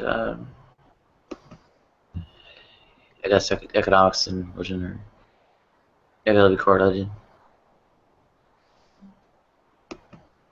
I have a little bit of a theory and you might not like this, Farron, that I find that people who are, I mean, if you go to the favelas of Brazil, or the slums of India, people are incredibly religious, and it gives them hope because they don't have much else. They don't have any real hope, so they have to rely on themselves. Yeah, that's true. At least to psychologically endure. If they think that God's gonna, if they pray to God and they do all the things that are they're instructed to do by their holy book, that somehow, some way that life will get better. Then I don't think they think that. I think that's more like a modern view. That's the gospel of prosperity. I think it's more like they just deal with it. Like they're able to cope. If I was living in an Indian slum, I wouldn't be religious. I'd be like, fuck you. You say that, but you might. Oh well, I mean, I'm like that when I'm not poverty stricken. I mean, I'm like that because of what I see in the world, because of all the terrible things I see going on in the world. I'm like, if there was a loving God, it just wouldn't happen. He wouldn't allow all the shit that goes on to happen. What about an unloving God? If he really cared about his whatever they are, I don't know what his children or whatever it's called. There was I have a sheikh that I go to. I mean I'm not gonna say exactly what, but some things really will make me sad and whatever. And like really like not like small things, like really deeply sad. And I'll have a sheikh that I go to. In fact, I'm going to see him tomorrow, inshallah. And when I go to visit him, he'll tell me something in like a nice, polite. He'll be smiling. He'll be like, "Don't worry about it, Farhan. Don't let things bother you. Blah blah blah." I come home, my mom will tell me the same thing, but she'll yell at me and she'll be like, "What's wrong with you? Stop being like this!" And like she'll like smack me over the head. It's really funny, but sometimes like it's not even like things will get better. It's more like a just a way of dealing with certain things. I don't know. I mean, you're very fortunate. You know that. I am. I'm You're in a very blessed. westernized country. You've had an education. You've had all the opportunities that a lot of people in the country you come from, or your ancestors come from, really don't have. Right. I mean, look, again, the great example is the Peshawari school shooting. Malala, I can never pronounce her name properly. Malalia. The She's girl that actually was from shot. the tribe. Yeah, I She's mean, my tribal woman. when you see stuff like that, you've got to understand that it's just another nail in the coffin for religion. Oh, don't go that far. I mean, I would say never mind. I don't want to argue. Well, I mean, the fastest growing demographic in the world is atheism. Is it really? I didn't know that. Yeah. I thought it was Islam. Pardon? I thought it was Islam. No. I mean, you're growing. You are growing, whereas Christianity is rapidly declining. But Really? No, let me take it back. I said the opposite. I'm sorry. Fastest growing religion. It certainly is in Europe, Nadia. Let me take that back. I thought Christianity was the number 1 growing religion in the world. I'm not Islam. I thought that is no. Christianity is the largest religion in the world. Out of the 7.2 billion or 3 billion people on the planet, there's 2.2 Christians, 2.2 billion Christians. So it's the largest, but it's certainly not growing. I mean, it's growing in some countries, like you've mentioned already, South Korea, China, but it's dying out rapidly in South America. It's getting big. Well, no, it's always been big in South America, thanks to the Catholics. Actually, in Brazil, atheism is growing in Brazil. Is it really? Really, it's all there. I mean, it's quite easy to look up. Yeah, I mean, the most reputable people for what do you call it? Statistics on religion is the Pew Research, and that will give you, a basic rundown of which countries are. I mean, America every year loses another percent. It's not happening rapidly in America, but it's happening. I think 10 years ago, I think 10% of Americans were classed as non-believers. Now it's more like 16. I don't know. I didn't. I mean, I know that we have a lot of it's not uncommon where I live to meet like someone who's an atheist or who's functionally like not practicing in any way. That's very common. I mean, there's a very grey area, isn't there, as to somebody who stands up. I mean, in England, people are more than happy to admit that they're atheist, whereas in America, I think there's a little bit more of a stigma to it. I mean, there was one survey that was done that atheists are considered no better than rapists. Who thinks that, man? Come on. I mean, I'm only telling you what these surveys say. I'm not telling that I think that or that other people. I'm just saying. Who out there thinks that though? Like, who's this? I get so much crap thrown at me for being an atheist by religious American people. I don't know. I mean, I'm not about to do to like you guys what happened to us for the last 13 years. I don't know. Who think like one of my it's really weird. I had this really good friend of mine who was like an atheist, and he was my coworker, and we're like as you guys say, I get along with him, or I get on with him, as the British say, and like I don't know. Like I never felt like I've never seen people have negative view towards atheists in America. But maybe I just wow. You talk to some atheists on here. You'll find out about it. Believe me. I mean, on the internet, yeah, on the internet, that's definitely the case. There's a Christian versus personal experiences with their families. I mean, I know people whose families don't speak to them anymore. I have family that really, really, really don't like the fact that I'm an athist. You know, maybe I have should a real retract what I problem just said, dealing with actually. it. And they're so concerned. And I know several people that I talk to on here who have had a real struggle leaving the faith because they're shut out from their communities. Yeah, I think I'm going to retract what I said. I mean, let's not forget. Yeah. I mean, I'm going to give you another example of what atheists have to deal with. You know, the Saudi. I can't remember. I'm not sure which one of the members of the government came out with it, but the atheists are terrorists. I've never heard that before. Really? You didn't hear that? Oh, well. I don't hear everything that's out there. I know, but I've heard that as well. I mean, these are big deals for us. You know, when you get an entire country particularly someone like Saudi, say, I mean, that's what amuses me about that, of course, is that the relationship the Saudis have with the Brits, who are incredibly secular. I find that amusing. But let me get the atheists and terrorists. I can't remember which minister it was, but it was one of them. Bear with me. I mean, I believe you, but I just haven't. But I think that your idea that we don't get crap for being who we are is. I mean, we don't. We certainly don't in the UK. I think he said like 3 times now that he retracts that. Well, I'm just talking to him. I know, I retract it. I guess I have seen it on the internet, but I just haven't seen it in person. But, like, I'll be honest with you, like, my views about, like... I just wanted to remind myself which minister... Well, yeah, I wanted to make sure it was a minister and not some, obscure imam. Like, I will say, though, that, like, I kind of am not maybe a good source to, like see badness in people. This is no, a bad I can quality. see that. I mean, like I said to you earlier, that you clearly you're the sort of person that everyone warms to when they meet. I actually, it's really weird. When I was a freshman, right out of college, there was this lady who hated Muslims. Actually, I know she hated Muslims. I know. Aaron, do you know who it was? And I'm really shocked, actually, because I didn't even realise it was King Abdullah who said it. Really? Well, that's interesting. Yeah, exactly.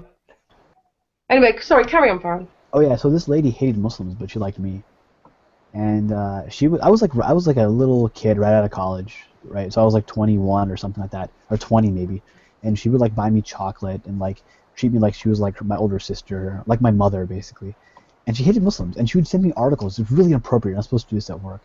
Articles like basically like criticizing Muslims to my email, and at work. And then be like, well, you're the good one though. I was like, okay, but I guess what I'm saying is that I don't really see anybody. I take it to the extreme. I don't see anybody in a bad way. Sometimes I even should, and I don't. So like, if like Christians, for example, come out against atheists and start saying terrible things to them, I'll be like, yeah, well, they're good people. They mean well. And the same thing, like if there's like atheists doing bad stuff, I'll be like, well, he's a good person though. I just kind of brush it aside, and I think I do that too much. Not all atheists are good people. Right, I'm not a big fan of Harris. Clearly, I mean, we've had this experience in America a couple of weeks ago, where a local atheist decided to shoot 3 Muslims. Right. Now, there's 2 sides to that argument. There is the argument that no, it was nothing to do with their religion; it was all to do with the parking spot. But which is stupid.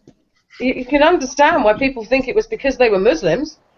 That was a big deal in the Muslim community in the U.S. Even now, like I'm not even saying like at some institutional level. I'm saying like the average person is like very affected by that. It's even now. Like you can go on anyone's Facebook, you'll find pictures of like the 3 of them.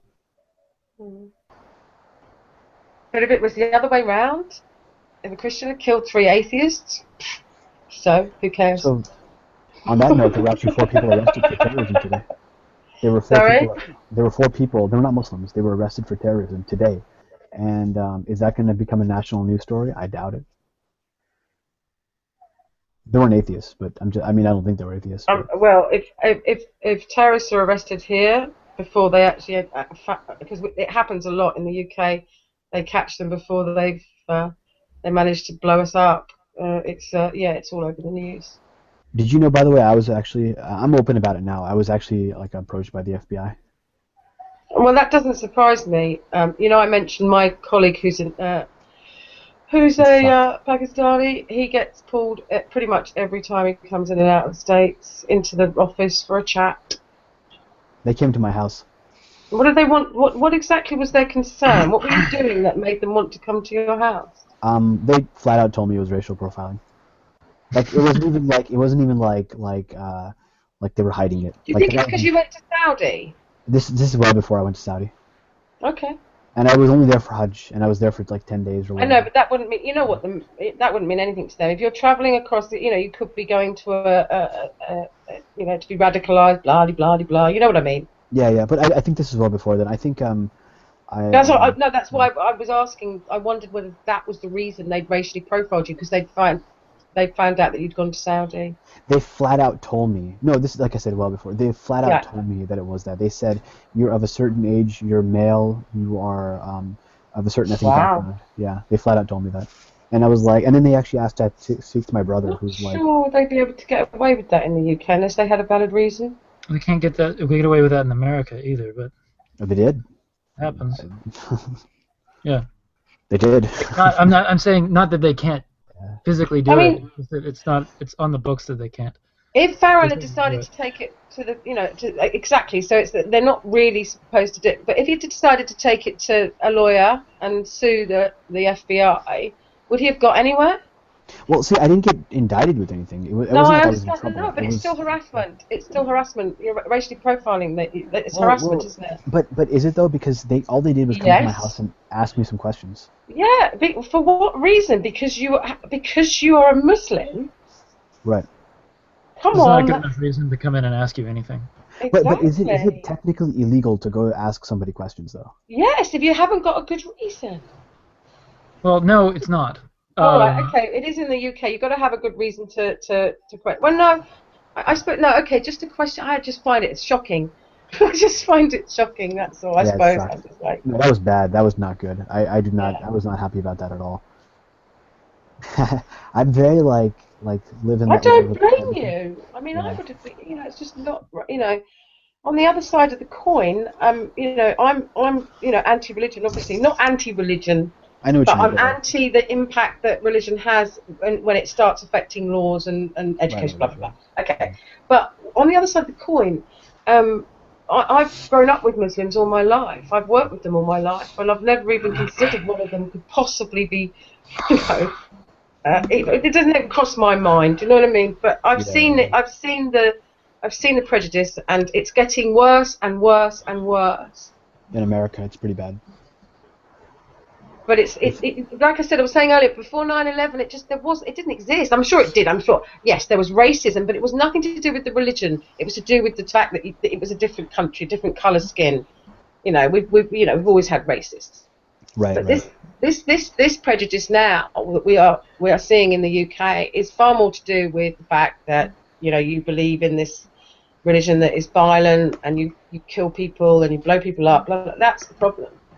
But you know what's funny? The fastest. I mean, maybe I'm wrong about this, but I understand that Islam is a pretty fast-growing religion in the UK.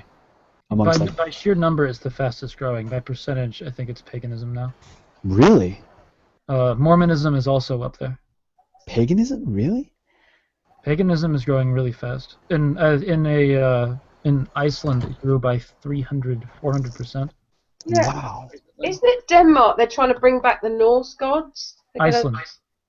No, Iceland is building a shrine. it's Iceland, Or a is it? temple. Good on them. But is it like out of conviction or is it out of like cultural? You know what I mean? Like, It is people's religious identity. Yeah, I think it's cultural, probably. It's probably more cultural as far as the origin of it, but as far as their belief is concerned, that's what it is. What they're Yeah. saying. They are a very secular country. Speaking as someone who believes in those gods, yeah, it's. yeah, you and I have talked actually. I remember that now. Yeah, I'm one of those guys. So is it a cultural identity or is it conviction? It's both.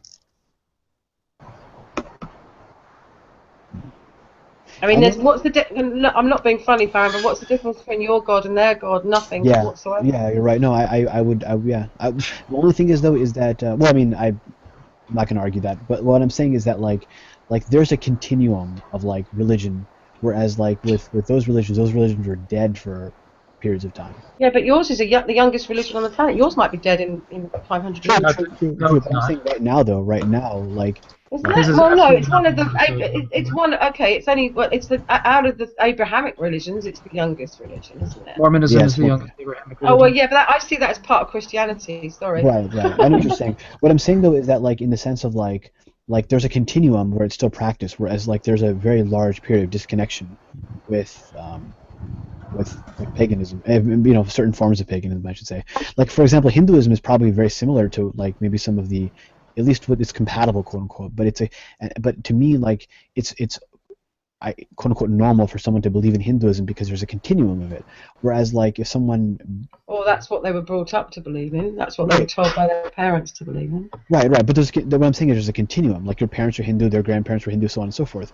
But like there's like a long period of disconnection with. Oh, I understand. Yeah, I get where you're And coming that's what from. I'm saying. Like that's why it's kind of hard for me to like understand that.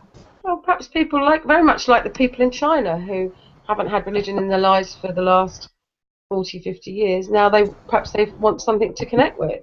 Except they don't, because Iceland is secular, they don't want a god with books and rules and regulations and what have you. They just want someone to go and talk to, or go and be spiritual around, or whatever it is that religious people do. And that's perhaps why that's happening, because I mean, there's been studies recently about how religion is important to people. It's part of people's psyche. They need it. You know, I don't, but lots of other people do. Feeling of community, camaraderie. Yeah, there's lots of positive things. I mean, I was listening to an atheist talking on the radio on Radio 4 today, talking about how, you know, when some it wasn't the bloody radio. It was somebody on one of Nadia's hangouts. So gosh, now I'm getting sad now. And they were talking about how I think it was Simon. He was talking about how something had happened that had made him very sad and he just for a brief moment thought it would be so easy now to have faith, you know, to reach out to a religion and to just hope, you know, but he just couldn't bring himself to do it. And I went through this myself when I had a cancer scare. I suddenly became very scared, and I thought, oh, I wish I was religious. I wish I had a belief, because it would be so comforting. But then if I even went down that path, I would be deceiving myself, because I don't believe. So what's the point in pretending to believe just in case? Do you see what I mean? So, but other people need something. They need something to hold on to. They're scared of death, or they want to see their family, or all sorts of reasons. There's a myriad of reasons, isn't there? I've found that I don't necessarily like a lot of the reasons that people give of wasn't like being scared or this, that, or the other. It doesn't necessarily apply to me.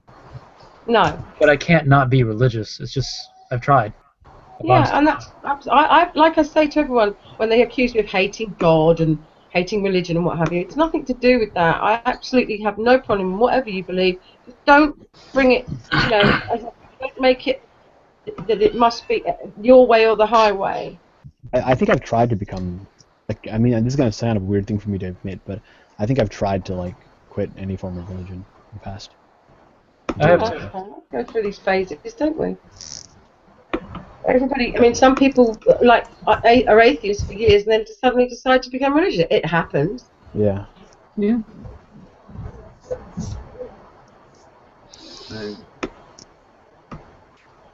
I don't know why I could never give it up. Every time, even when I actively, consciously tried to, I always came back to it. I don't know what that is. No, it's clearly you have, I have a theological connection with your. No, I'm with you, Farhan, except it's different religion. Yeah. I have a theological explanation for it, but I mean, yeah. I have a theory. No one happy. Pardon? The idea is that I have a theory that make no one happy. The idea is that the differences between religious and the non-religious are essentially brain structure. You mentioned set in stone before birth, and you're right. That you're gonna get consistent 5% or so, or some consistent percentage of the world non-religious or unbelieving and such. Regardless, so this is off the atheist because I have no chance of getting ground, and so much for the rational basis of all that, and this is off the religious because they have no chance of conversion and disproves various doctrines like Romans 1:20 and analog zero of other religions. But if that were true, though, shouldn't we have seen more atheists in the past? Well, now. The distinction. Yeah, it's safer distinction now. Would be is sick to be out. Yeah. Or to openly identify as such. I mean, you know, there's still countries you cannot be an atheist in, and that Saudi Arabia is one of them. And they used to burn us. The Christians used to burn heretics and non-believers at the stake. You know, let's be honest. For the last 2,000 years, it's been against the law, pretty much, to not believe in God. Back in the 50s and 60s, is considered if you're an atheist, you're automatically a communist. Hell, it Because still they gets were thrown around from leftists. time to time. There are still 7 states in the United States that will not allow an atheist to take office. And there's also Yeah, the good states, yeah. in Oklahoma, it's Like on the books discovered legally that they can't be. Sorry, Ocean, I didn't Okay. quite catch what you said. Legally they can't be in office, or the. Well, it's in it's written in law, but I always get told that if they tried to do that, then all hell would break loose. But it's still there, if you know what I mean. They're still on the books. It's still there, right? You know, in law that an atheist. I can't remember exactly how it's worded, but and again, I mean, Nadia's put it up as a link.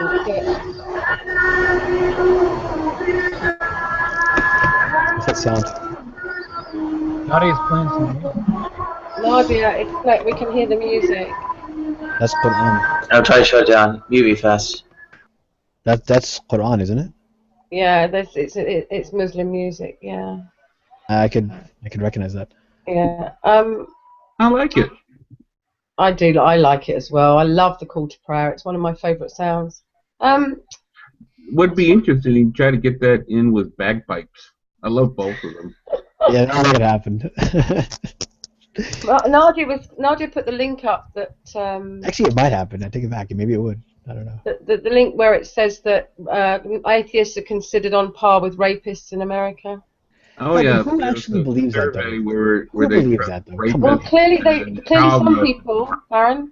Who? No, come on. Who actually? You want to have a look at the link before you say who Not the believes link. that. I'm saying is Well, I mean, you can honestly say that, yeah. Yeah. No, I don't know.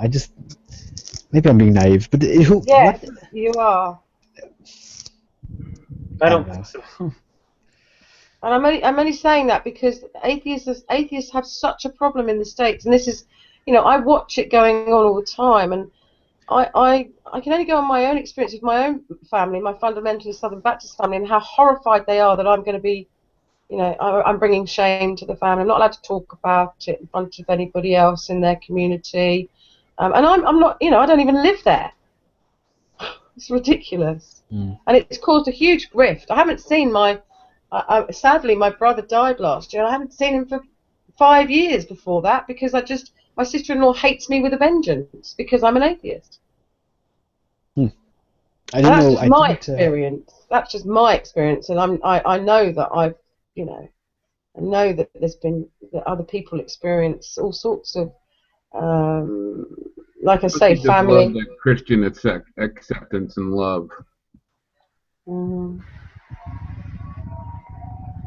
I think it's to do with trust, though, Farron. I don't think it's to do with they think that atheists are rapists. Yeah, I mean, I don't know. It's all about trust, you know. About would you want an atheist running the country? That sort of attitude, you know. Always implying that we have no morals. Yeah, always implying that we have no meaning, that we have no. What's the point in? Why would you be an atheist? What's the point in living? Just ridiculous. They can't get it through their head that we're emotionally invested in our society because we're part of it.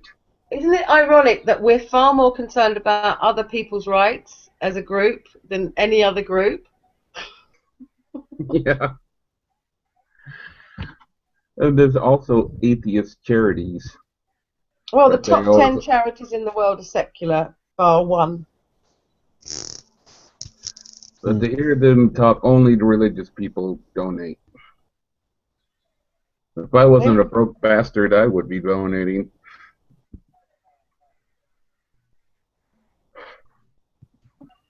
Can someone...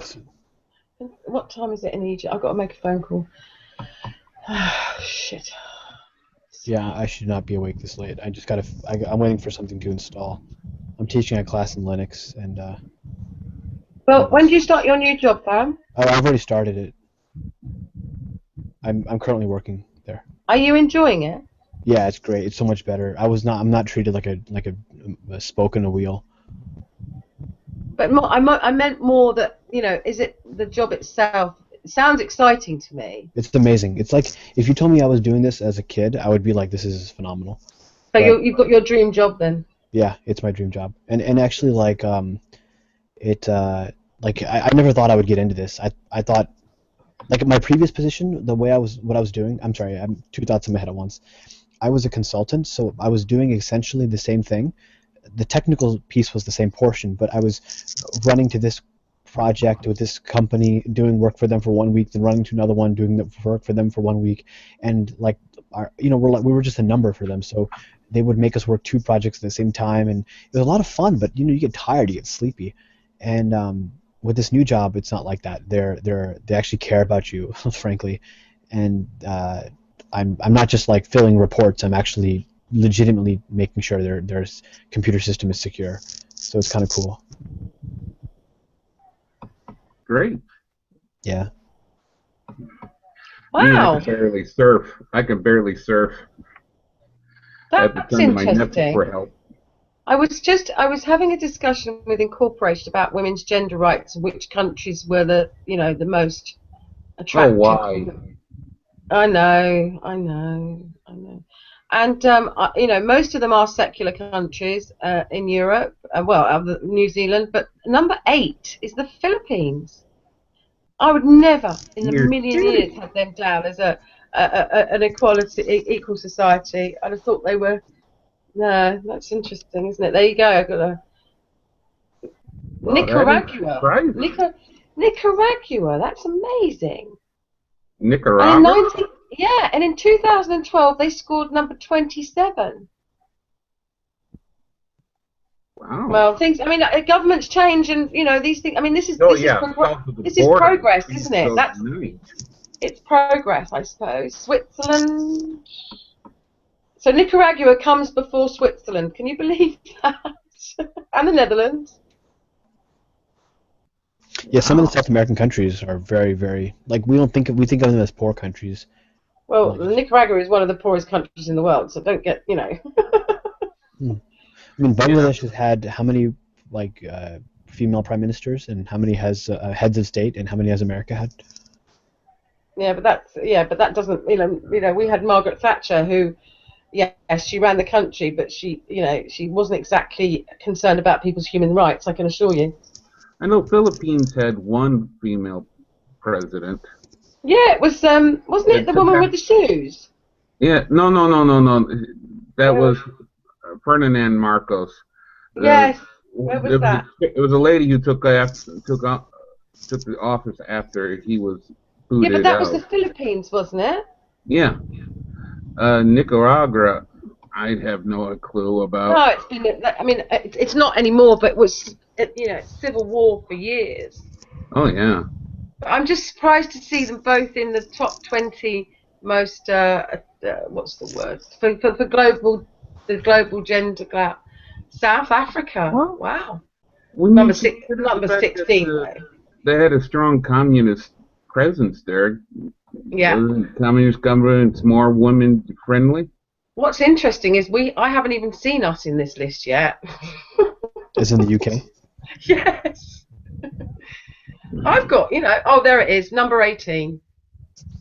At least we're in the top 20. Phew. Hey, so what do the people from the UK think of the American Revolution? Do you guys think of us as like rebels, or do you guys think of the revolution?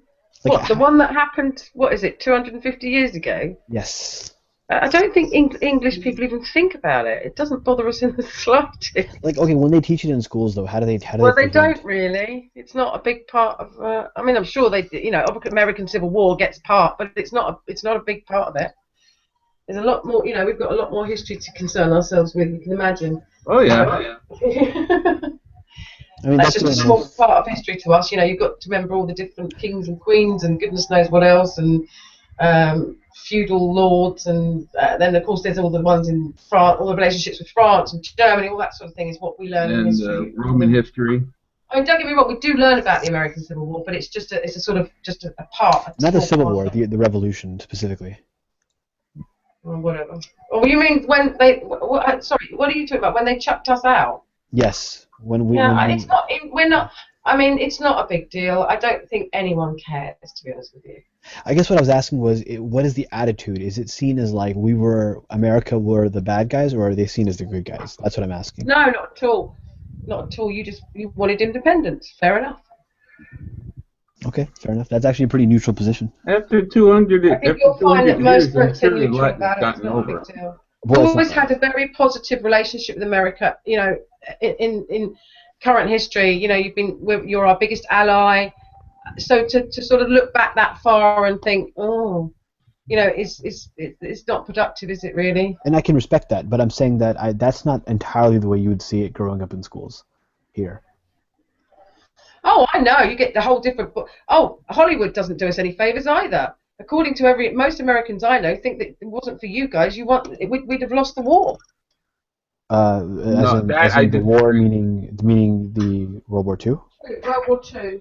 Yeah, Hitler was a flaming idiot. He would have eventually screwed things up badly enough.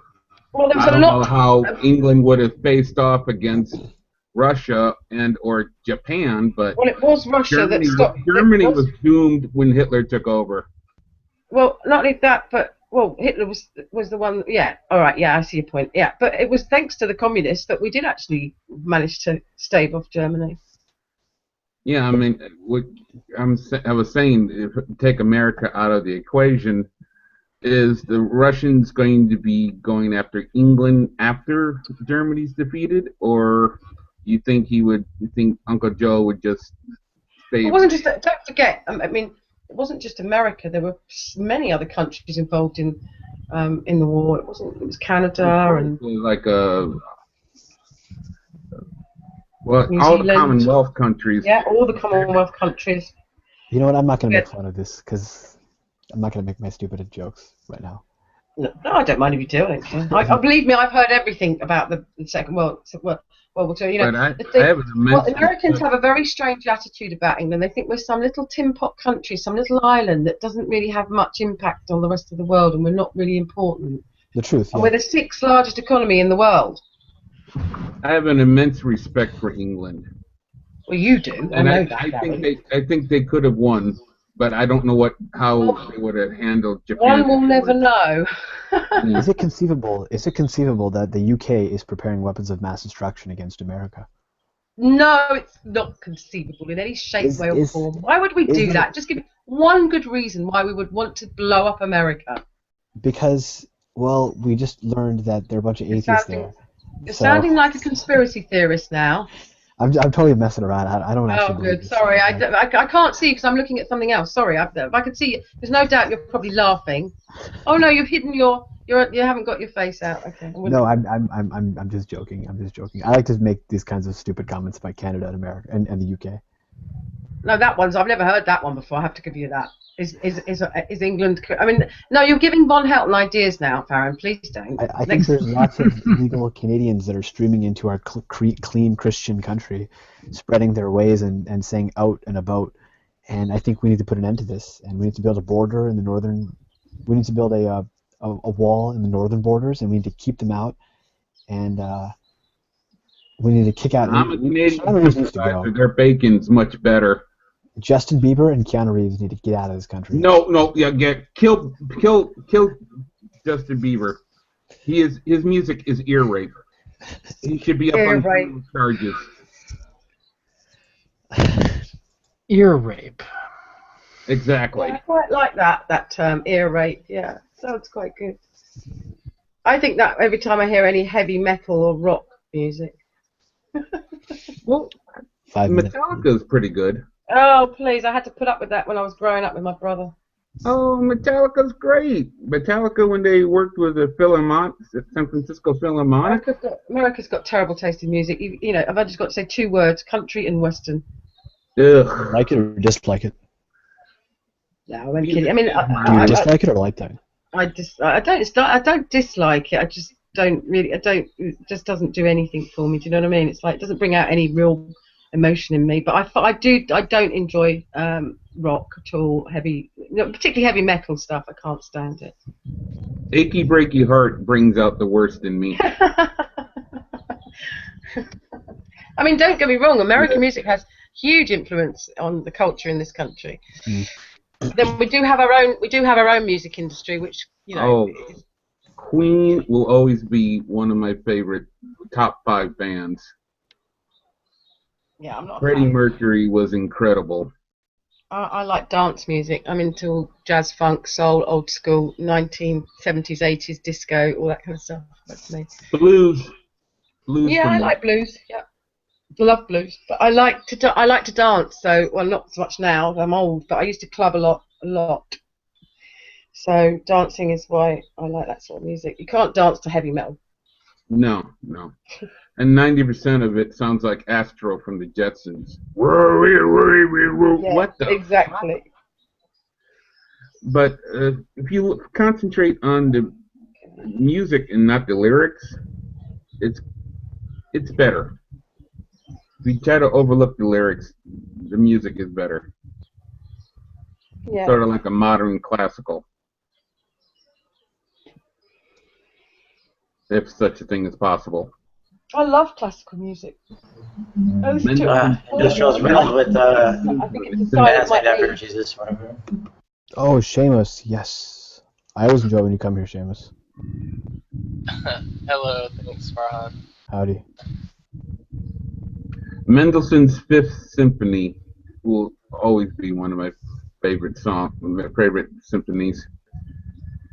Very moody, quite like I don't know what any. I honestly have no idea what half of them are called, but we have a radio station called Classic FM, and it plays classical music all the time. So I just listen. I'm no expert either. In fact, bad music is one reason why I got into classical. You ever hear of a song called Rock and Roll Hoochie Coo? No, I don't think so. You're lucky. The first million times I heard it, it was, 1,000,001. I jumped across the room, violently switched. Hey, I'm looking at the list that Nadia's just put up, and I'm like, what? I've never heard of any of them. I jumped across the room, violently switched the station, and I heard something that sounded like the Beatles, Long and Winding Road, and I was waiting for Paul to start singing. No, it was a symphony cover of it. So were you guys born atheists, or was your family atheist, or you guys accepted, or what's? Like many English people, church was something you did. You went to weddings, you went to funerals, christenings. It was more of a cultural thing. And my parents never once discussed religion. It was never one of the things I always tell people is the other thing that was never discussed was that what was wrong sexuality wise, that sort of thing. So I never ever had a sort of an instruction on how I should think about people's sexuality. So when I first met gay people, I didn't think they were any different to me at all, and that's how it's always stayed. But as far as religion is concerned, I remember we did have classes at school. We had RE, religious education, and I went to Sunday school, but not because my parents were religious, but it was an excuse to get rid of the kids on a Sunday morning so that they could do whatever they needed to do. And I remember distinctly when I was about 8 years old, it was the fishes and the bread story in the Bible. The one where he manages to feed 5,000 people with 5 fishes or 2 loaves, or the other way around, or whatever it is. And I just thought that's ridiculous. I just remember thinking, I don't think I used the word ridiculous. I just thought that's just and it's just sort of lost interest because I just thought this is what. And I was never pushed into going to church, never told to go to church. But I was confirmed when I was 14 because it was part of what was going. I was at a private school. It was part of. It was expected of me, so I just went along with it. Mm-hmm. So yeah, it was just not. And then from then on, I just had no interest. Nobody I know really. Obviously I've got my family in Mississippi, but for the most part, I would say 90% of my friends and family are not religious at all. That's very different than my upbringing. I think there's a poll, like 50% of the world, maybe it's 51%, believes in Jesus' miracles. No, it's 2.2 billion, so it's not 50% of the world. Oh, well, actually, there's 1.7 billion Muslims that believe Jesus did miracles, so that adds up to over 50% of the world's Oh, I never population. thought about that. Wow, I'm gonna start saying that too. It's true. I think it was 51 or 52% of the world's Tell a population. Muslim that Jesus is the prophet and see how far it gets them. No, I didn't say that. All I said was that Muslims believe in the miracles of Jesus, which is true. And so that would say that with 2.2 billion Christians, 1.7 billion Muslims, that puts us over half the world's Well, population. no, it doesn't make them Christians. It makes them Muslims. I and never they said believe it made them in a Christians. I different just God to said you. half the Yeah, world's he doesn't- population believes in the miracles of Christ. And it doesn't Sorry? make it true. Sorry. Now hang on a sec. Farron, do you believe that Christ is God? No. Don't misrepresent me. Amos hasn't said that. If you have to No, I know, misrepresent but somebody in you're order to kind of make your trying to argument, say you're that doing it wrong. because some Muslims believe that Jesus did miracles. That's All sometimes. Muslims believe that. All Muslims believe that. All right. Yeah. Okay. No, that's true. He's right about that. Pretty much all Muslims do. I mean, it's like in the Quran that he did some miracles. Yeah, any Muslim that takes the Quran seriously would have to assent that Jesus did miracles. Well, I mean, let's be honest. It's the same story. It's just got stolen from the Muslims. They just changed it to suit their religion. Stolen from Anyway, Muslim? I don't know. Anyway, I don't know what your point is, but hey, you can believe what you want. I don't care. I was just stating a fact. I'm not really making a point. I was just, stating a fact. Yeah. And the rest of the other half of the world doesn't. So there you go. Well, I mean, the rest of the other half of the world may not have an opinion on it. It's not that they Yeah. don't think so. Well, I suspect most atheists have an opinion on it. Yeah, there's I only was just gonna say 1.1 too, billion atheists, and that's Yeah, if you and include. we're growing rapidly. So. That's Annabelle. That's if you include all agnostics, and there's a lot of agnostics. Yeah. Well, they don't believe in any gods, do they? So what? Wait, are you saying there's 1.1 billion agnostics? What? Sorry? Yeah. Sorry, Farron? No, Can I the rest of the hear people what are taken Farron up said? by like So Buddhist. someone just said there's 1.1. I don't know who it was. I No, think there's 1.1 to 1.2 billion what they call atheist, secular, and agnostic. But this number right here, 1.2 billion, contains agnostics, atheists, and lumped together with a few other different views that are kind of similar. But what I'm Yeah. saying is, No God. agnostic position is distinct from the atheist position. So Yeah. it's not. Right. But they It's don't not. believe in any gods. They don't know. They don't believe in them. They don't know. There's a Right. big difference. There's a big difference between belief and knowledge. Right. That's why That's they're what I was called just- agnostic. That's what I was just saying. Since there's a difference, there's only, and what Ocean was pointing out is, some of those people could just be agnostic to that claim, which is obviously what I'm pointing out. There's Yeah. there's So quite a they few don't people. believe it. They're agnostic. They don't believe. They don't know. There's a big difference. Again. You're But they not. don't reject it either. I'm not, do you know what, Shamus? Talk to someone else, please. I can't be doing with you. I'll let you take the floor. You can take over the hangout because that's what you're going to do. Let's face it. Anyway, go on. Happy thoughts. Happy thoughts. I don't know. He Brett. said something that was correct, and it's interesting that when he just states something like that, I don't agree there with has I to be don't an think automatic it's objection correct. to No it. offense, Ocean, but I disagree with it, and I don't want to get into an argument with him because I don't think it's fruitful, helpful, or even healthy for me to get into a discussion with him. He hasn't said anything wrong, though. No, well, I disagree with you. I think Well, he it's has. fine. Disagreements are fine, but the thing is, I'm not being like rude or anything, and I think I'm. And I'm not either. I'm just saying I don't want to talk to you. I'm So not could saying you you're respect being. that? Could you just respect it and stop talking to me and talk to someone else, please? Thank you. I would really appreciate. I'm trying to be polite now. Please, please feel free to talk to someone else.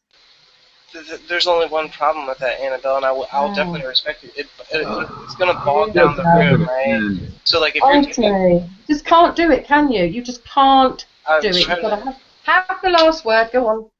I was just trying to say that I would honor your thing, but if it would bog down the room in the sense that if you started talking about something with Gary or about Nadia and I wanted to chime in on it, and then I wouldn't be able to because it's something that you brought up. It makes the room funky, and I think that for respect for everything, as long as I'm being respectful, let's just allow people to talk and let's not. I am not stopping you from talking.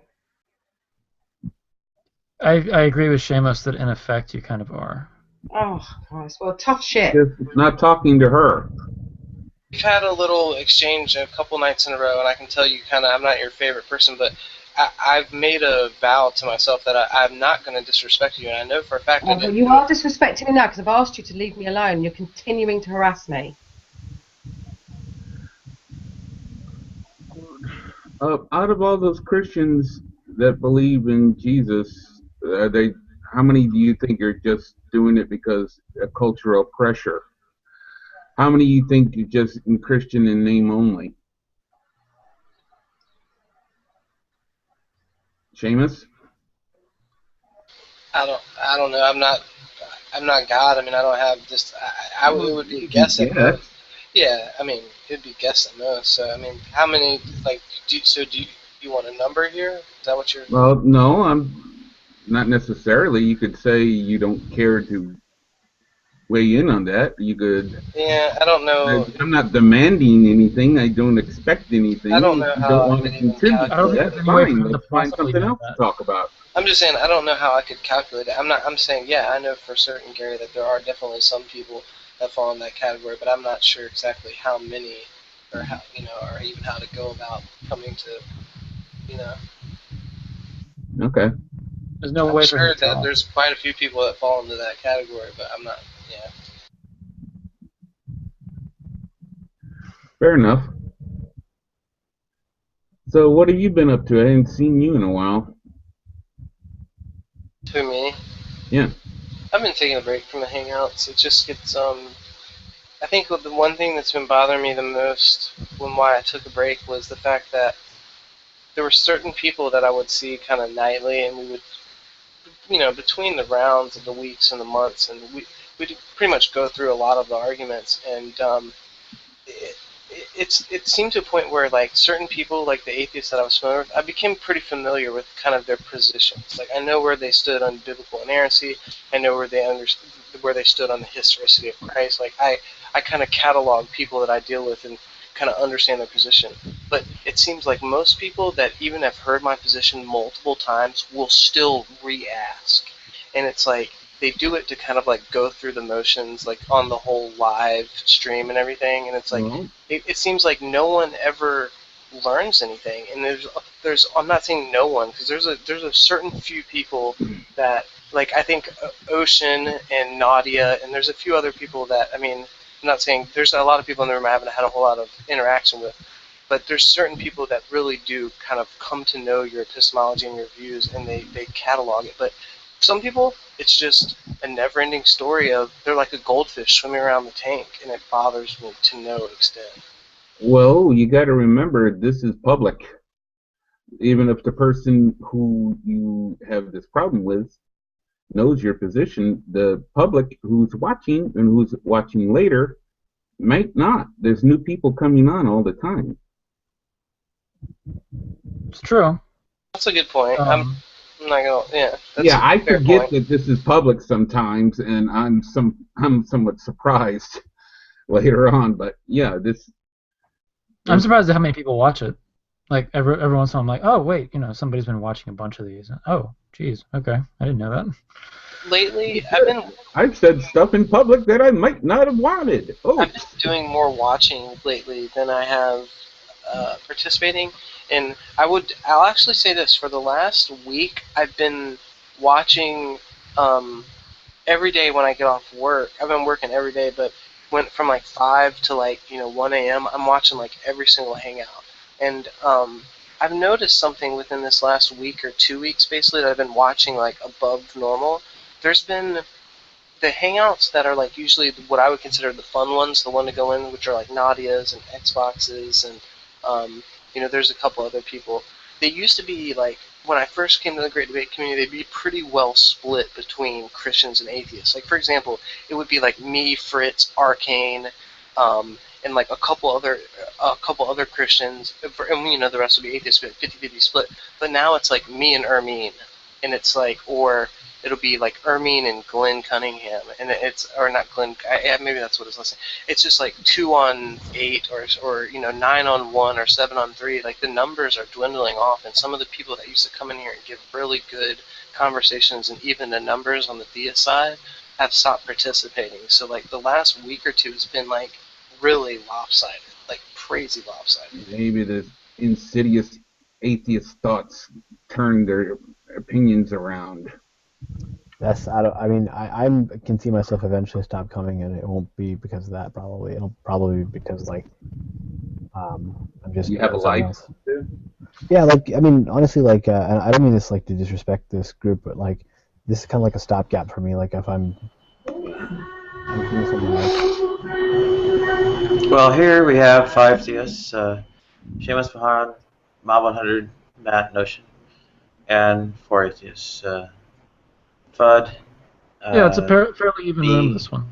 And There's been a few, like a few That'd be Brett involuntary. Keane's. Obviously, Brett Keane's had hangouts almost every day, and a lot of his are overrepresentative. So what I'm kind of doing is I'm kind of doing like an average thing in the last 2 weeks. And if you look at every hangout of the last 2 weeks, it's pretty profound swing in one direction. Even though this one's pretty representative.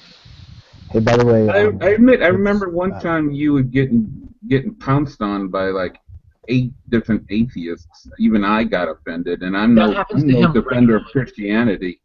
I am no defender of Christianity, but even I was offended by that. Hey, Seamus, I pasted a Twitter thing in the thing, and the Arabic says إلى الإخوان المسيحيون ترجو إلى الكنائس, and I can't read the bottom part, which means to our Christian brothers, you will return to your churches, and I can't read the bottom part, like I said.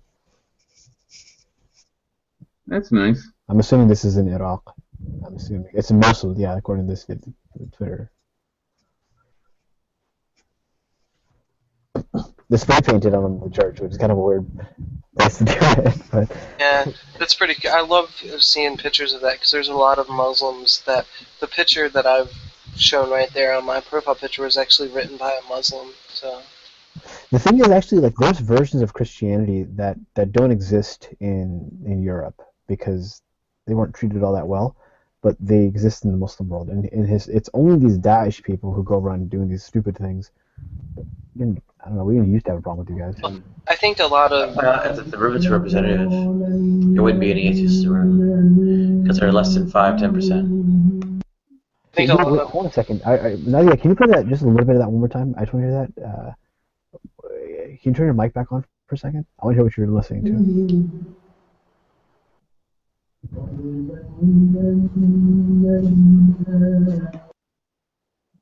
I cannot hear that. Never mind. I wanted to figure out which one. There's a time limit on how long it can run before they flag it. How can that be flagged, man? How can that be flagged? That's not going to be flagged. Well, it's not really a copyright strike. It's a demonetization. Yeah. All right, whatever. Isn't the Coptic Church primarily North African and not European? Yeah, but they weren't allowed in. They have a lot of different practices, and they were not allowed in Europe, is what I was saying. Yeah. But like only in the last like maybe 100 years have they been treated badly, but they weren't historically. I think that a lot of Muslims have a pretty, I mean, theologically they obviously have our differences with the Christians, and you know, a lot of them think that we're engaged in shirk and all that, but they still, a lot of the Muslims that are like not like hardcore extremists, which are like basically the majority who are just, you know, moderate, they actually hold to a view of Christians that's pretty favorable. You know, which is like a kind of this sense of like al-Kitab, or people of the book, or people of the scriptures, and it kind of within the Quran and Islam, it kind of has like a favorable light. Yeah, there's like a little bit. It's a position of stature. Even for Jews, so there's like, this is my observation. There's like 3 terms in the Quran for Jews. There's Yahud, there's Ahl al-Kitab, and then there's Bani Israel. And Yahud is almost like people of Judah, or yeah. Well, I was gonna say I haven't really thought about that definition, but Yahud is almost like political, or like that distinction, whereas like Ahl al-Kitab is like legalistic, and then Bani Israel is like an honorific title. Sorry, children of Israel. I'm sorry, I'm using English. Children of Israel. and then Yehud is Jews, and then that's like legal, like you could say legalistic, or not legalistic, like as a nation, as a political entity, and then Ahlul Kitab, which is people of the book, which is more legalistic. That's just my observation. Those three terms. But what I'm saying is that Beni Israel, children of Israel, is like a nice term. Like I would like that to be called that, Beni Israel. And there are more moderates out there than the media likes to present. It's the majority. It's yeah. I put them in my description in most of in the videos I do. In the description bar, I put other people's videos. I did quite a lot of on moderate Muslims. My biggest thing, this is kind of way off topic, but I kind of want to hear. I gotta go soon because I gotta work tomorrow. But I kind of want to hear. I'm gonna try to stay up a little longer, but I want to hear what Farhan weigh in on this. I think the one thing I want to see from Islam, and and I guess it's not really a change within Islam, but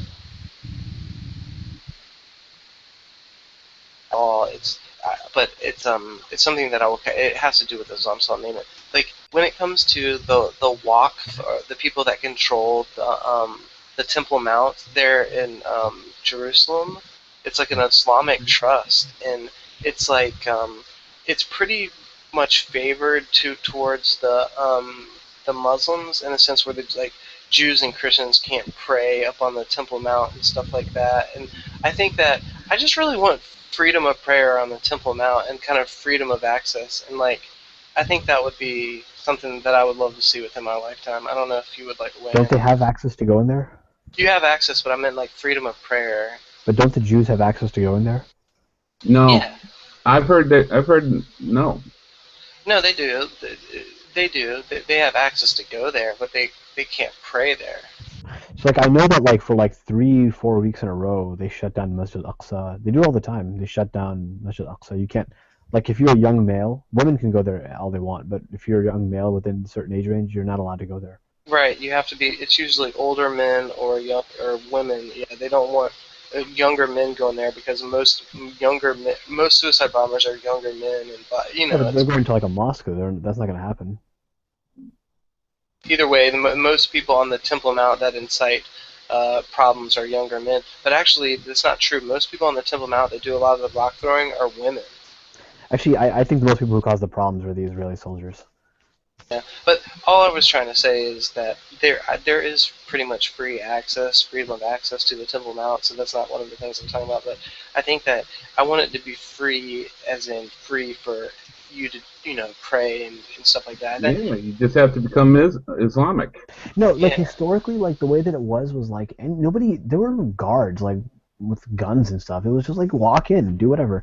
Like even like historically, like there were Christians who they were from the Roman Empire, the Byzantine Empire. They walked into a masjid, they slept there, and that's the way it used to be. Like for a while, it was only after these political. I want the Walks to come out and say, we're gonna get away from this, that Christians and Jews can't pray up on there, and we're gonna actually endorse this. Because if you think about it, and I was saying this in light of the Al-Kitab statements that we were talking about earlier, in the line that we're all Abrahamic religions, we're all even within the Waqf, we're all people of the book. We enjoy or afforded certain privileges within Islam. I think that the Waqf needs to come out and say, yeah, Christians and Muslims. If the Waqf says no, if you're a Scientologist, you can't come up on the Temple Mount and start praying. That's fine with me, but I think the Abrahamic religions, they need to come out and make it a done deal. So I think that will happen, but only if the occupation ends, and there isn't, because the Palestinian issue with Christians or Palestinians, like 20% of them, the issue is almost entirely, that particular one is a political issue, I think, and it's overwhelmingly a political issue. I think there's religious undertones to it, but I think that is strictly, not strictly, but it's largely a religious conflict. Did you hear about political conflict? I'm saying the wrong thing. One of the agreements, it was either before Oslo or after Oslo, that they had basically, one of the diplomats for Israel had drawn up, and I can't remember the negotiator for the other side in Palestine actually agreed to it, but what happened was the Israel negotiator had agreed to too much, I guess, and the Israel diplomats went back on the deal. But the draft that I seen of that deal actually included freedom of worship on the Temple Mount. And yeah, Israel screwed that one up for everybody. Well, either way, they went back on it. I think Palestine is. I used to disagree with this when I was younger, but I think, frankly, I think Palestine is as a separate country is pretty much gone. There's no two-state solution anymore. It's a one-state solution. I think it was 97% of the land pre-67 with some land swaps, and there was a few other stipulations where the East, they wouldn't get East Jerusalem. They would get land outside of East Jerusalem that they could call East Jerusalem or whatever, that, expand the municipality to include East Jerusalem. But it was in the Palestinian negotiator agreed to it. It would have all been done, but Israel went back on the deal. Because Israel wants all the land, and they want to, over time, expel the Palestinian population. No, they do, because if they recognize that Palestinians are having like the average woman has like 7 kids or something like that, Right. and so they realize that the average Jewish woman only has like 3, and so they call it it's a demographic threat. That's what they say, and so they want the Palestinians out. Now they can't actually do that because no one will take them, so it's a problem for them. I cannot tell you my side from the Christian view on that conflict, what I'd like to see. Hello? What would you like to see? I think there was one interesting video that I've seen on YouTube, which everyone knows about. Well, I'm not saying everyone, but if you know kind of about the geography of Israel and kind of how the West Bank is like a kind of a cookie cutout on the east side of Israel, and it's fairly deep into the middle, and it kind of sandwiches Israel in the middle to like pretty thin on its from all the way across. I think it would be something like, don't quote me on this, but I think it would be like 19 or 20 miles across if the West Bank was given back to the Palestinians. So what they were saying is that with the missile technology that's possessed right now by Hamas, if they made that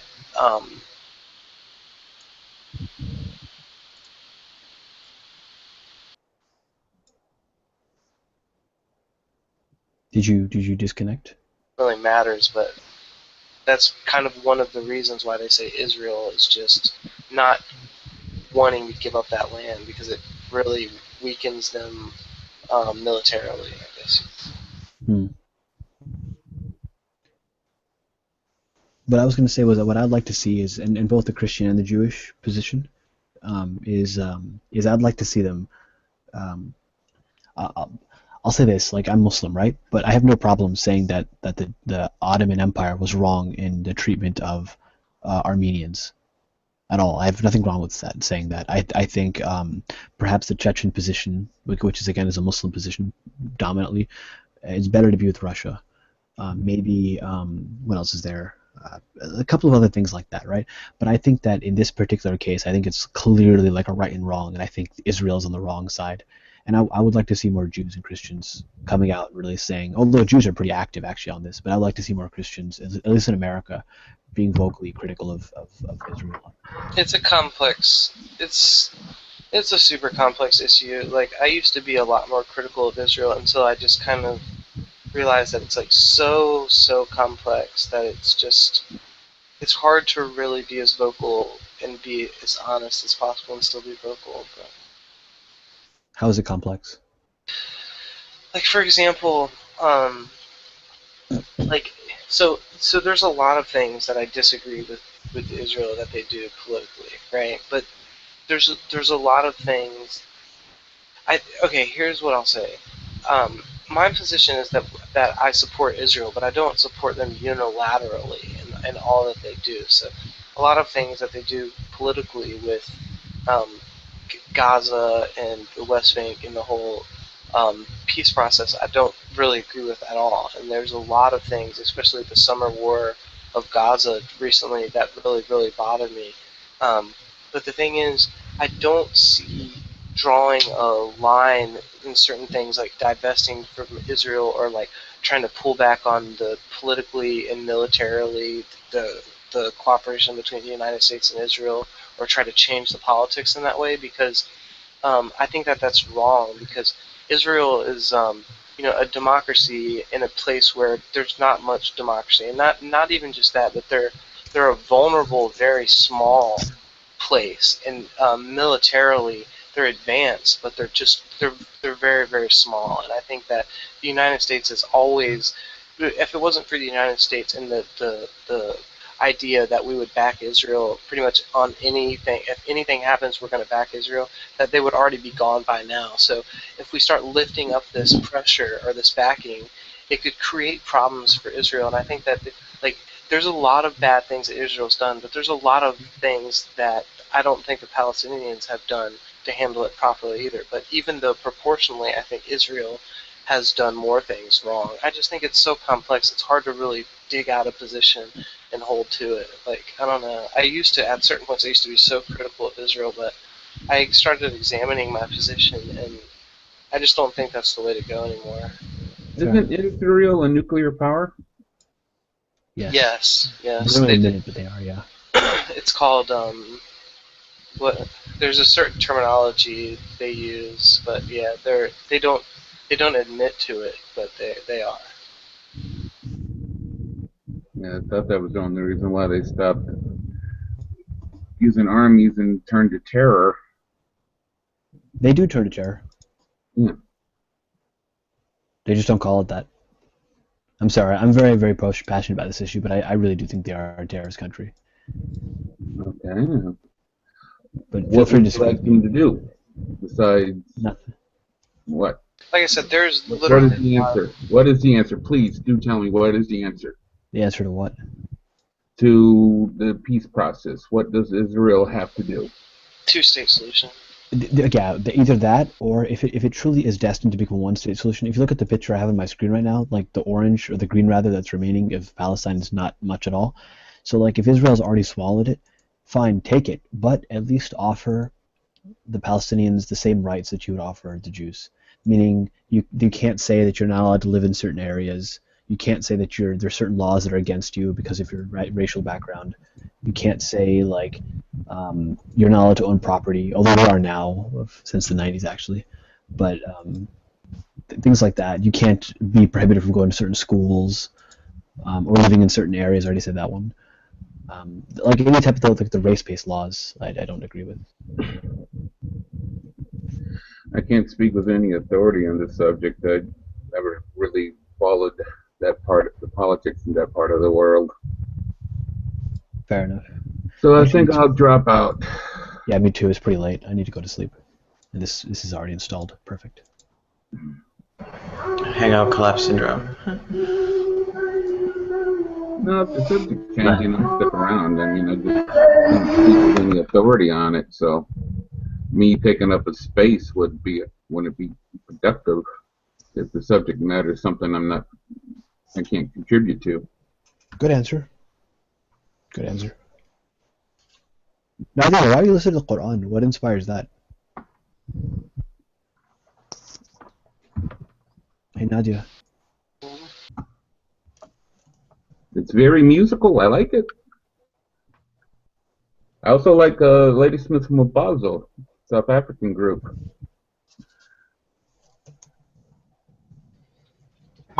Hey Patrick, how are you? Hi. I was going to stay off tonight. I was trying to go to sleep early for a change, but just laying there for 2 hours listening to an audiobook, it just didn't work, so I turned on the computer. All right, guys, have a good night. See you later.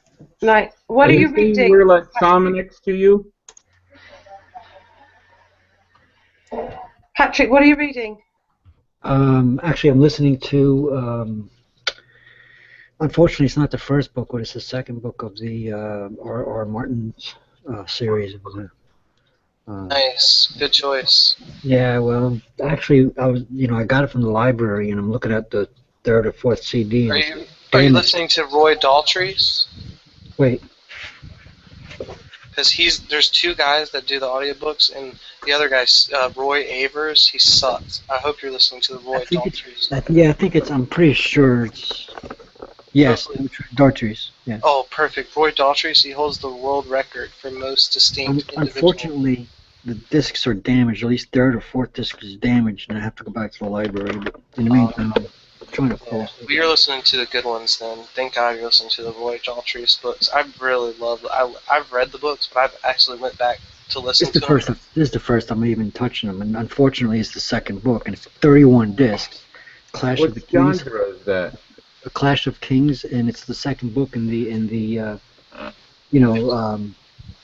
what the hell is the first one? Sci-fi? What? Game of Thrones. What? Game of Thrones is the first book. That's right. That's the one. That's the word I'm looking for. Yeah, it starts to pick up in this book, and then the next one, it starts to pick up pretty good. When it comes to fantasy, the one I like the best is Dresden Files. James Marsters, I think the name is. He does the reading for that.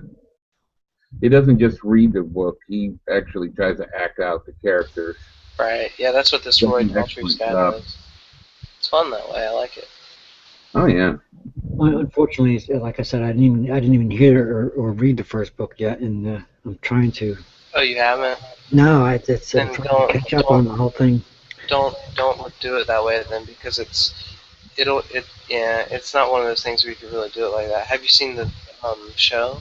Yeah, I think I caught one episode once. I had no idea what the hell it was about.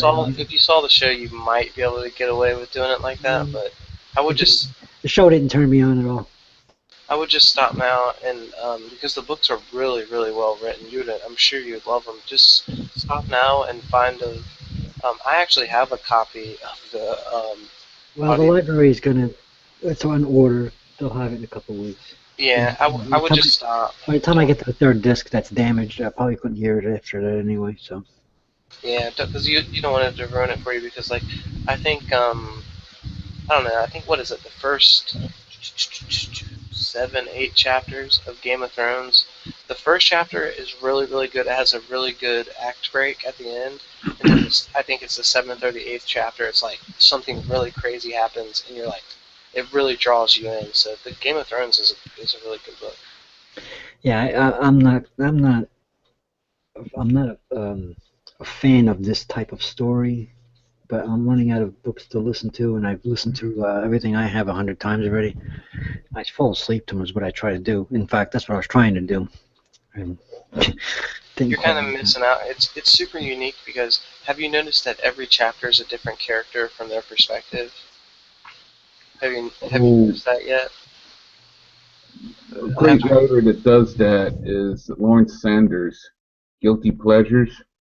It's one storyline from 8 different perspectives that all come together at the very end. Right, that's kind of how this one is in a way. But every single chapter is a different character, and this character could be in 200, 300, 400 miles from another character that the last chapter was in, and they could be on opposite ends of the spectrum, like against each other. And it's really neat because you get to see all the different kind of views. But what happens within the first book of Game of Thrones is it's all about one side of the story, kind of. And then, so you become really familiar and tied into this one side, like the good guys, I guess you would say. You get really drawn into their story. But the second book, it has a lot of the bad guys' perspective. So all the people you saw in the first book that were these bad guys that you never were able to get inside their head, the second book, the one that Patrick's reading, you actually get to start getting inside these people's head that you only heard about and saw about. You never knew what they were thinking. And you come to find out that they're not as bad as you really thought.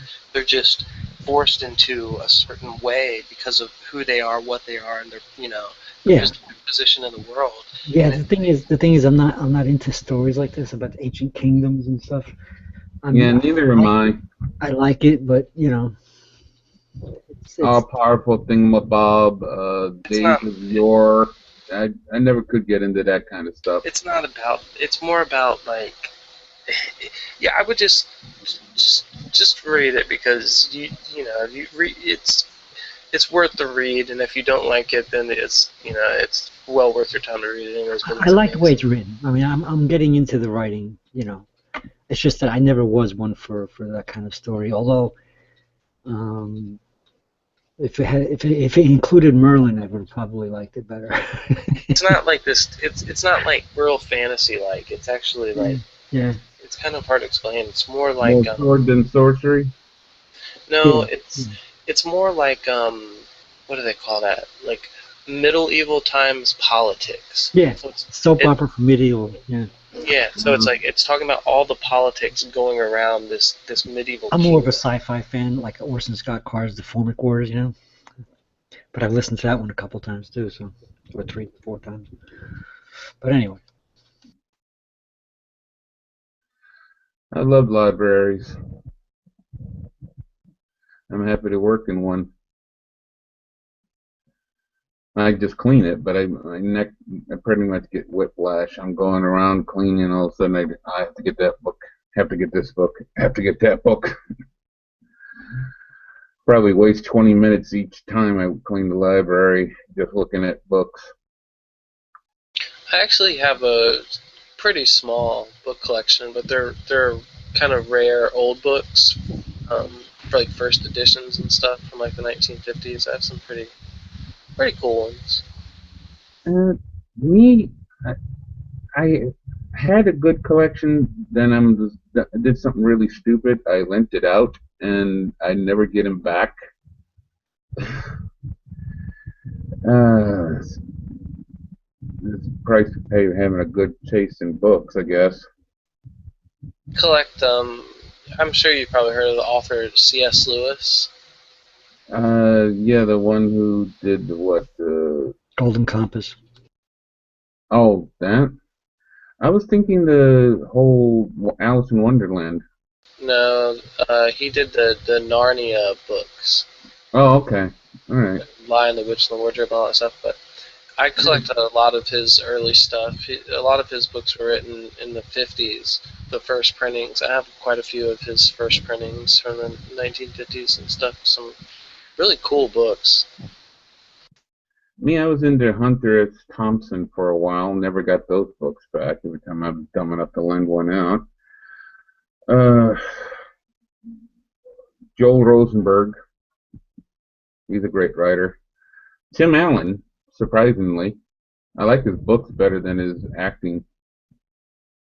I'm Not Really Here will be one of my top favorites, always. I've only really read fantasy, so I grew up and pretty much only read fantasy, so those are the only authors I'm really familiar with. That's right, I forgot. Philip Pullman did the Compass. C.S. Lewis did the Narnias, yeah. My bad. Yeah, C.S. Lewis was famous for the Christian books he wrote on apologetics, such as Allegory of Love, A Problem of Pain, and stuff like that. But he's also mostly famous for the Narnia series, Yes. Chronicles of Narnia. But he also did the Space Trilogy and a few other books. Yeah, he was the religious one.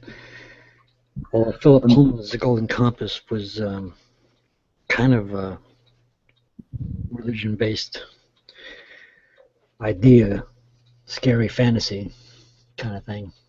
It was a terrible movie.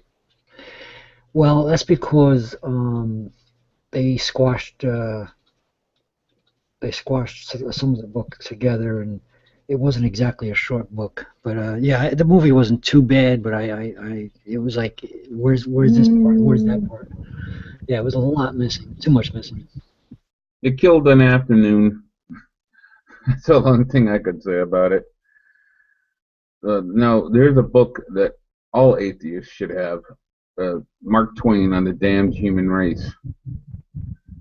Pure venom. I love his newspaper articles more than his other books. Letters from the Earth is, the first part is good, the other part just breaks down in other things. You could tell why he didn't publish it when he was alive.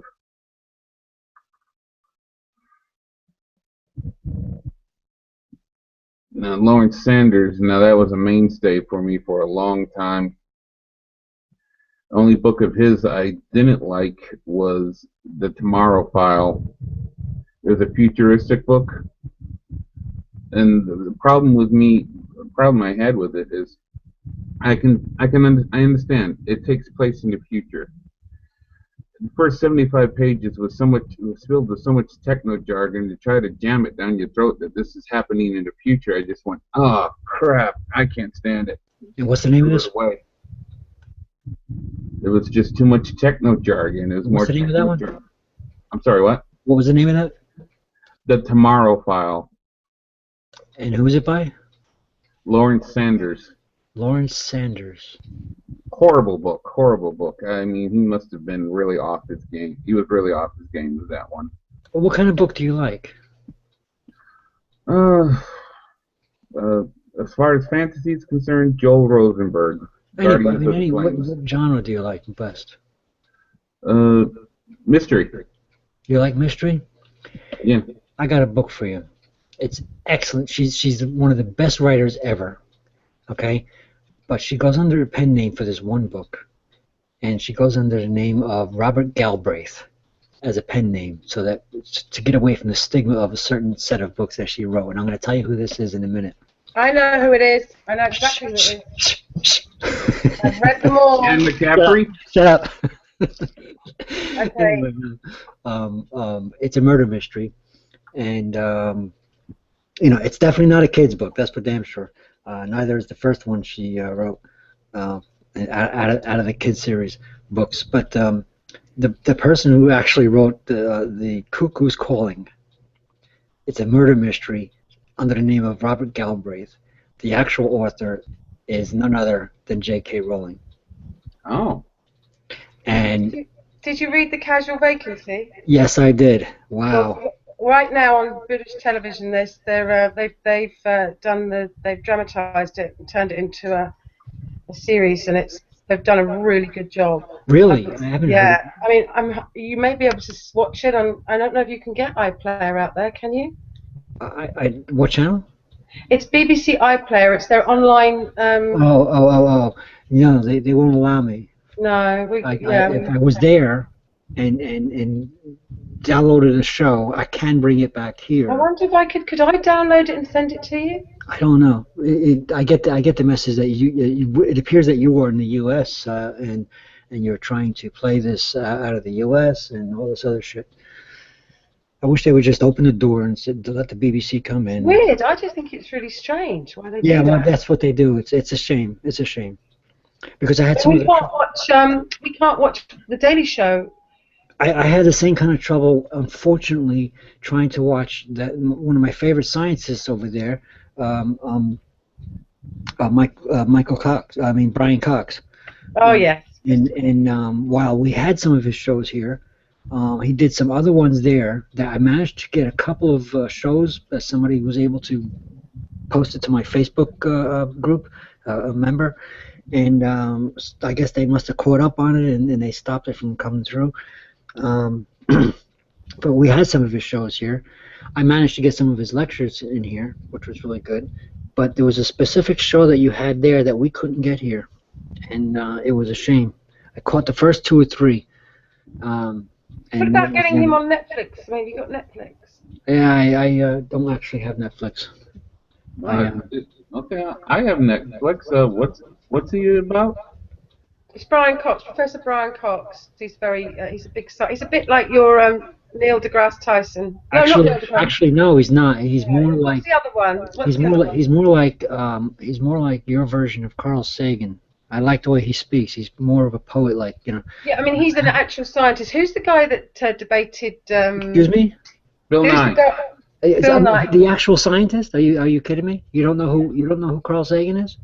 No, of course no. Listen, Patrick, I was saying that the Bill Nye is the scientist. Well, he's not a scientist, is he? Bill Nye is the guy that Professor Cox reminds me of. The same sort of way he interacts with the audience. No, but see, Bill Nye is a science educator, but he's not a scientist. No, I know Michael that. Cox is a very brilliant scientist. I know. And so was Dr. Carl Sagan. I know. And the way that Dr. Sagan spoke and the poetry that he spoke, Michael, excuse me. I'm thinking about another scientist named Michael. Brian Cox also has a poetic sort of speaking, not quite as the same as Carl Sagan, but it is very That's what I common mean. That poetic. these people have got a connection with the audience, whereas somebody like well, a lot of the scientists don't seem to be able to do that. They don't seem to have that. David Yeah. Attenborough is another one who's just amazing at Oh, I drawing have the in the deepest audience. respect for It's not always I'm a science guy. I have the deepest respect for Neil deGrasse Tyson, but none of them have the. Oh no, I don't like Neil deGrasse Tyson. He's all right. I like him. Yeah, but I'm not a fan of his. Whereas obviously with the others, I do like them. But, Well, I don't think he has the. I mean, I'm a fan of his, but he doesn't have that poetic way of speaking that Brian Cox does and Dr. Carl Sagan did. there was a debate on the radio with Brian Cox in the other day when they were discussing homeopathy and what a crock of shit it was. It was brilliant because Brian Cox doesn't. I suspect in America he has to be a little more gentle because obviously there's a huge Christian audience, whereas here he doesn't have to worry about those sort of things. So he's quite blunt over here. Yeah. Well, yeah. There was actually I put favorites. He did a talk. I don't remember what it was. Let me see if I can link it for you. Let me switch pages here and go to my YouTube. If I saved it, I might have saved it in my watch laters or something. As soon as I get there. What are you talking about before? I agree. It's the way the information is conveyed. It's not just the information. It's someone just calmly reads information out like that. Just yeah. It's like somebody could like hearing Walter Cronkite read erotica. You're not interested. Funny, I've got the British television in the morning has like you do in the States, has a TV show, yeah? And it's 7:29 in the morning here, which it says on my computer, it says on my phone. Yeah, on the TV it says 6:29. My goodness, I mean, it's been like that now for about 5 minutes. You'd have thought somebody might have told them by now. How weird. The fact they got the time, and can you imagine all these people getting up and thinking, oh, I've got another hour. Well, a conspiracy.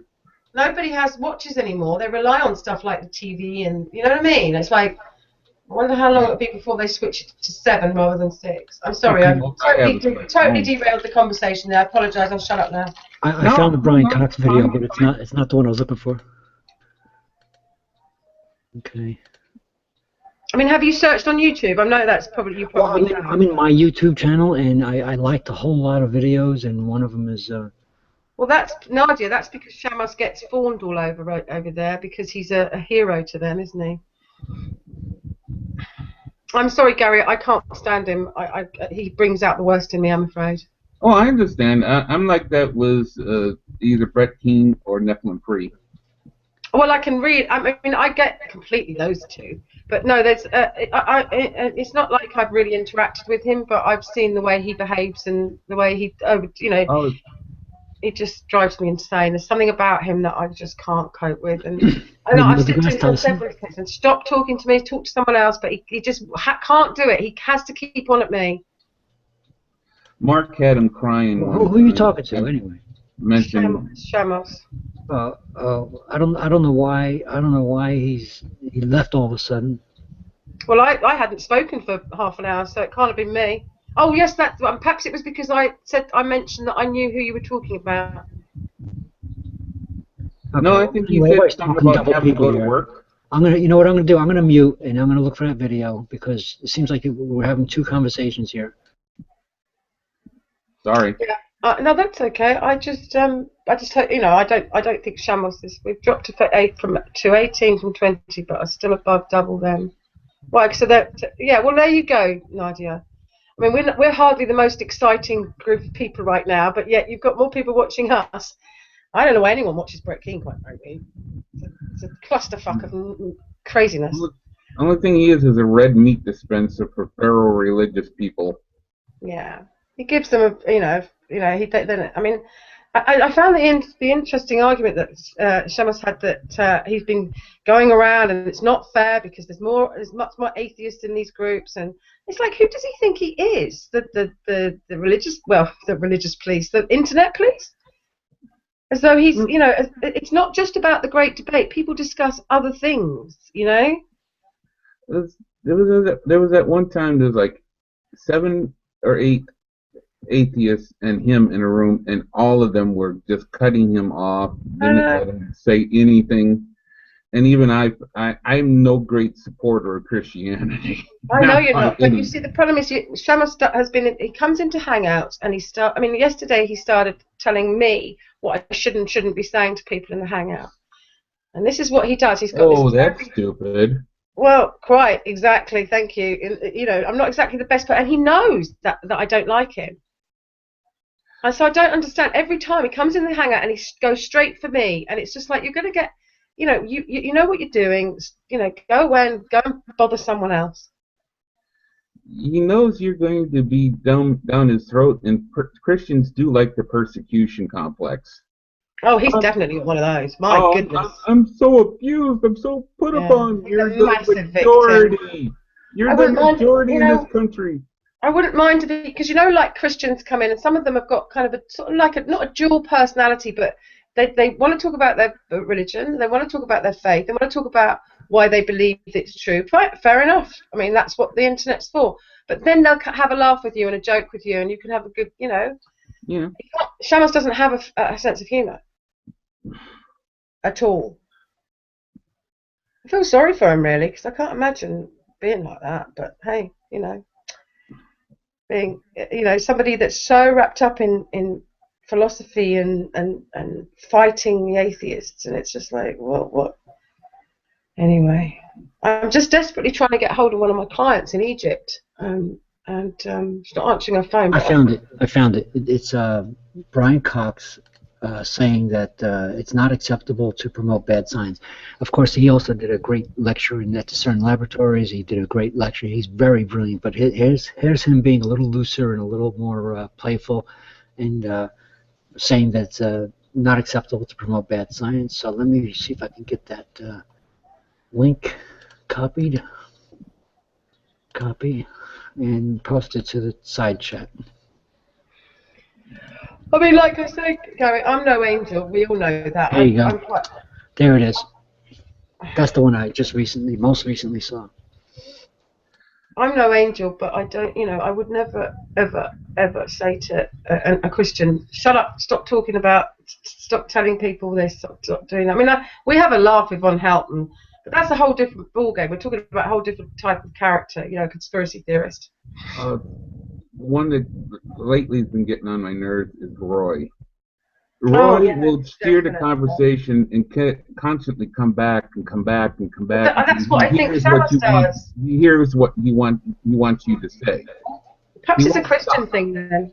It's Revelation that bugs the shit out of me. Oh, I like Revelation. Yeah, well, yeah, I kind of like him too, but he pops in and pops out like a hit and run driver. So on the comments of the video, I called him a dipshit. He goes, "That's a little harsh." I said, "You want me to stop being harsh? Then stick around for the answer that you requested. Until then, you're a dipshit." I mean, I don't normally get that pissed off with anyone on the internet, but something about Shamas just. You know how some people just. He bugs me because he goes, "I love you, Badger. Look at the pretty stuff." I'm rather fond of your style, Annabelle. Thank you. You and Eve really make a room interesting. Eve's a bit more philosophical. She's a bit more intellectual than I am. Oh, she can get hard. I know. I've been there. I've seen it. Believe me. But she's a bit more interested in how things work. I'm a bit more dogmatic. Deal with it or fuck you. That's basically my attitude. And it's only because of my age, I suppose. And I want to have a laugh on here. That's what I want to do. I want to talk to people about stuff. Other stuff other than religion. And this is why I love Nadia's Hangouts, because I do a lot of work at night. I have to call, Taiwan, China. And so while I'm waiting for these fuckers to get to their desks, I can sit here and have a laugh with you guys. And I don't want to talk about religion all of the time. And that's the problem with a lot of these people. They do That's all they want to talk about. Talking about Roy earlier, I was in a hangout with him and Deconverted Man. Deconverted Man's brother is religious, and Roy was just browbeating him for not making Deconverted Man religious. It says it's up to you. All you have to do is constantly bring up basically the gist is you just have to be persistent with your faith, and your brother will see the light. I don't know what just happened, but everybody froze and had to reload. Deconverted Man brother kept on saying, "No, you have to understand, my brother. He wants a logical argument." Well, you just have to present. He was making a complete ass out of himself. Do you know, I have never once said to any Christian, Muslim, or any religious deist, pantheist, I think you should be an atheist. The only thing I've come close to saying is, like with, Amin, you know, you're not a Christian, Amin, you're too smart. You know, just joking around, do you know what I mean? I've not said you should be an atheist. I've never once told people what they should believe. I've told them what I don't believe, but I've never once. You don't tell anybody. You don't tell anybody they should do anything. You don't say, "I think you should do this." I think, because that's actually rude. No matter what it is, whether it be, I think you should be an atheist. No, that doesn't work that way. I think you should go smoke a cigarette. No, I don't think so. I think you should go have a glass of water. Like, you say a different way. You don't tell anybody what they should or should not do. That's the way it's supposed to be done, and certainly not telling people how to be an atheist. That's. Well, I mean, you know, they don't tell you not to be an atheist. Well, they sort of do, really, don't they? They sort of tell you that if you don't come to the light and see it their way, that. Oh yeah, they do that. They do. Yeah, they preach. They knock on your door. I got Revelation telling me he loves me and he calls me brother, and I'm like, I felt like telling him, "Fuck you, asshole," you know, because that's what he does. He says these things he doesn't really mean, and he's just a little. Oh, I don't know, Patrick. I genuinely, I do think he's a bit genuine, actually. I don't know, but look, you're entitled to have your opinion. I'm not going to say, well, but I actually like the kid, okay, in a sense, but I'm telling you, he's mixed up because it's not true. He can't possibly love me because he doesn't really. No, well, I agree with that one. That does annoy me when they tell you they love you. I'm exactly the same. You don't love me. You have no idea who I am. You never spoken to me. Yeah, so that's why I call him a dipshit. But that is annoying. But I think their idea of love is very different to our idea of love. Yes, I mean, you know, I don't dislike him. I don't hate him. Sorry, Nadia, did you want to say something? There's, I guess, things that get to me are, I don't know, things that might be well intentioned, but are kind of barbed with a bit of subtle or, this is, I guess, beneath the surface, blame the victim narratives. But I mean, I get a bit tired of them telling you what to do, to be honest with you. Annabelle, I don't know why you don't realize that this is what they do. I know, but it's not just, in fairness, Patrick, it's not just Christians that do it to Nadia, it's atheists as well. Oh, I thought you meant something else. I thought you meant to telling you what to do.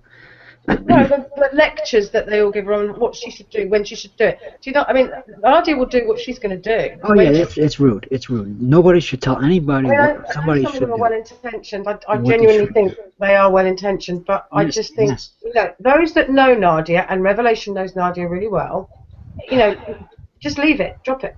Yes, I know. Nobody should tell anybody what they should or should not do. It's rude, and what's the word? It's not so much they're telling condescending. It's more this constant advice. This constant lecture about what she should be eating, what she should be doing, who she should be speaking to. I love your startling lack of ambiguity. You say. I know. I'm trying to say something. Every time I say something, Annabelle, come on, give me a break, will you? I love it. She says what's on her mind. There's no ambiguity to it. There's no subtlety. There's just Annabelle.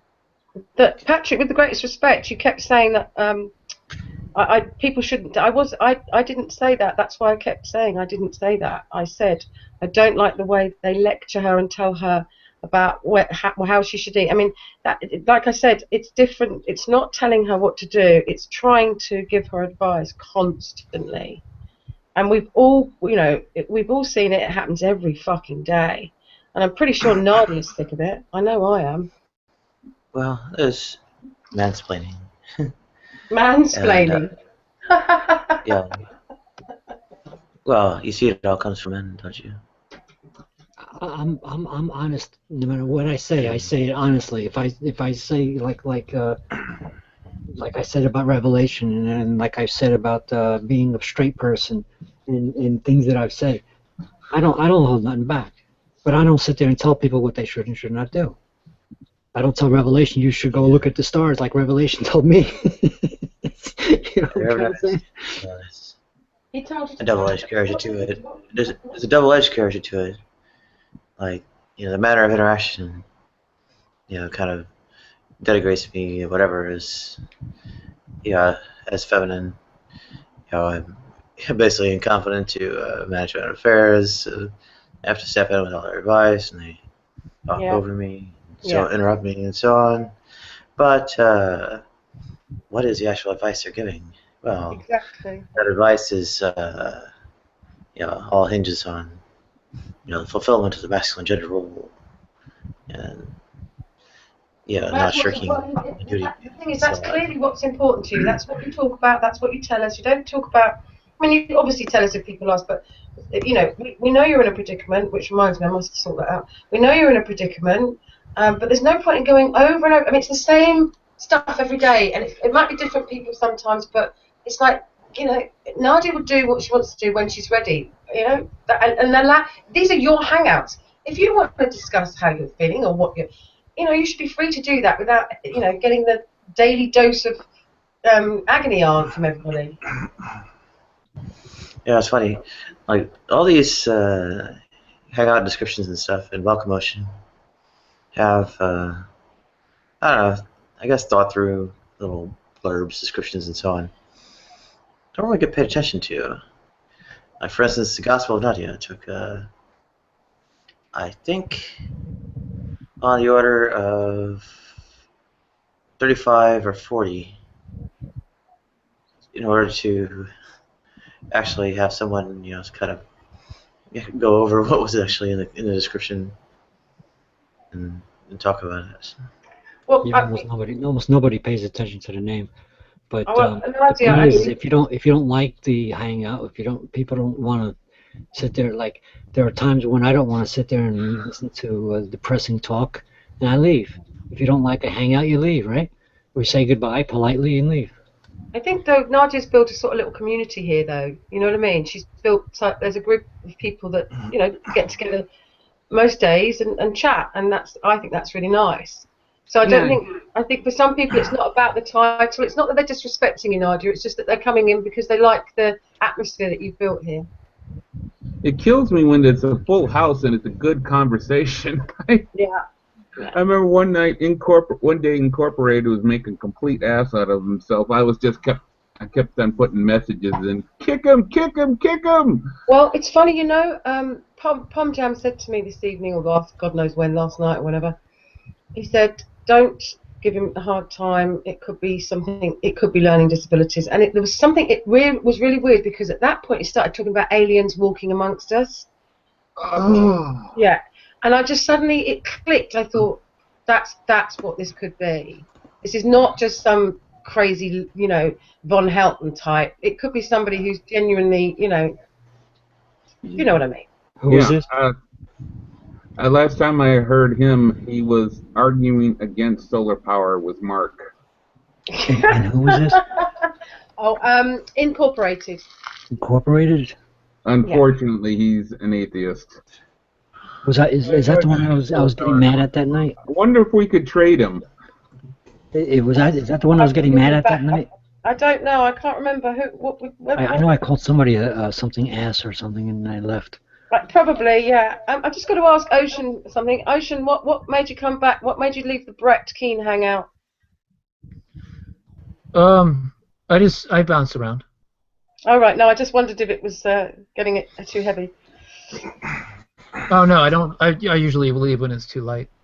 Can I just explain something to you? I appreciate that you were trying to, play devil's advocate or whatever, or kind of. You know how some people you just don't get on with, and unfortunately Shams is one of them. And I do try not to get into discussions with him, because it always ends up like it did, and I just try not to talk to him. So I hope you don't think I was being rude to you. I don't think you were being rude to me. I thought you were being very aggressive toward. Yeah, Seamus, he just brings out the worst in me. Who, Brett King? No, Seamus. Oh, shame. And it's like, I don't know. I think he was just kind of making conversation, and him being who he is, he tends to make the kind of conversation that he does. But he hadn't said anything wrong, really, and you were kind of jumping. We were having a perfectly civil conversation, and then Seamus came in. Right, but Seamus wasn't the instigator. Because he said something about 51% of basically. I mean, it depends on how you want to look at it. I saw it as him saying, I mean, I'm allowed to have an opinion, and my opinion is that he was just stirring up the pot like he usually does, and that's just my opinion. Yes, you're allowed to have your opinion, but your opinion can be wrong. Yeah, and it can be right. Well, I think that in the case of what Seamus was saying, he was sticking to facts. He hadn't said anything that was really out of turn. I'd like to see the evidence of that all Muslims believe that Jesus performed miracles, but funny that they're going around killing. That's part of Islam. Yeah. Anyway, he wasn't doing it for that reason. I mean, I've had so many experiences of Shamos. I know, I just wish for once he could come into a hangout and not try and start an argument and not try and poke me when he knows that it's just, every time he does it, we end up in an argument. I think that you might have been taking that a little personally, because he wasn't. No, but you've got to understand it's not the first time this has happened. That's fine, but when I was looking at what he was saying versus the response you were giving, every time that you were giving him a response that was a disagreement with him, you were putting words in his mouth in order to disagree with him. Yeah, well, all I wanted to say to you is I'm sorry if I was aggressive to you, because I don't mean to be, but I cannot stand him. He makes my skin crawl. That's how bad it is. He bothers me sometimes too. I get into scuffles with him all the time, but there are people that just rub you up the wrong way, and I really don't want to talk to him at all. So that was why he got what he got. The wrong way. I've asked him not to talk to me about 10 times, and he ignores me every single time. Because this is what happens. He just brings out the worst in me, and I'm just sick of it. I just wish he'd go away, and he won't. I mean, all right, I'm entitled. I mean, obviously I can leave the hangout, but why should I? I was sitting here having a nice chat, He comes in and ruins it. That's why I went quiet, so that he could have his, his floor, take over the. I think that was an appropriate response, is to go quiet. But saying, don't talk to me in the hangout, like. Look, the best way to address it is to not just be silent and not go with anything. He would have just gone at me. He would have just gone on and on like he did yesterday. Yesterday I was having a conversation. He instructed me what I couldn't say to people. I wasn't there for that one. Yeah, but that's what I'm trying to say. There is a path to this. It's not just like, it's not just that he came in the hangout, and I just jumped on him. There's there's other things. He says other things about. Like, in this particular instance, what he said versus what you said. I told you I overreacted. You were being the aggressor. I'm not denying it. I can't stand him. I wish he'd go away and leave me alone. And he knows that I don't like him, yet he comes into the hangout and he starts straight away. We were having a conversation about This is Nadia's hangout, and he's been in Nadia's hangout. He's entitled to do it, but just don't talk to me. I met him in one. So, I mean, he has the perfect right to come in here. And I didn't say he didn't. I never said he didn't. I just asked him to stop talking to me, that's all. I have the right to ask him to do that. Just, I don't want to communicate with you, Shamas. And that's, he kept on. Eventually, he shut up. And then I shut up. Otherwise, I'd have been a hypocrite, wouldn't I? Right. Anyway, the whole purpose of me saying that is to apologise to you. That's all. So let's just. I didn't feel like you were being aggressive towards me, except when. Fair enough. I don't know. I didn't take it personally. No, I mean, I think the only other person that makes me feel like that is Brett Keane, to be honest with you. I've learned to get along with him too. Do you get along with Brett? Yeah, I mean, Brett and Seamus both. Brett makes a kind of snark that is all right to me, and I've kind of learned that most of the things that he says that kind of piss me off are tongue in cheek with him. You know about his past, right? As an atheist? Well, no, but as a doing the other stuff about him. What other stuff about him? Oh, okay, and you don't, so I'm not going to say anything. No, I mean, It's up to you. I've been paying attention because there's a lot of things that have been said against him and a lot of things that he's done that, whatever. I've been aware of him for about 10 years. Oh, right, okay, so you do then. So then I'll just leave it at that then. It's okay. Yeah, I mean, he's a controversial figure, to be sure. I'd take Seamus over Brett any day. I mean, I probably would agree with you on that one, but it would be very hard.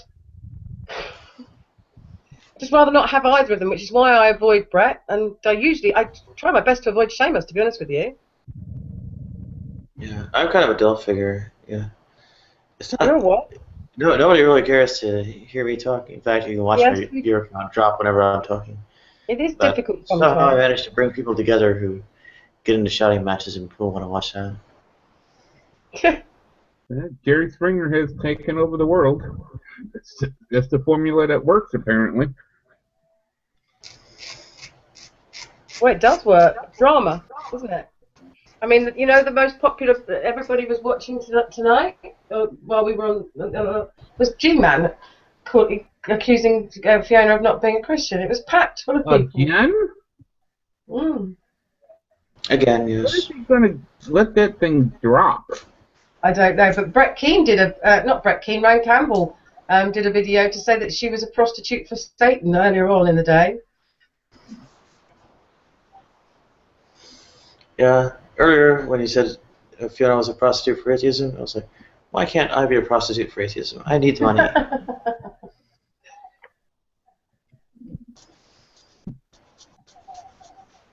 So I suppose if you look at it from that perspective, in comparison to those two, Seamus is quite tame. I can actually carry on a coherent conversation with Seamus. I find it more difficult with G-Man. Well, yeah, I wouldn't even attempt to with G-Man, to be honest with you. I mean, again, I've had private conversations with him when he's perfectly lucid. He's perfectly sane. I think he gets overexcited and he gets very passionate and he cannot handle anyone telling him he's wrong. Well, no, that's not true. Sometimes he takes it, sometimes he accepts it, but rarely. Yeah, as much as I think of him being a buffoon, I don't doubt he does love Jesus. He does. Yeah. He is religious. Brett Keane is out for himself. Yeah, absolutely. And actually does care about the Bible and does care about religion. Well, Brett Keane has not said that he is. I mean, he's not necessarily a Christian. I haven't heard him say that he's a Christian. No, I've heard him say that he's a theist. He believes in God. That means he covers his tracks, doesn't it? I mean, he quotes the Bible all the time. He uses Christianity as his go-to religion. Right. I never see him using Islam or Buddhism or any of that. So I think we can say a lot of general theists do gravitate toward the Bible. The deists will gravitate toward the Bible. Usually, or at least they have historically. I mean, the ones I know don't, but... Well, I'm saying historically. There's been a general trend of people who just claim as blank theists will gravitate toward the Bible first and other religions after. I mean, I've got my theory that the only reason he's a theist, is because the atheist community have pretty much washed their hands of him, so he's had no choice, really. Well, there's plenty of atheists out there that other atheists hate. No, but they won't give him any more money. Oh, I guess that's true. Who is a hated atheist? It doesn't matter. They want to see me homeless. They think they have some kind of false narrative. I have to quote unquote hit rock bottom in order to turn around and accept my masculine gender role as some kind of who knows what. God is testing you, Nadia. Yeah, well, these are atheists who think I have to uphold the Protestant work ethic and. Again, God is testing you. Yeah, Adam sure. Smith's invisible hand is testing you. Yeah, they pull the Morphanti stunt as well. Oh, y'all make it through. You'll be stronger and morally purified. Take some vitamin C, Nadia. Oh yeah, that's a big one too. Only purity I like is 90 proof. You know, bullshit fad diet things. And it's like, do you know my actual dietary constraints? Because I have dietitians actually telling me what to do. And they're not telling me what you tell me. And also, financially, it's not easy to go on a diet. It's expensive. I think the problem with me is that I don't take any of it seriously. You know, coming on here is just a bit of it's a crack. It's it's a bit of a laugh. I mean, I enjoy it. I enjoy the banter. I love watching the drama when Von Helton loses it. It's not. I don't take it seriously. It's not a big deal for me. I'm not here to tell people what religion they should or shouldn't believe in. It's the opposite for me. Yeah, I When I understand. started, Yeah. well, I can tell you my background or whatever. I never was a computer hobbyist.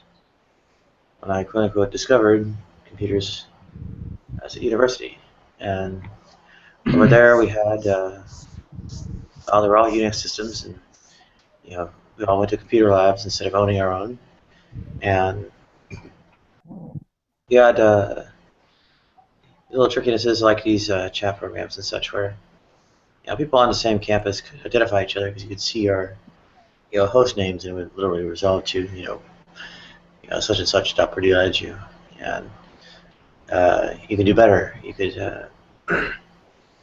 there's something called Finger.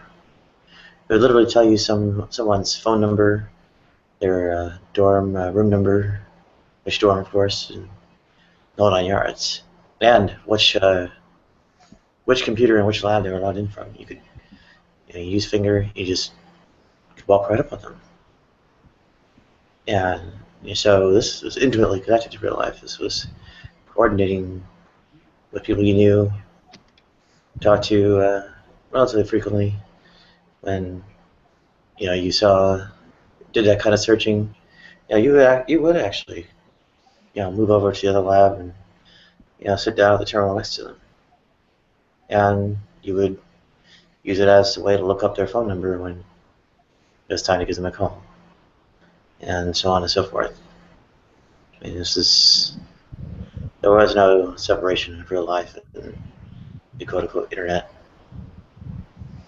That's part of why I'm not the kind of two-faced, putting on some kind of mask, whatever, that so many people on the internet are nowadays. Go ahead.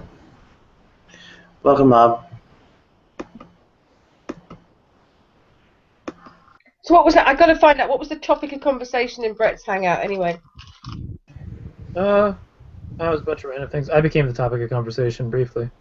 Why? Why? Paganism. And what did they have to say? Well, it was a question about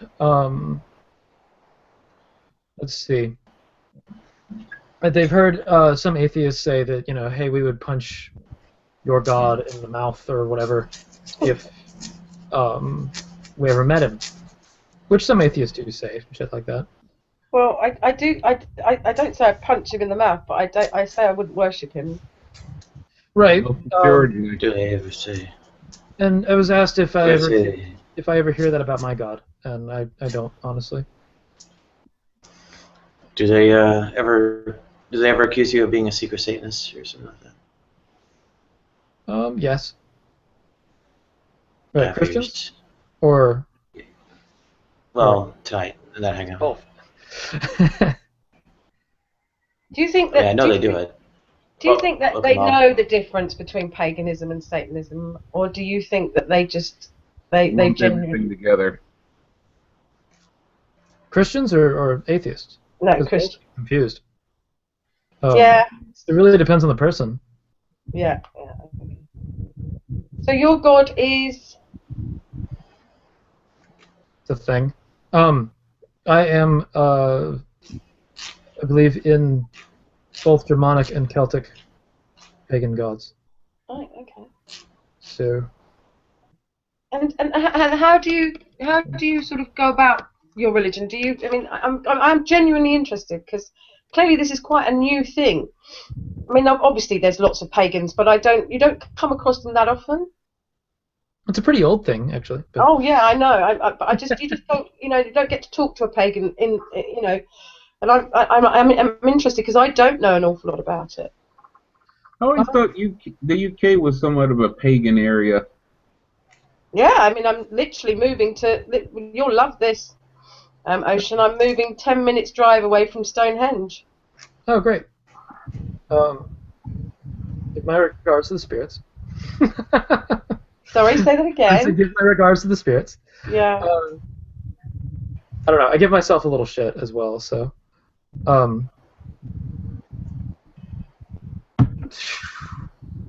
don't know. What were you asking? Like, what do you? I'm just trying to figure out. I mean, obviously, how do you worship? How do you just? I mean, is it how? I can't really. I don't know how to put it really, without sounding like I don't want to sound patronising because I'm not. I'm genuinely interested. I think it's simply, Ocean. Why don't you tell us a little bit about your religion? Well, I do a lot of. It's a lot of homework. Being any sort of pagan is kind of considered having a religion with homework. So, and if you get 12 pagans in a room, you'll have 12 different religions in the room, really. Because everybody kind of has their own way of interpreting what the evidence that's out there. Sounds like Christianity to me. Kind of, except that Christianity is very exclusive and paganism really isn't. Yeah, I was just kidding. Like pagan or Christianity is an exclusive monotheistic Abrahamic religion. Whereas two pagans can have completely different beliefs about how the gods function and get along pretty easily. Because we're both pretty aware that we're dealing with something that there's not very much that's concrete out there for. But there's no rules and regulations, is there? Depends on the religion. If you're a strict Reconstructionist Hellenist, there are rules. But most people aren't that. Do you have a book? A lot of the lore lost over the years thanks to Christian Inquisition and Crusades? Not just Christian, but Roman, pre-Christian Roman as well. It's not just Christianity. Yeah. Christianization definitely was a factor in getting rid of, but it's also arguably Christianity saved a lot of the documents of Germanic paganism because it's the only reason why we have access to anything. Is because of the monks in Iceland who were Christian, preserving documents. Yeah, then they did that pretty much because of the Vikings, right? So what? Didn't they do that pretty much? They became a storehouse for information because of the Dark Ages, the Viking hordes and whatnot. No. The Vikings were not a storehouse of information. There was no. I meant the Christians. Christians were a storehouse of information during the Dark Ages. Yeah. Yeah. Or what we would call the Dark Ages, which would be the fall of the Roman Empire up until the High Middle Age. Yeah, the Irish monks did a lot of that. Yes, and so did the French, and so did the Italians, and so did the Spanish, and so on. Yeah, books back then was rarer than gold. Yeah, books were more valuable, definitely. Exactly. Especially old books. Like anything from the Roman era was prized. Especially once you got a little bit later into the 1400s, then it was just like, oh, we got to find all this stuff, you know. Welcome, Sarah. I think Mob 1's a deist, so that's a pretty alternative view as well. Or at least partially deist or something like that. Is that right, Mob? And welcome, Sarah. So there are some alternative views represented here. Yeah, we've got a whole what's it called? Not cornucopia. What's it? Cornucopia. That's the one. Yeah. Deist, polytheist, pagan, two Christians. And a crazy atheist. Yes.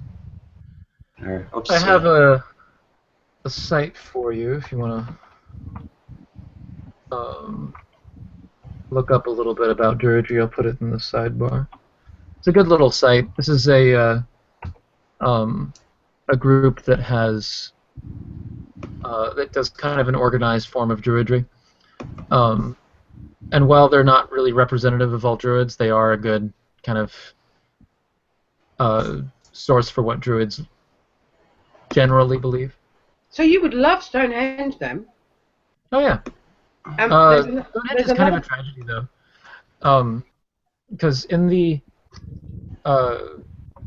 sometime there was he might have been Welsh, but I think it was the Duke of something or other that was around there. Decided to dig up and find evidence of the ancient Celts on Stonehenge. There's kind of the curse of Stonehenge that everybody's always known about it. It wasn't hidden at all. So what he did was he went in the middle and he dug up like just this giant hole in the middle of Stonehenge, grabbed a couple of things, and then threw a bunch of dirt back into it that might have been part of the same area, might not have been. Problem is he shifted up a bunch of the dirt and destroyed a lot of things that could have been useful for evidence of what Stonehenge was actually used for. As of now, we have no clue, mainly because of that action. Although there have been a lot of them around it. Wasn't a lot of the monolith sites torn down and used as building material? Some of them, yeah. They are actually doing or were, or have, I don't know, you'll probably know more about this than I do, a big dig to see how they're trying to find out how the stones were brought to the area. Yeah, that's information that can probably be found. My theory is they probably just, I mean, as far as how they were brought there, I don't know. Building it would be fairly easy by piling up dirt around the rocks. Actually, a while back, there was this guy in Michigan who managed to make a replica of Stonehenge in his backyard just using the fulcrum. Yeah, it would be pretty. It's not a hard structure to build. A lot of people make it more than what it is. But I thought it was an astronomical tool. Like there was a certain time of the season when the sun shone through a specific doorway, and only at a certain day at a certain time would the sunbeam would shine on a specific stone. It was like a big calendar or clock kind of thing. You've been watching Ancient Aliens. That's not what its function is at all. There's no evidence that it does anything like that. No, well, actually, there was. It was they went there. I don't remember. It was like many years ago that I saw this piece of a documentary. I was changing the channel, and it showed how on like it could have been this first day of spring. It could have been the summer. I don't remember which it was, but there was a certain day when the sun shone through a specific part and shine a light on. It's a calendar, like an astronomical clock. And there's actually many structures like that. In fact, the new World Trade Center was built in that spirit. They built it so that the sun would shine through on a certain day. They did the same thing. They actually built it like that. The architects actually designed it to. There's a couple of structures that you might be confusing with Stonehenge, because Stonehenge doesn't actually line up with anything, and it doesn't really do very much. It was probably a meeting place, or a place for rituals or celebration or gathering of tribes, kind of like Castlerig. That was actually in the same documentary. Right, and that's a more likely theory of its use.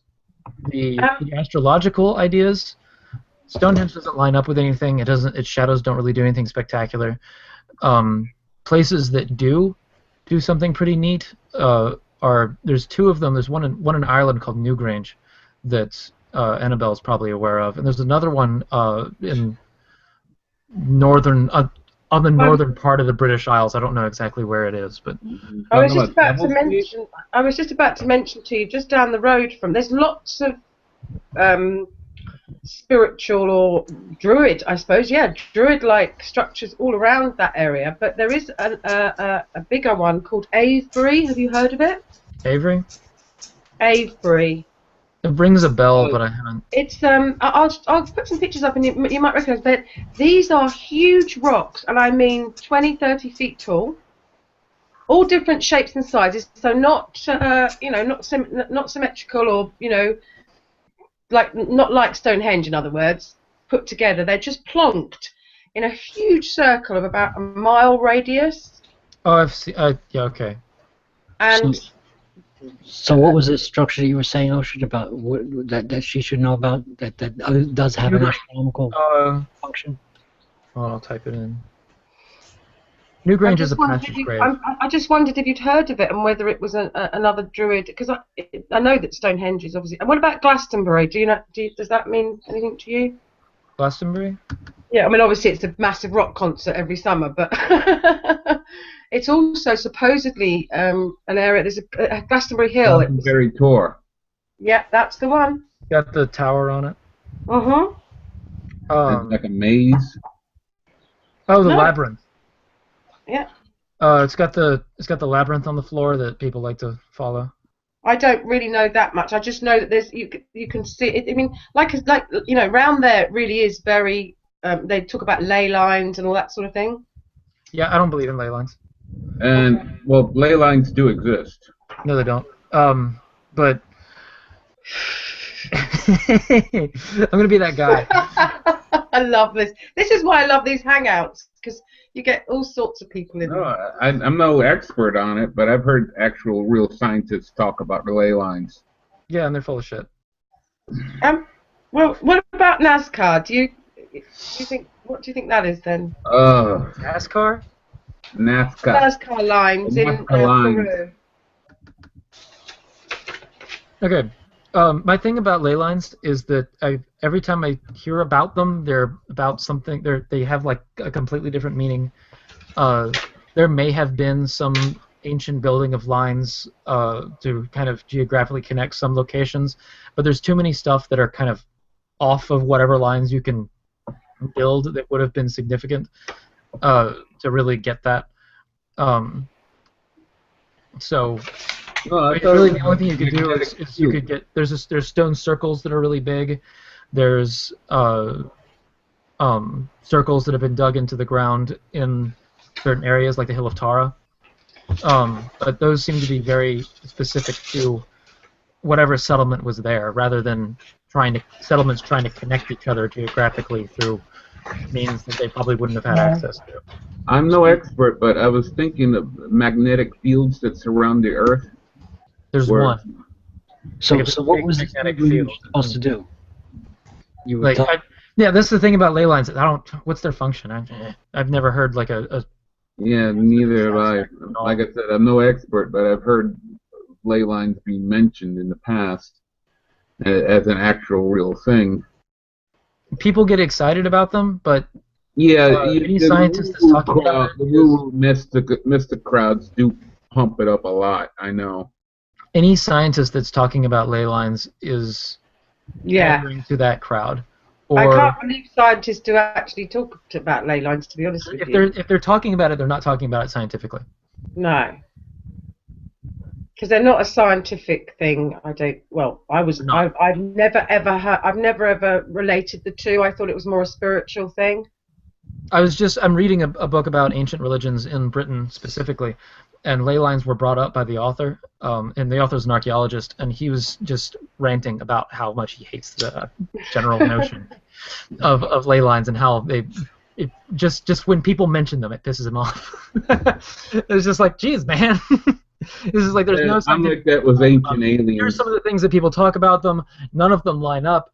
This is ridiculous. So let's move on to the facts of the situation. And it was just like a couple of paragraphs where he just bitched, and then moved on. I'm like, that was ancient aliens. Ley lines and ancient aliens are on the same level, dude.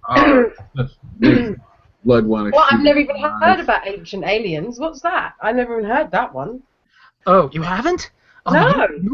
You're so lucky. You were so lucky. Stop this conversation now. It'll just turn worse. Let me postulate this to you. Okay, so the ancient aliens idea is that, let's take the Mayans for example. The Mayans had very advanced mathematics. Oh yes, I think now. Okay, go on, but carry on. Okay, they had very advanced mathematics. They built these giant monoliths. They have these drawings of powerful entities in the sky. So this must mean that UFOs came down and taught them everything that they know and taught them Yeah. how to build all That's these what, things. funny enough, Incorporated told us that earlier on tonight. Yes, and I want to punch people in the face when they say that because it takes away from the There you go. So do I. It drives me crazy. It's like, you know, like every time, explain the Great Pyramid. How did that get there? I go, well, the Egyptians built it. Yeah. It's like every time somebody ancient does something really brilliant, it has to be aliens that taught them that. Yeah, right. Yeah, It has to be brilliant. The Mayans, 10,000 people working, what, 30 years can accomplish a lot. If one guy in Michigan can redo Stonehenge by himself, 10,000 people working 30 years can make the damn pyramids. Yes, the Mayans were brilliant. They had a brilliant calendar, an unbelievably intelligent thing to do. It wasn't aliens, it was the Mayans. They were that smart. Have any of you been to Machu Picchu? Unfortunately, no. It's incredible what they achieved. They built a city on top of a mountain. Oh, right. This is the Inca city? Yeah. Yeah. It's a great defensive position. Really awesome thing about that city is that there is no adhesive between the stones. No, that's right. It's amazing. All natural stones, they just fit together like a giant puzzle piece. It's incredible because the Peruvians don't have any issues with health and safety, so you can climb all over this place, and there's obviously quite a severe drop from the top of it to the bottom of it. Gravity hurts. Pardon? The gravity hurts. Well, no. Actually, you're on incredibly high altitude. I think it's about 8,000, 9,000 feet at that. If you're falling, it's going to hurt. No, I was thinking more. I mean, I didn't suffer from altitude sickness, but they pump oxygen into your hotel room. That's funny. But no, you can go right up to the edge. Just look over. It's I've got some. I mean, I haven't got pictures on my computer side because I was there 12, 13 years ago. I've got them on, in proper pictures. But it was an experience, yeah, for sure. The whole of Peru is an experience, though. It's an incredible country. I mean, they've got the ley lines, they've got the Nazca lines, and they've got the all these ancient. I wonder, what do you think the Nazca lines? That was my question. Nazca. Pardon? Nazca. Yeah, I know. I'm English. I know. I'm just saying it leads to confusion. I don't see that I've got an R on the end. I'm just saying it as Nazca with it's an Nazca, isn't it? Yeah. Just the way I'm pronouncing it. But anyway, you're entitled to criticise my pronunciation because I do it to you guys, so that's fine. No, I wasn't trying to be rude. I was just trying to avoid any. And that's the other problem with me is a lot of the time I'm actually being sarcastic because that's my sense of humour. That's a very British thing, and Americans just think I'm being serious, and I'm not at all. So I get myself into trouble that way as well. I'm an American that appreciates dry wit, so. Yeah. Oh, I love it. I don't know about wit. I'm just sarcastic. My problem is I'm 6'3", 300 pounds. When I joke around, I have a dark sense of humor. I'm not meaning any harm, and I'm not threatening anyone. I've had people scream, "Sorry!" or yeah, well, I probably would as well. I was just trying to be funny. I wasn't mean. I wasn't serious. And most of my life, people look at me and scream "sorry" for some damn reason. I have no idea why. The issue that I usually bump into between the Brits and Americans is that British humor is a lot drier than American humor. Yeah. That's why I love it. And that dryness gets mistaken for seriousness. Well, that's just what happened there. I said something, and Gary thought I was upset, or not upset, but you know what I mean. Gary sort of said I didn't, I was being sarcastic. I was trying. I thought I might have been rude. That's what I'm worried about. I'm the one being rude. I spent most of my life trying to reassure people. I'm not going to hurt you. Would you stop freaking out? Don't get me wrong. I'm kind of overly polite sometimes. I am rude, but for the most part, when we're on here, it's more really sarcasm than. Yeah, I Really. love your lack of ambiguity. I love that. This. What you mean, black and white? You say what you mean and mean what you say. Well, I've learned to do that on here because I've learnt the hard way that being polite and nice to some people doesn't cut the mustard and it gets you into trouble. So say it how it is, be who you are, and if you're never going to you're never going to get everyone to like you. And I've always been a Marmite kind of person anyway, so that's just the way it is. I'm not, like I said, I'm not here for a serious reason. I'm just here to have fun. Exactly. I'm on a mission. We're not always on about religion either. So. I'm on a mission to destroy religion. Yeah, for some reason, I think I found out why you've upset Ermine as well, because she mentioned you today, and I didn't say anything because I didn't want to get into it. But I think it's because of that she's, she really doesn't like atheists very much. She didn't block me though. No, that's not true. But do you know what I mean? She does. She can't stand Incorporated. She unblocked me. So well, there you go then. There you go. She must have heard you say something about me. So. I said hi to her in the side chat, but she didn't say hello back. But hey, I'm not going to block her. I certainly do block His Majesty Brett Keane. Yeah, well, he has me blocked, so I haven't got to worry about it. Well, I have him blocked before he blocked me, so fuck him. But it was that time when Hermine blocked me for some unknown reason. But I don't particularly care for her telling people what they should do. Mama Hermine, and I don't say that lightly because I know this is live and I know that she's going to hear it. So I'm saying it as I would say it to her face. Yeah, I know. If she gave me the chance. Oh, I guess I'm lucky. I never hear her do that much talking, let alone have a position. She does sometimes. I mean, I like to. She gets upset if I have a go. When was it? She gets upset when I have a go at some people, and I say, "No, I'm sorry. That's the way it is. Deal with it." But we get on a. You see, there's two sides to the situation because I really admire her and what she's trying to do at the moment with her career and her business. I think she's a very driven, very talented lady, and I'm enjoying listening to her because I've kind of lost enthusiasm for my business. So it's good to be reminded of what it's like, and it's kind of put a little bit of a few ideas. Sorry? What business are you in? I've heard you mention it before, but not in detail. Publishing financial books. Oh. I'm a wannabe writer myself. Yeah, I'm on the publishing side, not the editorial side. Oh, I wasn't angling for anything. You'd be surprised how many people do, though. Oh, trust me, I'm far from actually having anything finished, let alone try to pump somebody. Isn't there a famous saying about everybody's got a book in them or something? Yeah, especially in Los Angeles. Everybody has a movie script. That's the joke. And in Indiana, there's corn everywhere. Wisconsin, milk. I'm talking about. How do we get from books to corn? I'm talking about stereotypes the states have to go through. Everybody sees one area, they think that's it.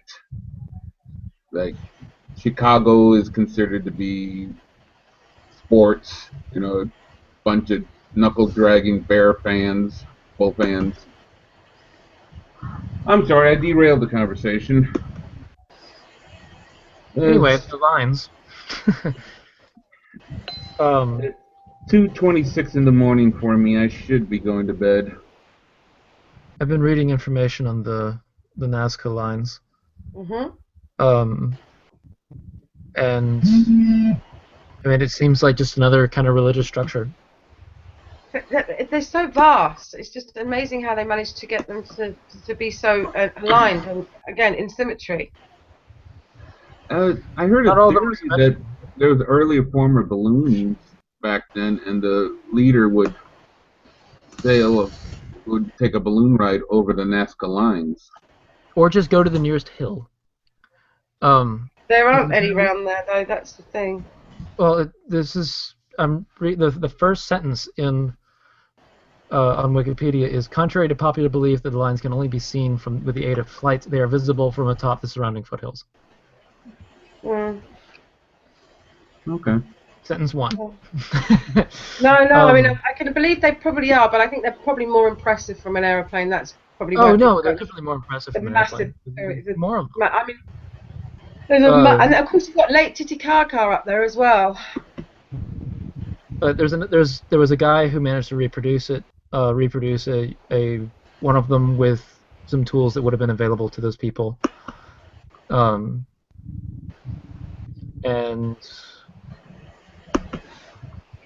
so there's that. I'm gonna call it a night. I don't think that it's aliens. Definitely not aliens.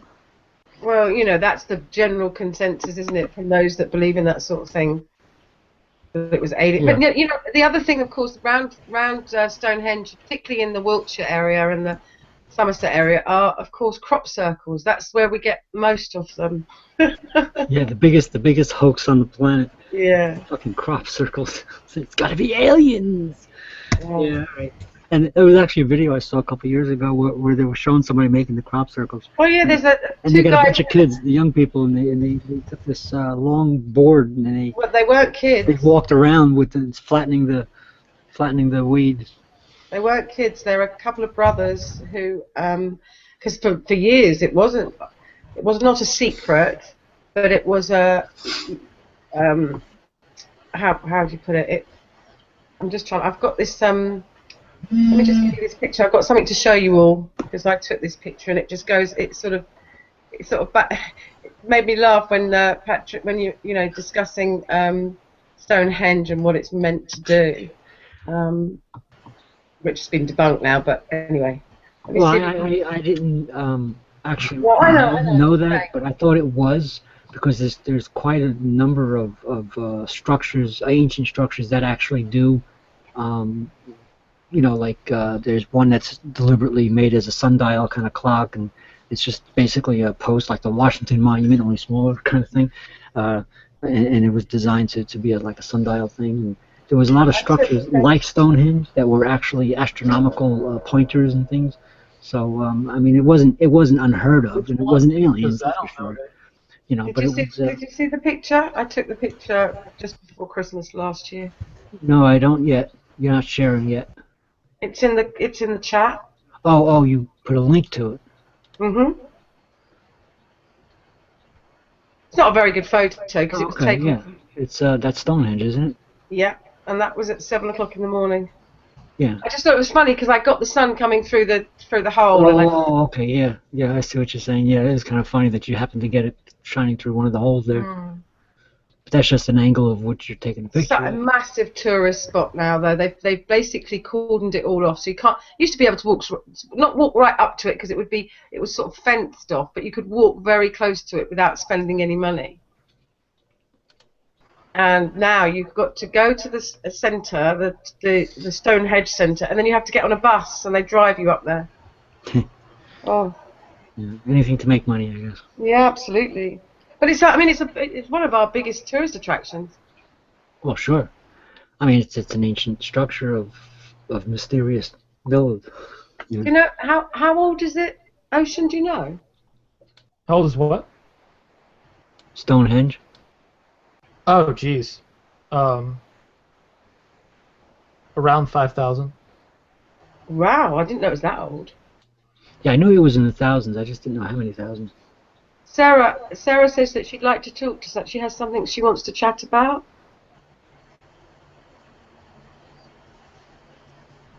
Sure. Does she mean to us?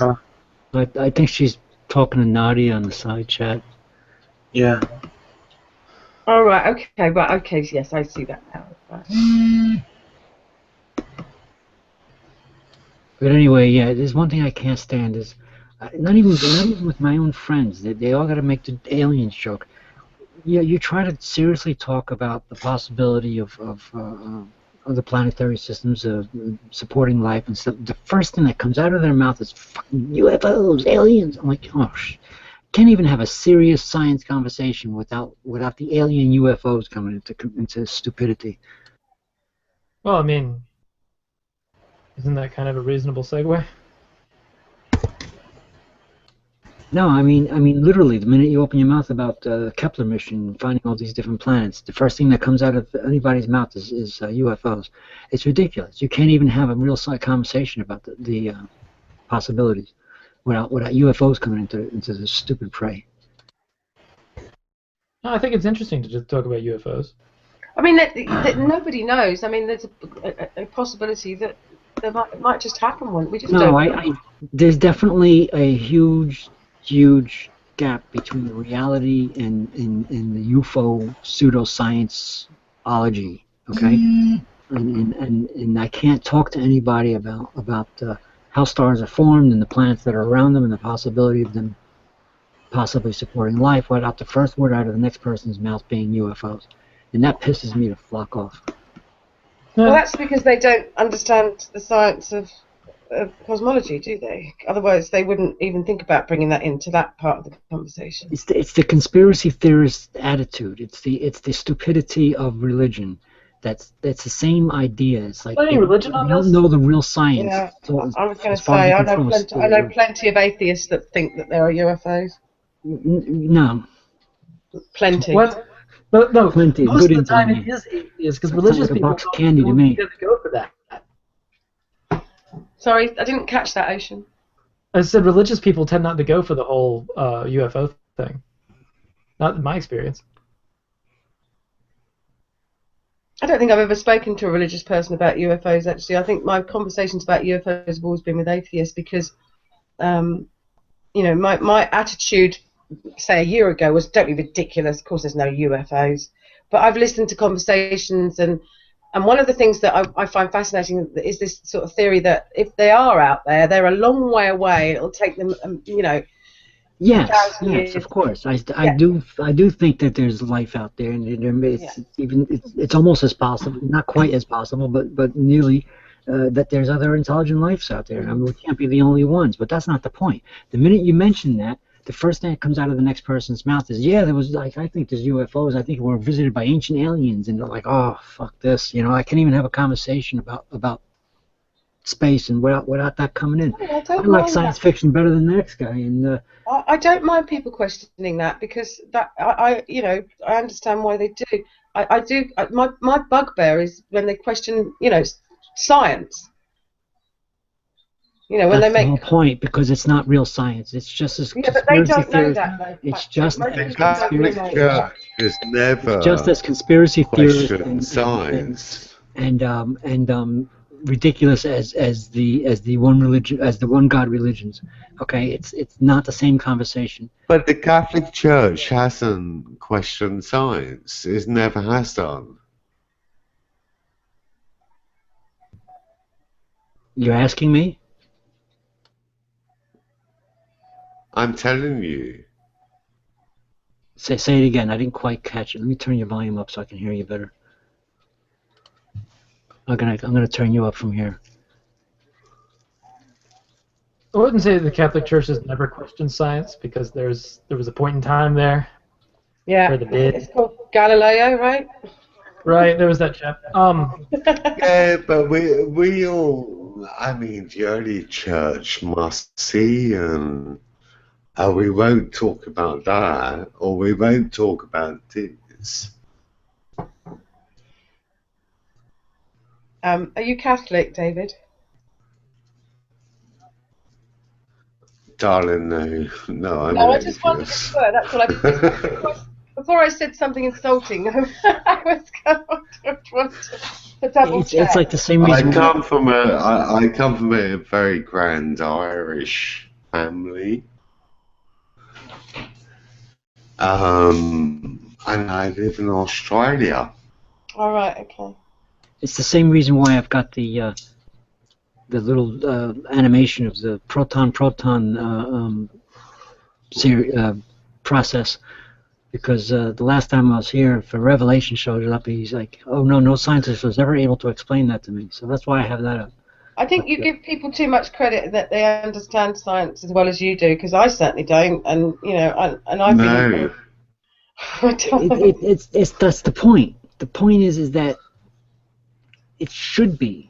Yeah, but by the time we come out of grammar school, we should have some kind of understanding.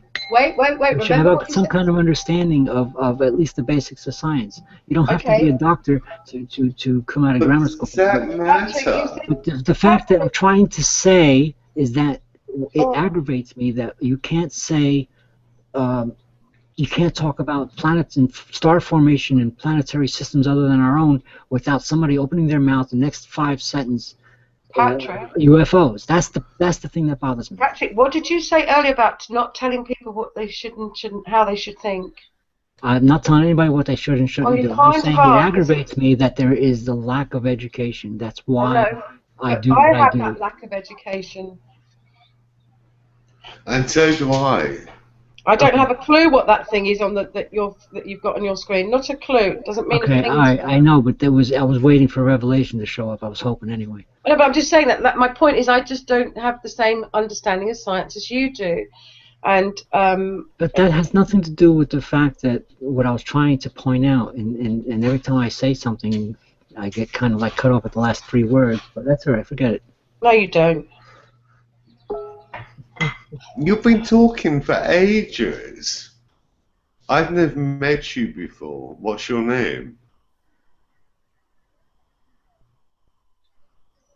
Hang on. There you go. Nadia, how are you, my dear? It's a long time since I've been hanging out with you. Things are rough, but well, what? I guess I'm not dead yet. What do you mean things are rough, my dear? You're doing so wonderfully. Well, why can't we have a hangout? I think we should have a hangout or a website where everyone should even donate a couple of dollars to Nadia. Because Nadia, you're here 24/7 a week. Wouldn't it be amazing? Well, if I had about 10 times the number of subscribers, it might work. Oh, Nadia, you've got so much. The following you've got going is amazing. You have, sorry. I have less subscriber viewership. Like the number of viewers relative to my subscribers is less than GMAS. Well, you and I are going to get together. Nadia, tell me, has everyone done NadiaVetChambers.com? No, but we've got NadiaYvetteChambers.lgbt. What do you mean about .com? Let's do it. I think anyone who's going to come into your room should give a couple of pounds or a couple of dollars. Wouldn't that be great? Might be. There's the Vanity domain. It's not got anything up on it yet, just under construction. Oh, well, maybe there you go in Nadia.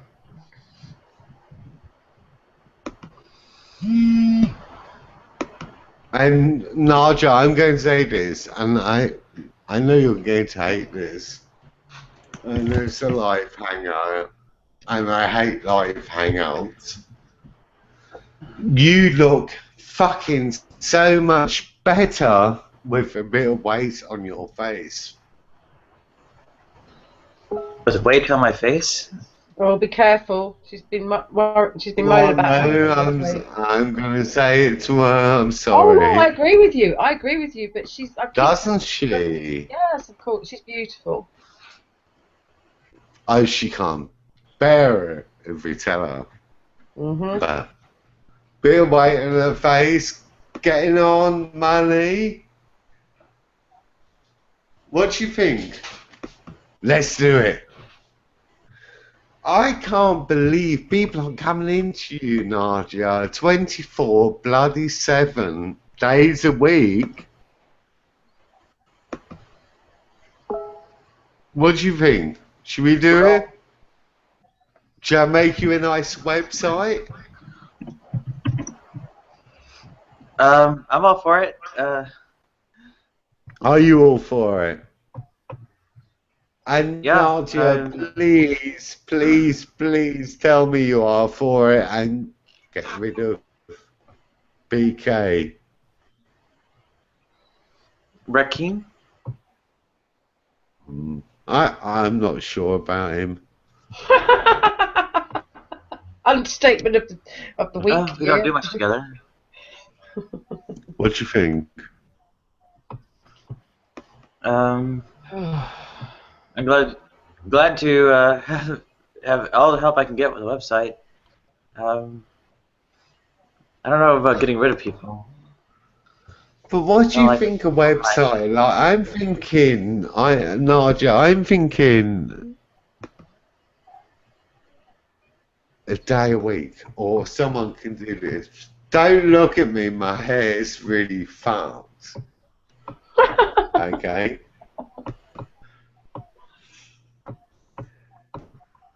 Day a week, and if they can put a couple of dollars in, or a couple of pounds, or a couple of whatever, what do you think?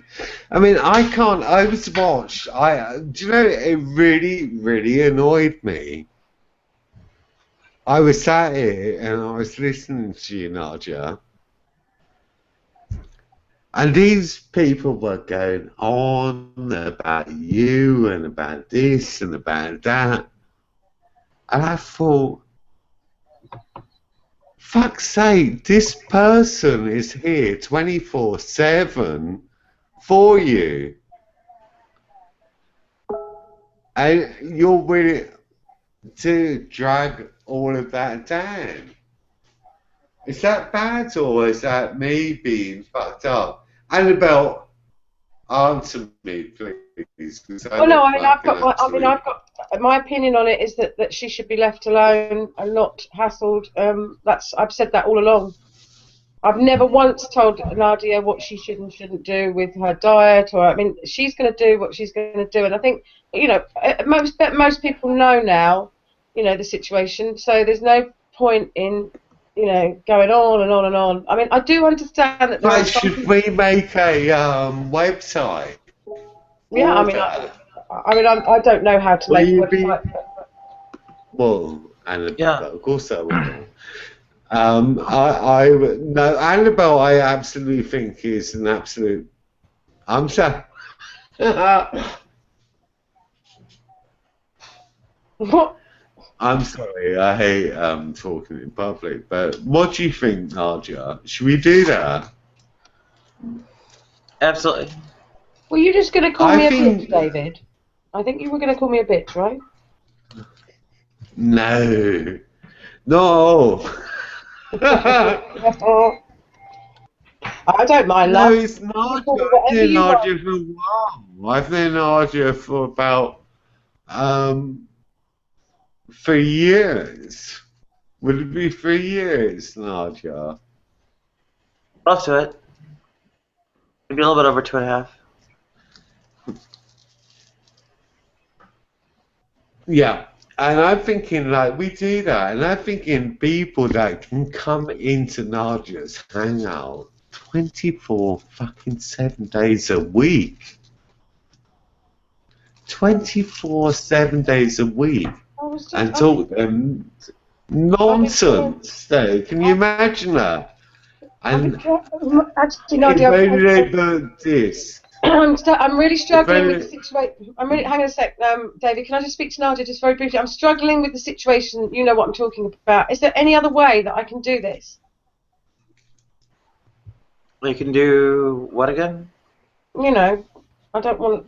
I'll put it in the chat. I don't really want to put it in the chat. You know what I'm talking about. Remember? She's so English and so wonderful, isn't she? The situation that we were discussing yesterday, and you gave me an email address, but it's just not working. I can't get it to work.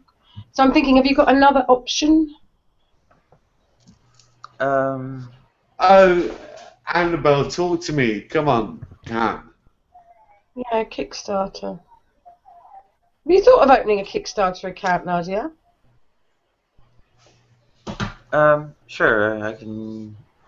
I have to start one up. If you start one up, then I'll be. And then, see, if you've got one of those, then when people like the other day when somebody said that they had money they'd like to give to you, they can actually do it. At the moment, it's very difficult. But you and I can join together, Annabelle. Well, no, if she starts one up, then we put something in it, don't we? Yeah, well, we're not in the same.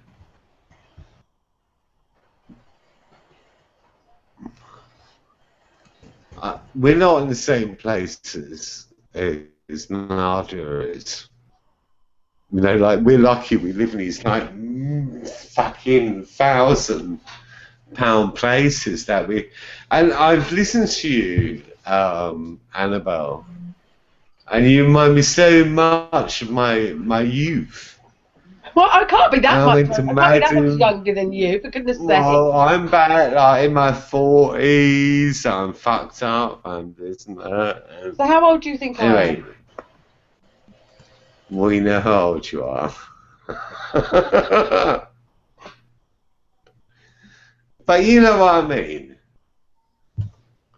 And Nadia is something unique to me. I've not seen this before. Have you seen this before? I live in Australia. Grew up in London. Whereabouts? Irish parents. Whereabouts in London? Clapham. Oh well, that's not really London. Clapham. I'm sorry. South of the river. You know Clapham. You know the score south of the river. Therefore, it's not London. But my mum and dad are Irish. My mum went to school at Tooting Beck High School. Not there anymore though. Yeah, well, we know Tooting Beck. We can go like running over the common, all of that. But not have we ever experienced this in our lives? Yeah, I experienced it in Soho. I saw this, but Nadia. I'm just trying to I'm just trying to think of the club. Yes. I'm so totally fucking. You're not really. You never. I've never believed it. Fuck me. I'm shocked. See, I have known Nadia for years now.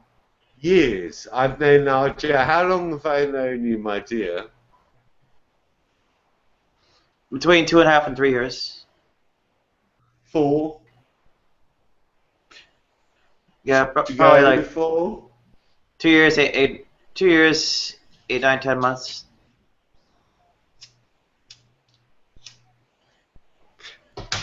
What is the one thing I've ever said to you, Nadia? What is the one thing you've ever said? To you. I love you. Okay. Is that good to you? Thank you. But you know that, my dear.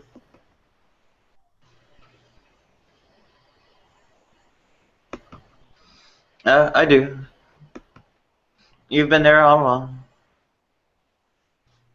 Oh, look at me, fucked up 5 years along the line, getting fucking old and whatever. And we have to listen to Annabelle. Cheers, my dear. Have you got a beer? Oh no, I don't Have drink. you got anything to drink? It's 9 o'clock in the morning. Don't give a fuck. Cocktail hour somewhere, darling.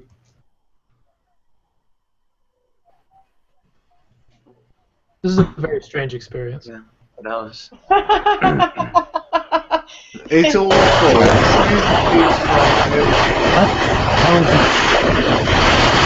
Hello? What is that awful noise? I don't have a clue. I thought it was you. Why would it That's be right. me? It's always my fault. Go ahead and blame me. Can y'all hear me? Yes? Now we hear you. Nice. This whole time I'm talking to myself, apparently.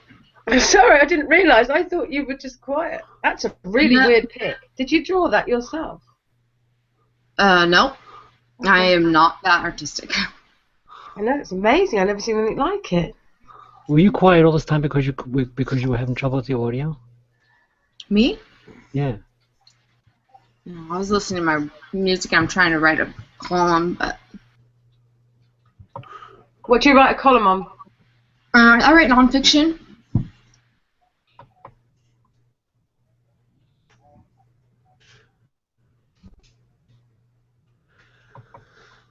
Annabelle, Yes. Sure. you and Mark having sex? No, we are not. Anymore. Why not? What do you mean anymore? No, I'm sorry, I shouldn't have said that. I was just joking. He's such a sexy looking, handsome man. Is he?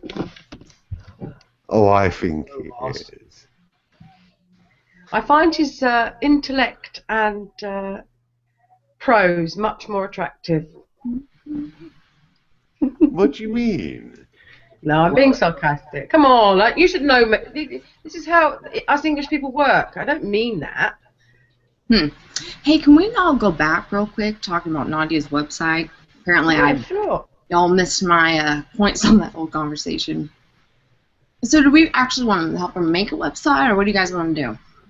Well, I certainly can't do that because I've got no. I'm computer illiterate completely. But anything else, I'm happy to help. Nadia, what can we do to help you? Should I go and get more beer? Anyone got any ideas? Really? Do you think that's a good idea? Yeah, I do. Not you. Sorry, I was talking to. No, I know. I think it's a good idea. No, I like. I think it's a great idea. Well, why? What? Why? It's an absolutely beautiful idea. Joking.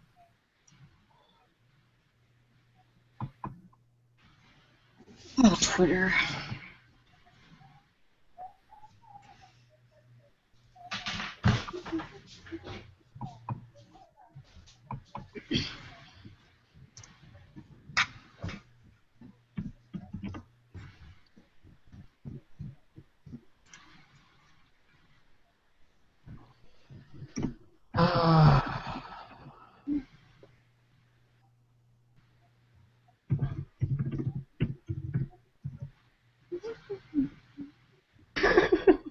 Who's humming?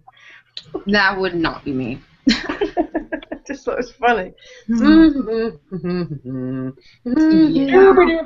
Hey, you're just lucky I'm not talking myself yet. So what do you publish? Do you publish financial works?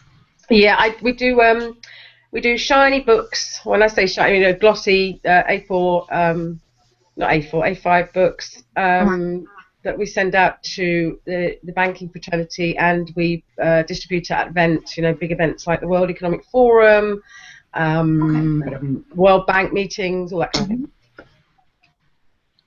I got actually both those reports from last year. No, sorry, say that again, honey. I have both of last year's reports from both of the institutions. Yeah, we don't publish that for them we publish around the meetings, so Right. that the people, our target audience are the people, the delegates. Right. Yeah, I took a class. I had in law school.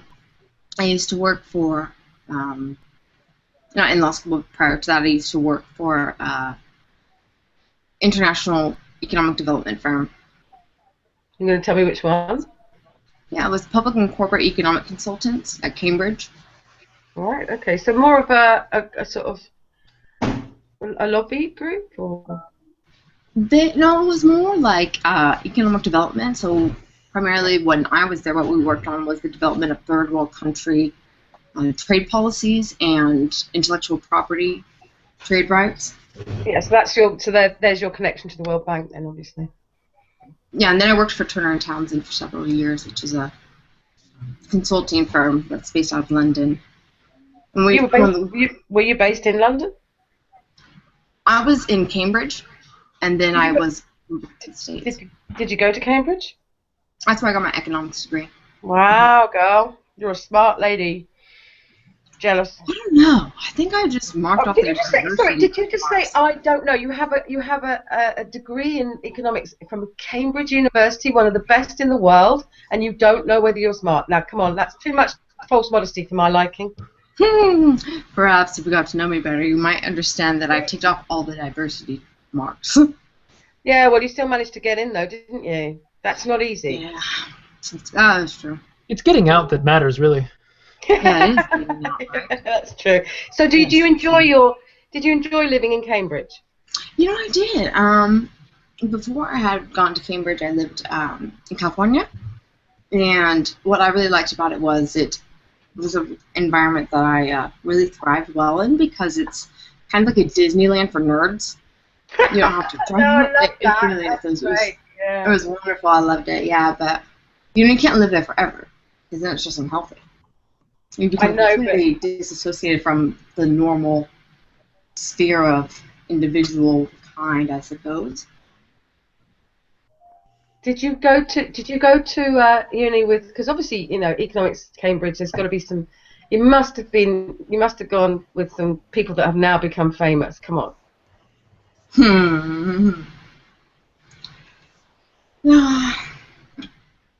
Yeah. So for when I was in economics, there were a couple. Any top? Some of them are top bankers now. A couple, one or two, yeah. Well, those are my clients, so. Oh yeah. Yeah. Oh God, they can be such a pain in the ass. Oh, absolutely, they're the worst. Oh, God, and I remember oh man, one time I had one of my clients. I was at Turner and Townsend. Would you mind if I Nadia, who gave you those flowers? It turns out it was this telephone agency that does a checkup on me every day to see if I've, had some kind of medical trouble. If I don't answer for a few days, I'll call paramedics out. No, well, somebody's gone and they're chrysanthemums, so I can see them. Yeah, they sent a card in the mail instead of having anything meaningful in the flowers. So there's a mystery for, a few hours until the card arrived in the mail. I said, "Oh, we sent you flowers." And look at those flowers. Why aren't they in a vase? They are. The vase is just a box. Well, they're quite beautiful, weren't they, or not? I think they're kind of dying.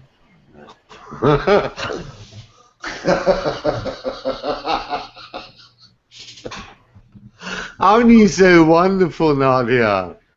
Should we do it?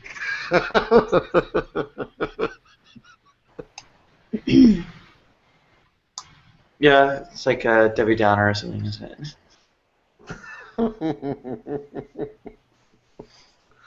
She did this week. I think it should be done that people pay for your knowledge. Do you not think? Well, I once had a job for that. I don't know. Basically, people all want it for free on the internet. I think we should do Kickstarter. I'm turning it off, sorry. Hang on a sec. There Yeah, I'm not sure if I have a proper project proposal for a Kickstarter. Oh, don't worry, I can make it up. My media manager did it. She's brilliant. Okay. What kind of... Was there a kind of general concept, or would it be something that's kind of... Yeah, we could pitch it as a forum for... Wackos. We could pitch it as a forum for collaborative communication and knowledge sharing. They're big into technology and the sharing of knowledge and information right now. So. I'm not sure how much I actually get to do that. Yeah. I mean, Well, could maybe speak on keep it, you on the air, you know. Right. What else am I going to do? I'll have a distraction from actually writing. I'd certainly have to change topics, or No. make it meaningfully so. Really? No, no. Oh, I don't know where David went. Yeah. No, you wouldn't need to change topics. Okay. Mm-hmm. Yeah, I mean, if you wanted it, I'll I'll talk to her tomorrow on others. You could set it up. Okay. There's some respect where I guess my expertise is usually considered to be operating systems. Sorry, what was that? My, I guess, expertise in terms of at least professional experience is generally deemed to be operating systems. But Oh, okay.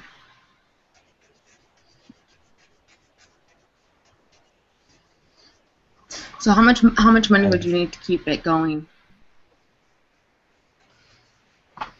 For say like 6 months to a year. Literally, most of it would be just paying my bills. Exactly. So I was kind of what I was asking. How much would you need to pay out, like all that stuff off? Well, around $600 a month, so. Okay. That's just, then there's phone is like $180, say $200 a month. So that's, I guess. So if we, let's just say if we did like 15,000. 9,600. What's that? If we did 15,000, that's something we'd probably do. Yeah, hedge the bet, so there's something else Higher. for whatever other expenses. I probably do need like a clothing and hygiene budget, because that's where a lot of the cuts have actually come from. Yeah. Well, if we did like 15,000, that'd be enough for like a year, plus that would give you some extra. Yeah. Yeah. Yeah, it kind of be the bare minimum for a year. Hmm? Maybe I don't change clothes or do makeup after all. You don't change clothes or do your makeup? Is that what you just said? For the moment, not really. Wow, you don't have any makeup on right now? No. That's amazing. I know. Seriously, I'm gonna take myself off this spring. Did you see? I don't suppose this might not have been of any interest to you, Sarah, but I was watching the dresses in the at the Oscars last night. Yeah.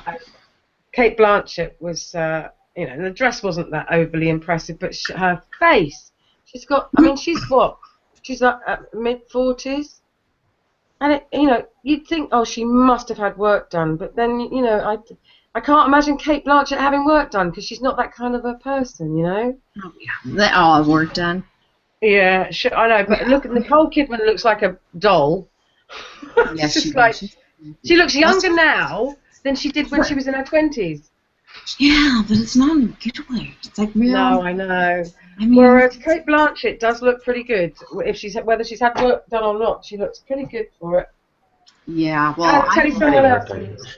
Tell you someone else who looks amazing. Jennifer Lopez, 45 years old. That woman I is. just say that Jennifer Lopez cannot pick out a dress that does not belong to her navel. Woman cannot keep her boobs Cannot pick out a dress that what? cannot pick out a dress that will go above her navel. The woman cannot keep her boobs within a dress. I saw the picture on E because I watched E because I love watching Kelly Osbourne. I saw the picture of her, but she was turned toward the camera, so all I got was that huge skirt. Did she have a very low? Yeah, so you didn't see that huge, navel reaching. No, I didn't see that bit. So was that? So okay, I have to go and have a look at that. Let me have a quick look. 5 years ago. I mean, it's a beautiful dress, but I mean, I just am so tired of her wearing these huge plunging dresses. She needs to do something more unique.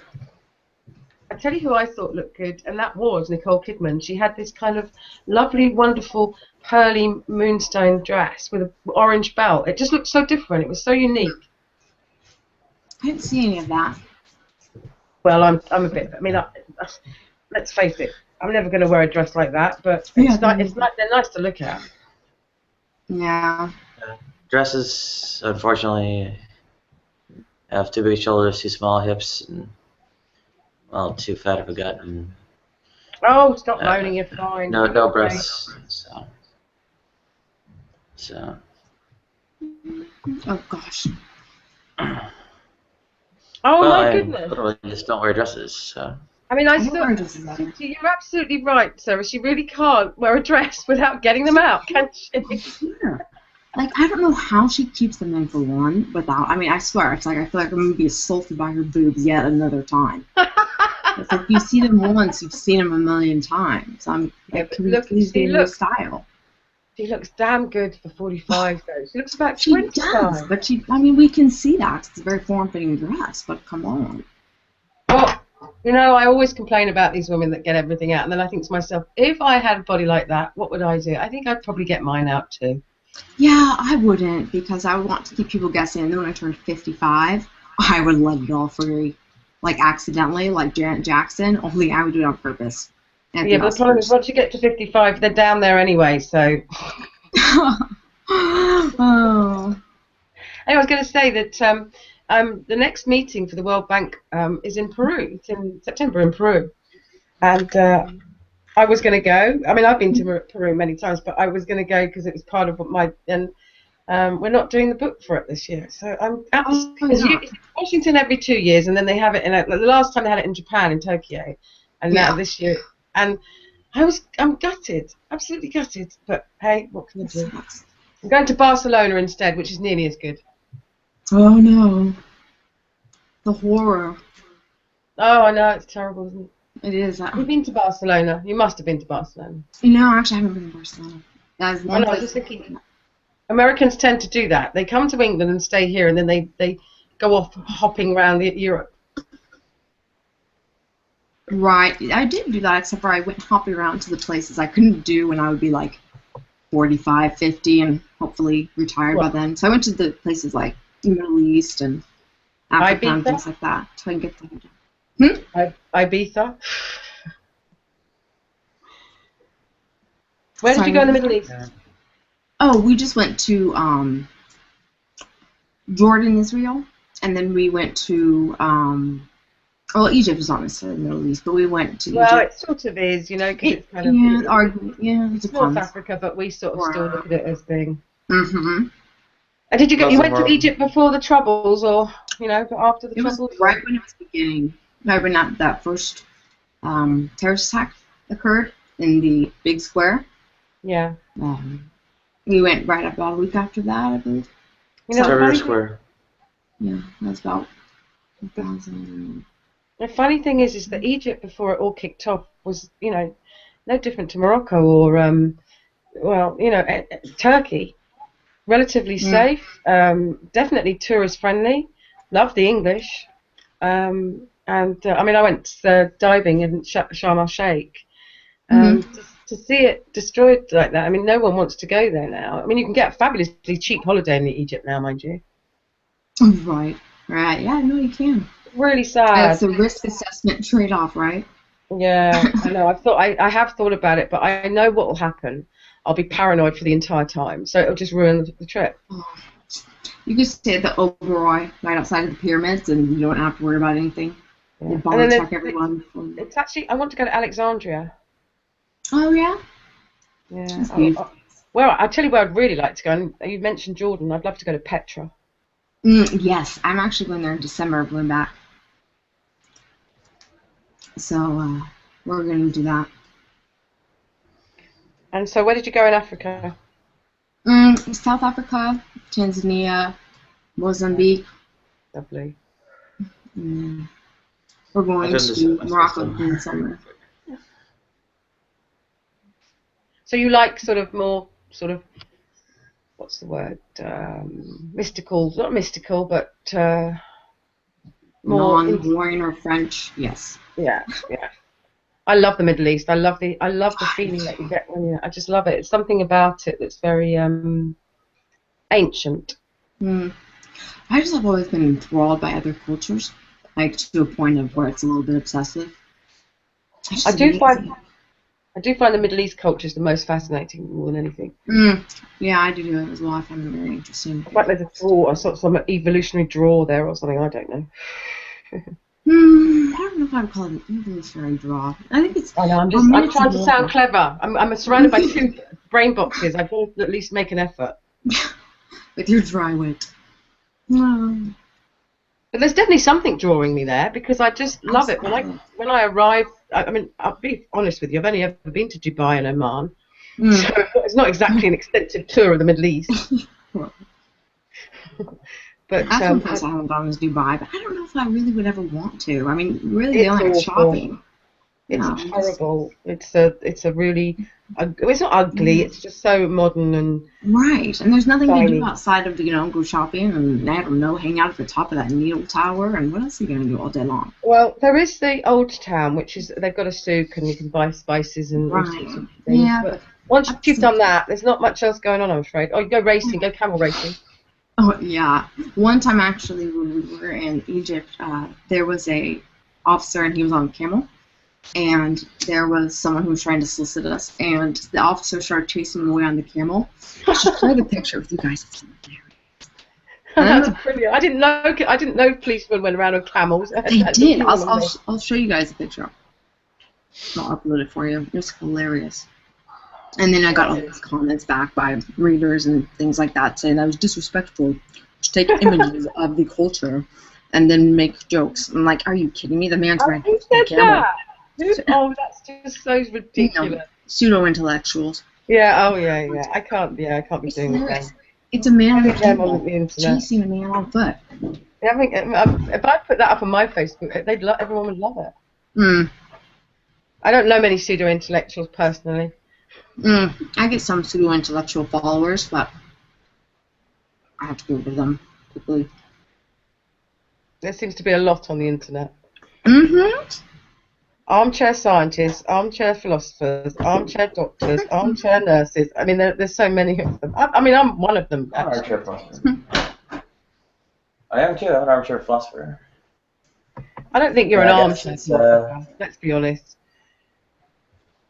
I mean, I've never met anyone that retains as much knowledge as you do. You know about we cover. Right. Not everything. Pretty much. I remember some things I don't remember. Okay, well, let's discuss something. What about 1980s? Not dresses. 1980s dance music. Oh God, no. Oh, thanks. That's my favourite music. Cheers. 1980s dance music. Well, depends on what. I'm a lot older than you. Well, Eric. I grew up with that stuff. Okay. Duran Duran. Well, that's not dance music. Yeah. I don't know where. Yeah. Shack Attack, Shalimar. Well, Wang Earth, Wind Chung and and Fire. the Hat. That's not me Oh, is it making that Peter Wolf noise, or it's the whatever? dog, just so you know. Mm-hmm. Peter Wolf. My No, dog. I'm going to prove it Flash, to you flash, now. flash. Now that you said that. Right, okay, let me just get myself...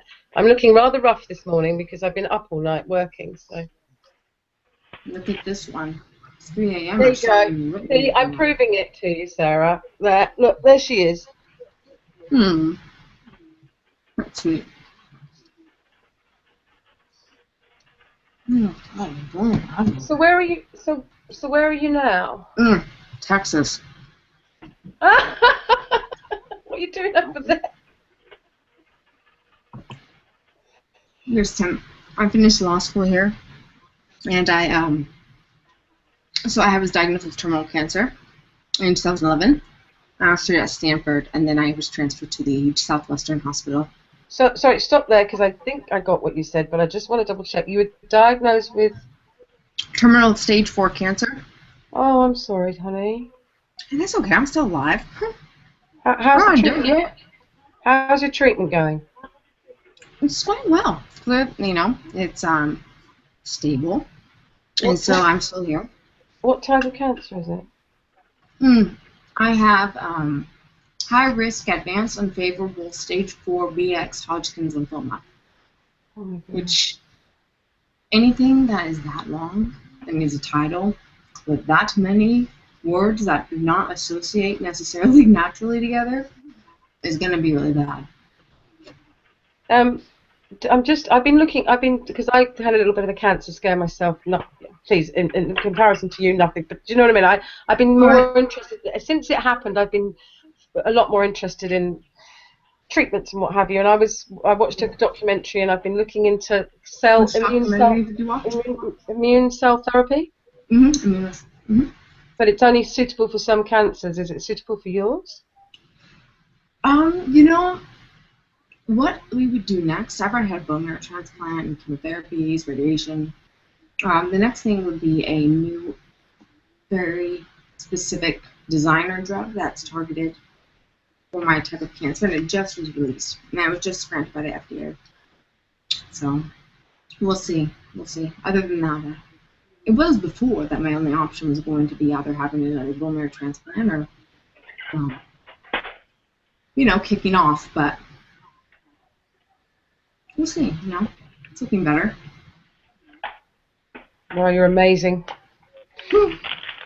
It's so funny, right? It's so funny. So many people, all of a sudden when you tell them you have cancer, you become either Mother Teresa, or you become extremely accomplished, or an amazing, but not necessarily. No, it's true. No, I just think your positive attitude is what's. I'm sure you're not positive all the time. I'm sure you have your moments, but. Yeah. You don't seem like you're feeling very sorry for yourself. That's for sure. Yeah. So anyway. Yeah.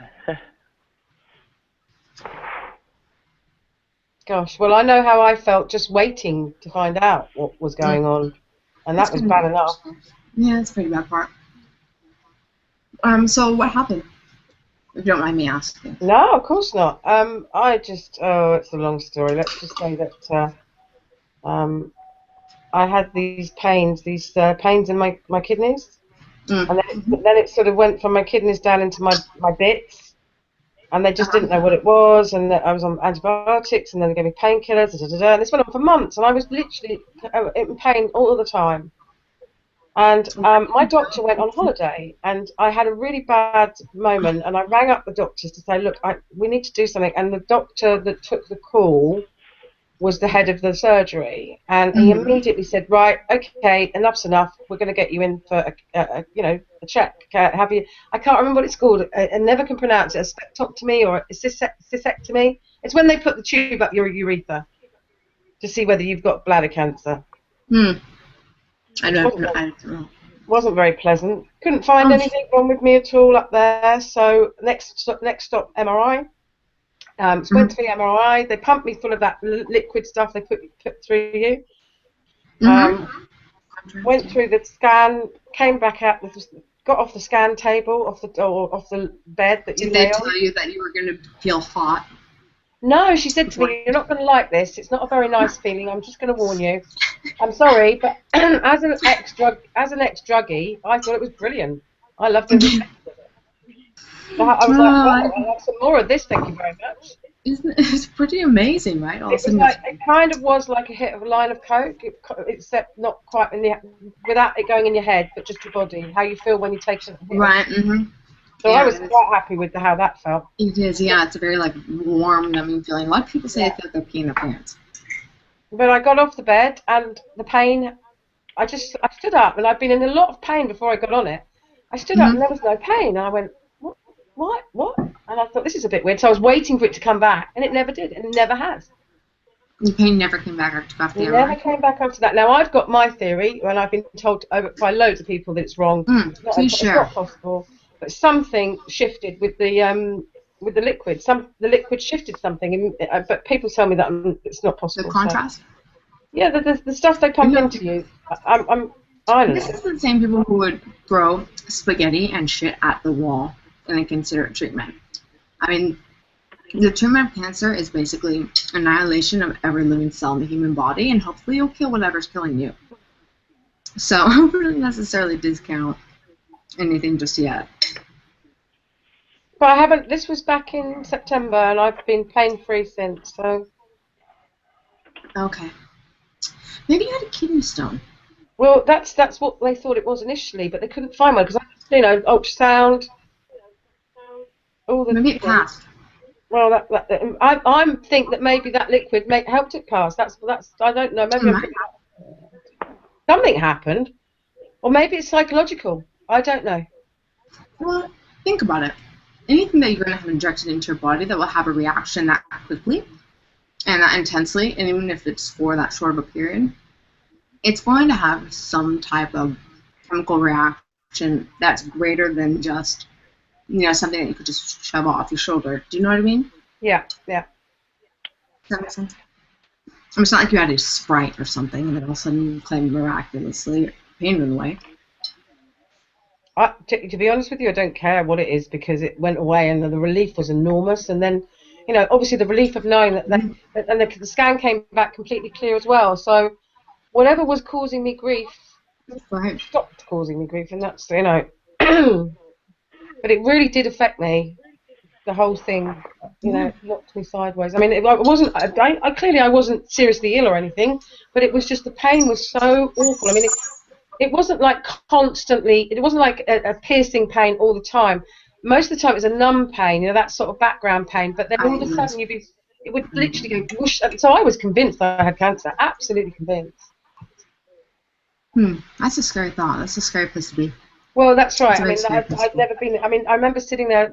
I shouldn't be talking. Well, I sat there one after, and I was sitting outside Costa Coffee, and I just suddenly looked around at everybody getting on with their lives, and I thought I might not be here next. Yeah, you're kind of paralyzed. That was the bit that got me the most. But fortunately, I wasn't, and I'm very grateful for that. Very grateful indeed. Counting blessings. I mean, that when I hear people saying the NHS is terrible, it's an awful organisation, and they were fabulous with me. They went down every avenue. Have you seen that article about the previous editor for the Britain's medical journal, who came out and he said that cancer was the best death possible? Yes. That was insane. I wrote him this wonderfully kind letter. And I said that if I could, I would give him my Make-A-Wish, and that I hope that he gets everything he's ever wished for, and more. It was a terrible thing to say. Yeah, for me or for him? For both of you. No, I hope that man. Oh, I hope he gets the worst. I hope he gets pancreatic stage 4 cancer and is kept alive on ventilators for 2 years. Oh, I do. I hope he gets the death he wants. What was his field? Was it oncology or? Yeah. Really? That's what made us so sick. But to hear that from someone who has never had cancer, experienced it, it's not like it's sudden, right?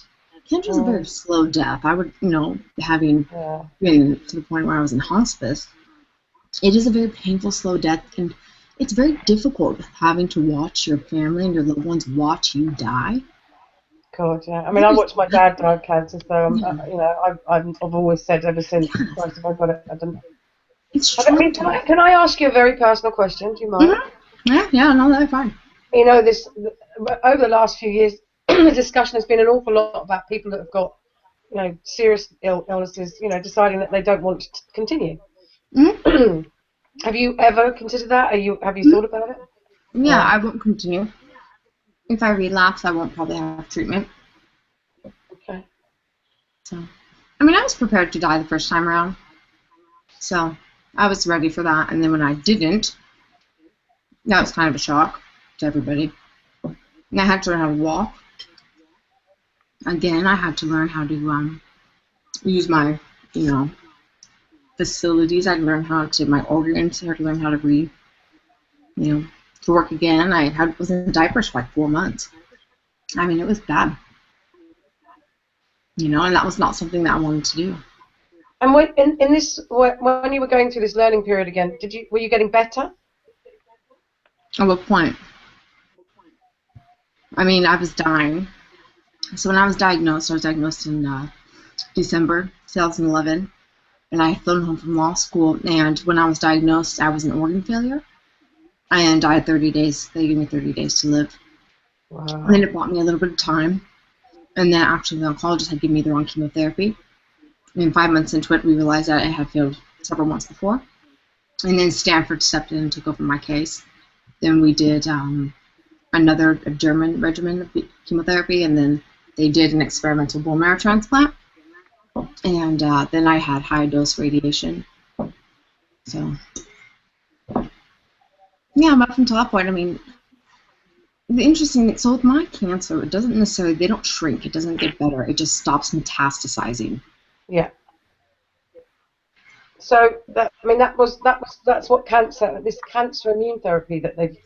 It can't be that new because it's obviously been around a while. Excuse me. It's probably in the cancer community right now. There's 2 new drugs that are a big deal. They're very expensive, which is a whole other issue. Yeah, but this is the problem with this one. It's ridiculously expensive. 93,000 for 2 treatments. £93,000 for 2 treatments. Still, if it's going to save your life, it's worth it, isn't it? Yeah, depends on the quality of life that you would have. Yeah, I mean, this woman, it completely shrunk her tumour. Completely. Went. Gone. Well, when they're looking at those, they don't know what the long-term effects are going to be, so they don't know how long it will prolong the life. Like for me, for example, I was never expected. I had 2% chance of living through treatment, and so they never really counted on me actually surviving treatment. So they didn't really counter for things like secondary cancers, osteoporosis, blood diseases, things like that. So, I'm already well down that road. So if I don't die of this cancer within the next 5 years, I'll die of most likely leukemia. So, I mean, that's the problem with the type of treatments that we use to treat cancer today. Is it's barbaric. Mustard gas and radiation and crazy. So what's your take on nutrition and cancer? Excuse me, homeopathy. I'll be honest with you. I was just happy on days that I could eat anything, right? Yeah. I mean, you kind of get to a point where if you can just even keep anything down, you're not really going to go for the organic kale, right, from the Trader Joe's. Right? You also going to need the the calories, and last thing you want to be submitted to the hospital to get your steak and eggs, which is this nasty little tube they put in you. And you can't even control your calories, and then all of a sudden you plump up on the steroids, and now you have to have the chemo diet. It's awful. Talk about a roller coaster with your weight. It's awful. I'm thinking more about using it as a treatment. They haven't found any real causal indicators. Well, actually, maybe possibly sugar, but one thing is, I had a lot of alternative type advocates for alternative therapies when I was going through it come and visit me while I was in the hospital and such. And they would say, well, if you would just stop eating sugar altogether, then your cancer would cease to exist. And they'd have, and they would have the pH balance group, and they'd come in and talk about alkaline versus non-alkaline foods and acidic foods, and balance your pH, and your cancer would disappear.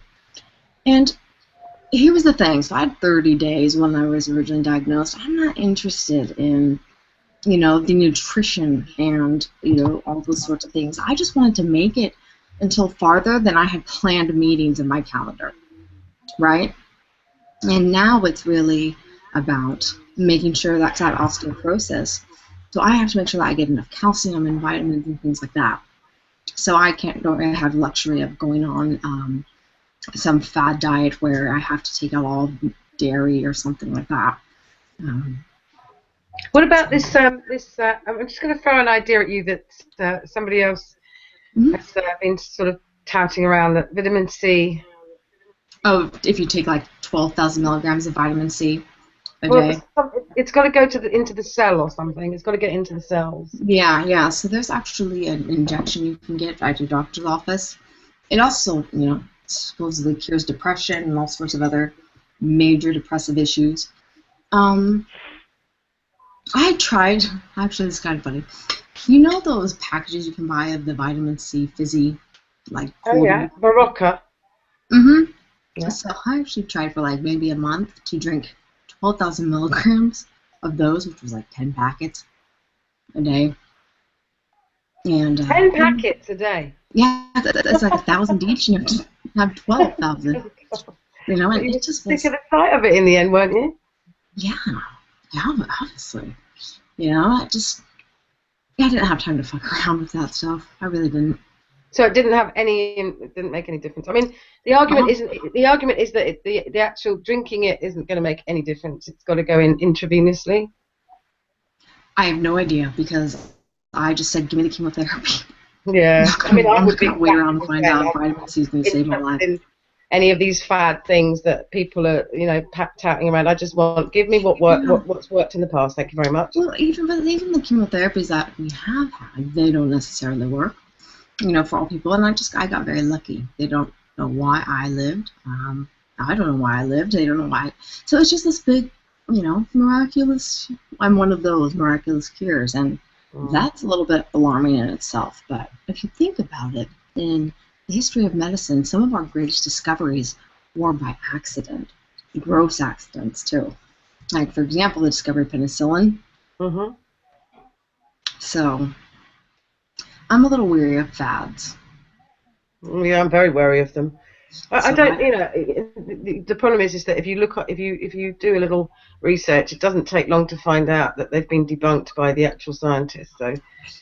Right, but then the actual scientists at the same time, those are still the same ones who, 20 years ago, with my type of cancer, were killing about 100% of us. Because they were using, about 20 years ago? Yeah. I know, sorry, I know what you're saying, yeah. It's a scary deal. But, I mean, they now reckon that 50% of people diagnosed with cancer survive it. Oh, 50%, okay. I didn't know. That is a statistic that I've heard. I've not actually got the facts. Let me Google it, see what comes up. Okay.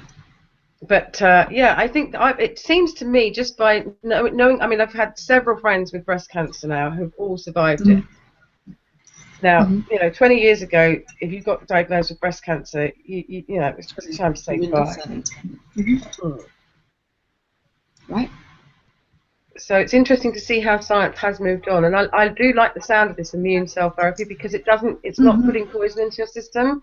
It's it is sort of. I don't quite know how it works, because I'm no scientist, not even close to even understanding most of science. But I think they're trying to get the healthy cells to recognise, instead of latching on, because the healthy cells will latch onto a cancer cell, won't it? And then it'll attack, won't it? Right? Yeah, they don't distinguish. And then, so they're trying to get targeted medications. So they're trying to get them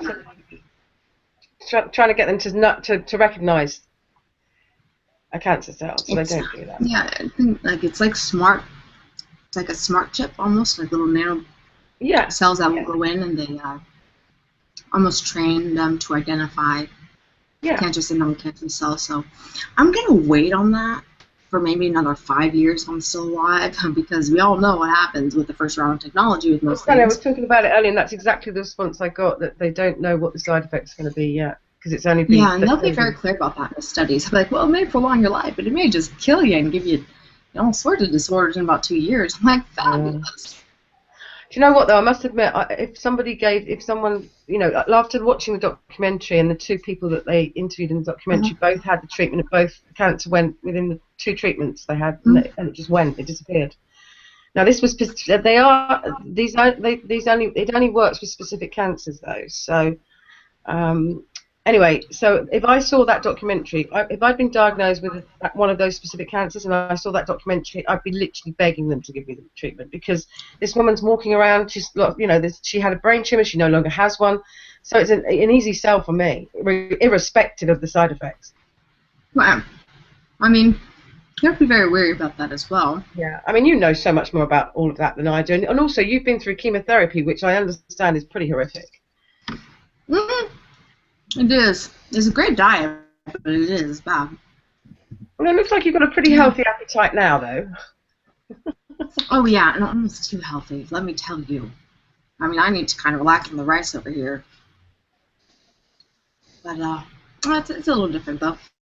So what's it like living It's given me a much different perspective on life. Yeah, it is 50%. I was cancer research. I got it from the cancer research, so that's a pretty reputable site. 50% of adult cancer patients diagnosed in 2010 to 11 in England and Wales are predicted to survive 10 or more years. That's not very good. Breast cancer is 78%, bowel cancer is 57%, and scarily, lung cancer is 5%. But across the board, all cancers is 50%. That's not bad, is it? I mean, it wasn't like that. I mean, you know, back in the 60s, it was a death sentence straight away, wasn't it? Yeah, I mean, pretty much, you know. That was from 2010 to 2011. Let's see if that's. Oh, that's you know, and it changes so much by every year. Yeah, I'm sure. It really does. And you know, I one thing is the statistics. They're all old data. It's all old data. Also, the different groups that you know this, with all the finance work you've done. If you look at the statistical regressions, they're grouped with different categorizations. They're mostly older people. They're mostly, you know, if they're in a certain region, it could be testicular cancer. You're going to find men older in about 60 to 70-year-old range. So if you're someone like me, who was 24 when I was diagnosed, you know, there was really no other, you know, real close indicator that was similar. Aside from, you know, 50-year-old woman, I think. There were 250 of us in the world since in the past 9 years, I believe, who have been diagnosed with this type of cancer. And there's 5 who survived that to the 8-year mark, and that's the study that just had come out. And so they're going to follow me. I have just made 2.5 years. So. And how does that? I mean, how do you feel in yourself? Do you feel confident that you've got a few more years left, or? You know, that's a silly question, really, isn't it? I suppose. How do you know? I don't know how much longer I have left. But I think, I mean, I don't know whether the way that you come across as someone who's clearly very positive, or that just might be just you. You know, it's like me. I have stuff going on, crap going on behind closed doors, but I don't bring it to the. You know, to be completely honest, I really did struggle quite a bit when I was going through hospice with the concept of death and dying, and I really had to reconcile, you know, with my soul and my life that I led, the life that I didn't lead, and I really had to look at myself and, you know, kind of forgive myself. Can I just ask you to hang on for 1 second? I just got a phone call I have to take. Bear with me a second.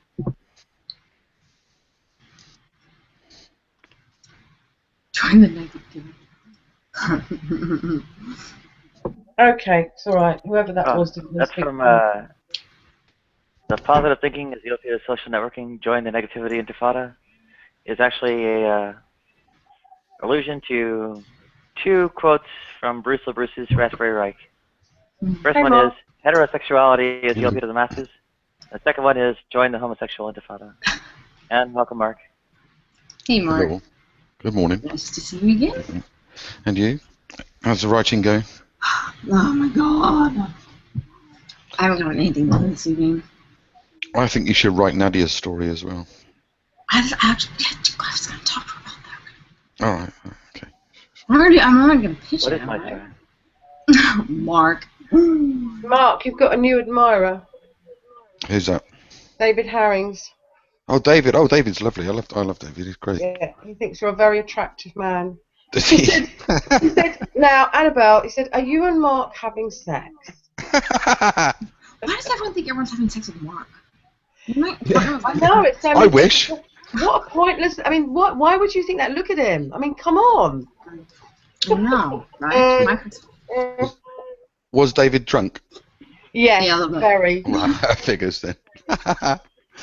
He's lovely. He's a good lad. He's great. I love his way. He's so camp, it's brilliant. He just, hilarious. I've been in a few off-air hangs with him and some of the others. They're a really good bunch.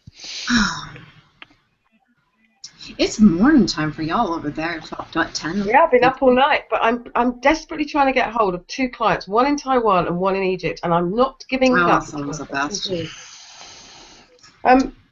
I had a falling out with Shamos again today, Mark, last night. Oh, there's a surprise. Yeah. Is there anyone that hasn't fallen out with him? Well, apparently I'm the bad person in the whole situation. I haven't.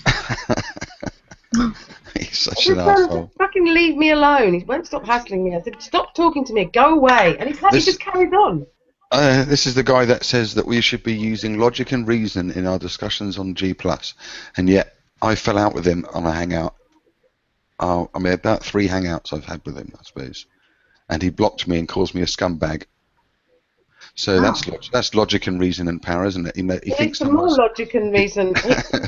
Here's some more logic and reason. He interrupts me in full flow, talking to Von Helton, and says, Annabelle, you must. Yeah, I love him. You must not mock Von Helton. This is not acceptable. Yes, he must. Yeah, actually. I said to him, are you actually telling me what I can and can't say by telling me do you understand the hypocrisy there? That he was telling me what I can and can't say? It was just fuck off. I mean, if you've got someone on the internet that says they've died twice and they're a ninja, they're a ninja. Yeah, oh, you mean Von Helton? Sorry, yeah. I thought you meant. What's not to mock? I mean, come on. Oh, that's nothing. I mean, that's just that's just the. I think he's unblocked me though, which is something. Well, that's how we got into the conversation, because I told him off for blocking you, and then Shamos admitted he'd blocked you. Oh yeah, I saw that. I saw that. Yeah, if people want to block me, that's fine. I've only got one person blocked, I think. But you know, if they can't stand any scrutiny of what they say, that's their problem. Oh, no, I'm never going to be able to stop thinking about Von Helton all morning. There you go. So funny. He just has me in stitches. Oh my god, me too. Oh, it's hilarious. Oh, I love it. I love it. The best bit, and I know I'm getting Pom Jam's giving me a hard time. He's like my Lifetime, like the Lifetime Network channel. It's like you don't want to look 'cause it's so horrible. And the producing is so predictable, just fucked up, but it's amazing. You can't make that shit up. Trust me. I know a lot of fiction authors who would die to be able to have that kind of mind. I love him because he's got this kind of. I mean, I've been told by a couple of people that you know, a bit like the Brett Keane situation. When you hear people say, "Oh, Brett's all right," and you're like, "No, he's not." I'm just really glad he's not institutionalized because he lightens up my life a bit. Yeah, I think it's great. I mean, in days gone by, people like that used to be locked up. Now they give them an internet connection and a pencil, and off they go, and a headset, and a crayon. To stab themselves in the eye with. Yeah, or to erase all of his top secret information with his eraser. What was it? Why did he lose it yesterday? Because a soccer account was telling him that he doesn't know anything about what goes on in the army, clearly, and he just went absolutely batshit. Oh yeah, saying that he said he knows all about Middle Eastern politics because he's got relatives that were in the Gulf War. What the fuck? What? That was hilarious. And then we all went on a blocking spree. Not blocking, a mute spree. It was hilarious. Even Amin was doing it. So.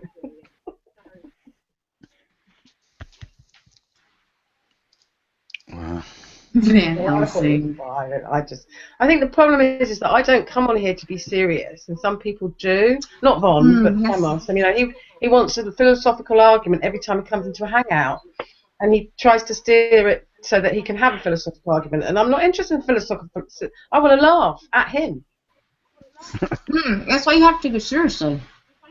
I don't mind talking to him, but when he, this idea that we've got to talk about what he wants to talk about, and in the way he wants to talk about it, it's just boring as fuck. And then if he gets upset, he runs into the back chat and starts going, "Yeah, I didn't very have much long to talk," and everyone goes, No, last night he was doing. She doesn't like me. She says I'm a horrible person. You should confirm that with a validation. Hashtag yes, I confirm. Yeah. I told him tonight. I said, "Go away, get on my nerves, leave me alone." He can't handle people not liking him. That's for sure. I disagree with his. We're going to talk about something, and I'm going to keep on at you until you agree that I'm right, and I'm right because I say I'm right, and I'm gonna and his patronising. Yeah. I'm gonna ram this down your throat, sort of. And he actually said something like, "I'm gonna ram this at you and keep on at you," and then he starts telling people what words mean, as if we don't fucking know. This is a definition of so and so. Reductio absurdum. Well, I've got a response to that. Is that he is. I deductio that he's absurdum because for fuck's sake. I mean, it's like I don't care about your big words and your philosophical argument. It doesn't interest me in the slightest. Go away. Leave me alone. No, I mean we're not all on here to discuss religion all of the time. Right, I understand that. I like Pom Jan's Veckel wig. I think it's brilliant. I don't have you blocked, Brother John. Oh, fucks, Brother John. No, it's down. Oh, well, yeah, I don't have him blocked, but... The Twitter feed. I heard Nat Veckel go bananas yesterday because Gary finally beat all that was brilliant. Said that Jesus was dead, and he went absolutely nuts. Like what he said was, "Hey guys, come on, you know the guy's been dead for 2,000 years," and Veckel just went. Vroom. That was funny. I swear to God, I laughed. I commented. I said, "It's not as if it was a spoiler." No, exactly. I was talking to somebody. I was talking to somebody today about the Sumerian tablets with the Noah story on it, and they were telling me that we have no idea when Noah actually was alive, so therefore those tablets cannot be accurately dated. That's another spoiler. Noah didn't exist. Yeah, wait till we get to Santa Claus. What are you talking about? He was 800 years old. You don't know what you're speaking about. You have no idea what you're talking about. I tried to use his own rules in his own book, and he's like, "Well, the Bible doesn't directly state that Noah was born in this year." Wow. You know, someone asked me in an interview, they said, if you could have written one book, which one would it have been? And I said, the Bible, of course. The royalties would be enormous, and it's the greatest work of fiction ever written. Yeah, at least you'd think it would have started off, it's round. It's a sphere. It's not flat. It's a big, like a ball. Nadia, it's not working, honey. We're going to have to do it some other way. Working? No. What's not working? What you're sending me. Oh. Well, it's an email address. When you try to identify who you're sending it to on the site. Right. The email address. I'll give it another try. Hey, Nadia, I just came back from a hangout with Mike Holliday, and him and other people were cackling up about the fact that you purposefully, do not want a job, and that you sit on here all day, never looking for a job, wasting your time, blah blah blah. I tried to point out to them that they don't know what you're doing on your computer when you're on here. They don't know what you're doing when you're not on here, etc. Blah blah blah. It went on for a good half an hour about how you purposefully want to be in poverty, and it really upset me. Yeah, I just, it's just like, go and find something else to talk about. How does Nadia affect you? She doesn't. Well, not Nadia. I mean, when you came into my hangout, Mike Holiday literally told her to get a job as a janitor. That's what he told her. As a janitor. Yeah. It's, it's the next time we talk to this individual, tell him to fuck off. Tell him that Naughty now has a sponsor. All right? She's got corporate backing. Yeah. See, the irony of them stating that is that the people stating that are actually on disability themselves. They received disability, and they're going to sit here and cackle about Nadia not wanting to work and how Nadia is making herself in poverty on purpose. I mean, it's a crock of crap. Yep. Well, there you go. How do they get it when I get that every time?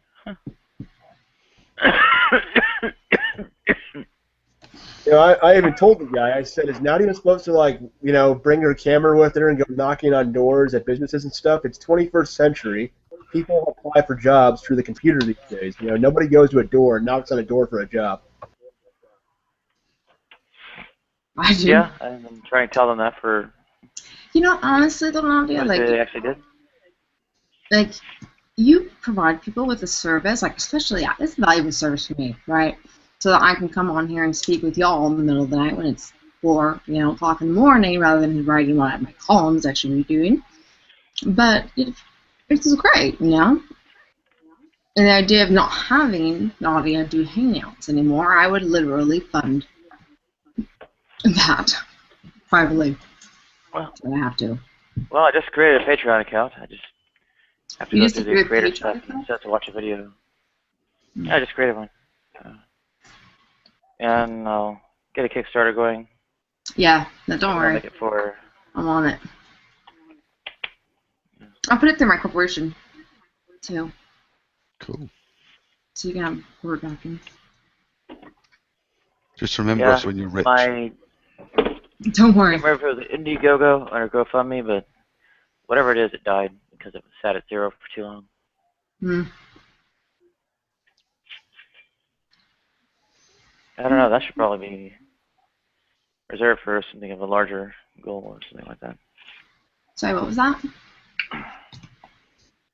Kickstarter or GoFundMe or whatever should probably be some kind of lump sum event, like a surgery or something. No, it's. I mean, we did one for just some guy who sings at the Disney theme park. I mean, for 15,000, and we got him like 20. And that was relatively easy, and he just sang Mad Hatter songs. So you have a lot more off than that. So I don't think it'd be that difficult.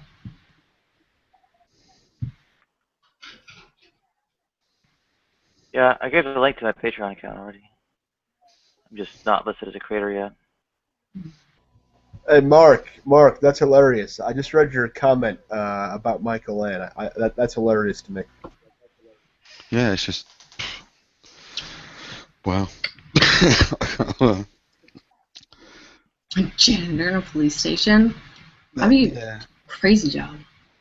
I mean, yeah, it's just going on what Pom Jam was saying. Why does everybody mention janitor like it's a bad job or something? No, you would find so many hidden treasures, not in a creepy, gross way, but I don't know, shit you'd probably find.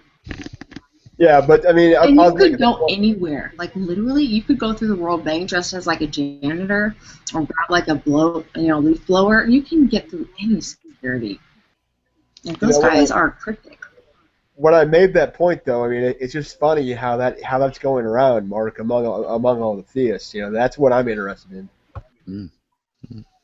And Hong Kong Fuyu is a janitor, anyway. He did all right. I knew to be a janitor for a while. Was it Hong Kong Fuyu? It was Hong Kong Fuyu, wasn't it?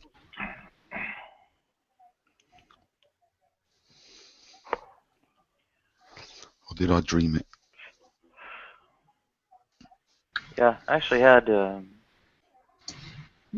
guess, better luck with elder care than janitorial affairs, both of which seem unlikely. Well, they actually kind of responded like a couple of back and forth emails as opposed to, well, 0.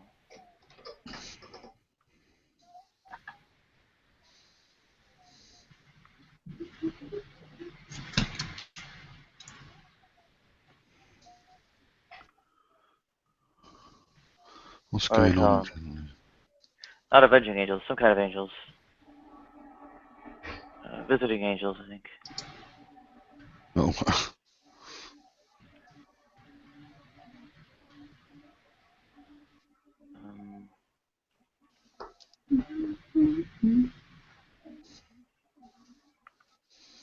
So, okay. Where were we? Yeah. These people talk to me. The janitor jobs do not. At least they send an email. Great. Oh, well, you got, if the Patreon thing goes off, and from this morning alone, and what David said is a good idea, and then get Sarah to write your book as well. And then, Huh. Yeah. Book? Be good. Yeah. I think you've got a good story to be told, I think. You'd sell like hotcakes over here. That's true. A lot of it kind of bears the risk of like slander or libel or something. Not if you're telling the truth, Nadia. Yeah, you gotta kind of be lying to be hit with slander, maybe defamation of character, but then you have to do it intentionally in front of a lot of people. How does that Well, work? there's a lot of what can I actually establish in court? Yeah, but if I was to tell my story about, if I was to tell my story about my mother, and you know, it's quite damning, like your story about yours would be. Could she sue me for defamation of character? If you did it with malicious intent and in a public forum, and the goal was to cause harm, and it wasn't true, 100% true, then if you were just stating facts, no. But if you were like embellishing, for example, like it comes down to language too. So I may think, for example, that you're a maniacal maniac monster, right? When really you're just going to be a Republican. So it depends on who you are. But if I said that with an intention to, you know, harm you or your reputation, and if it did in fact cause a harm, say like you lost like 10 Twitter followers or something, you could probably bring a claim, but you probably wouldn't go anywhere. You know, I think if I was to write a book about my child, I would start, you know, obviously about me. I'm not going to, by the way, but I'm just thinking about Nadia and sort of using myself as an example. So I was to start right at the beginning of my childhood where most of the crap happened, and then go on to talk about the rest of my life, blah, blah, blah. Surely that can't be seen as malicious intent.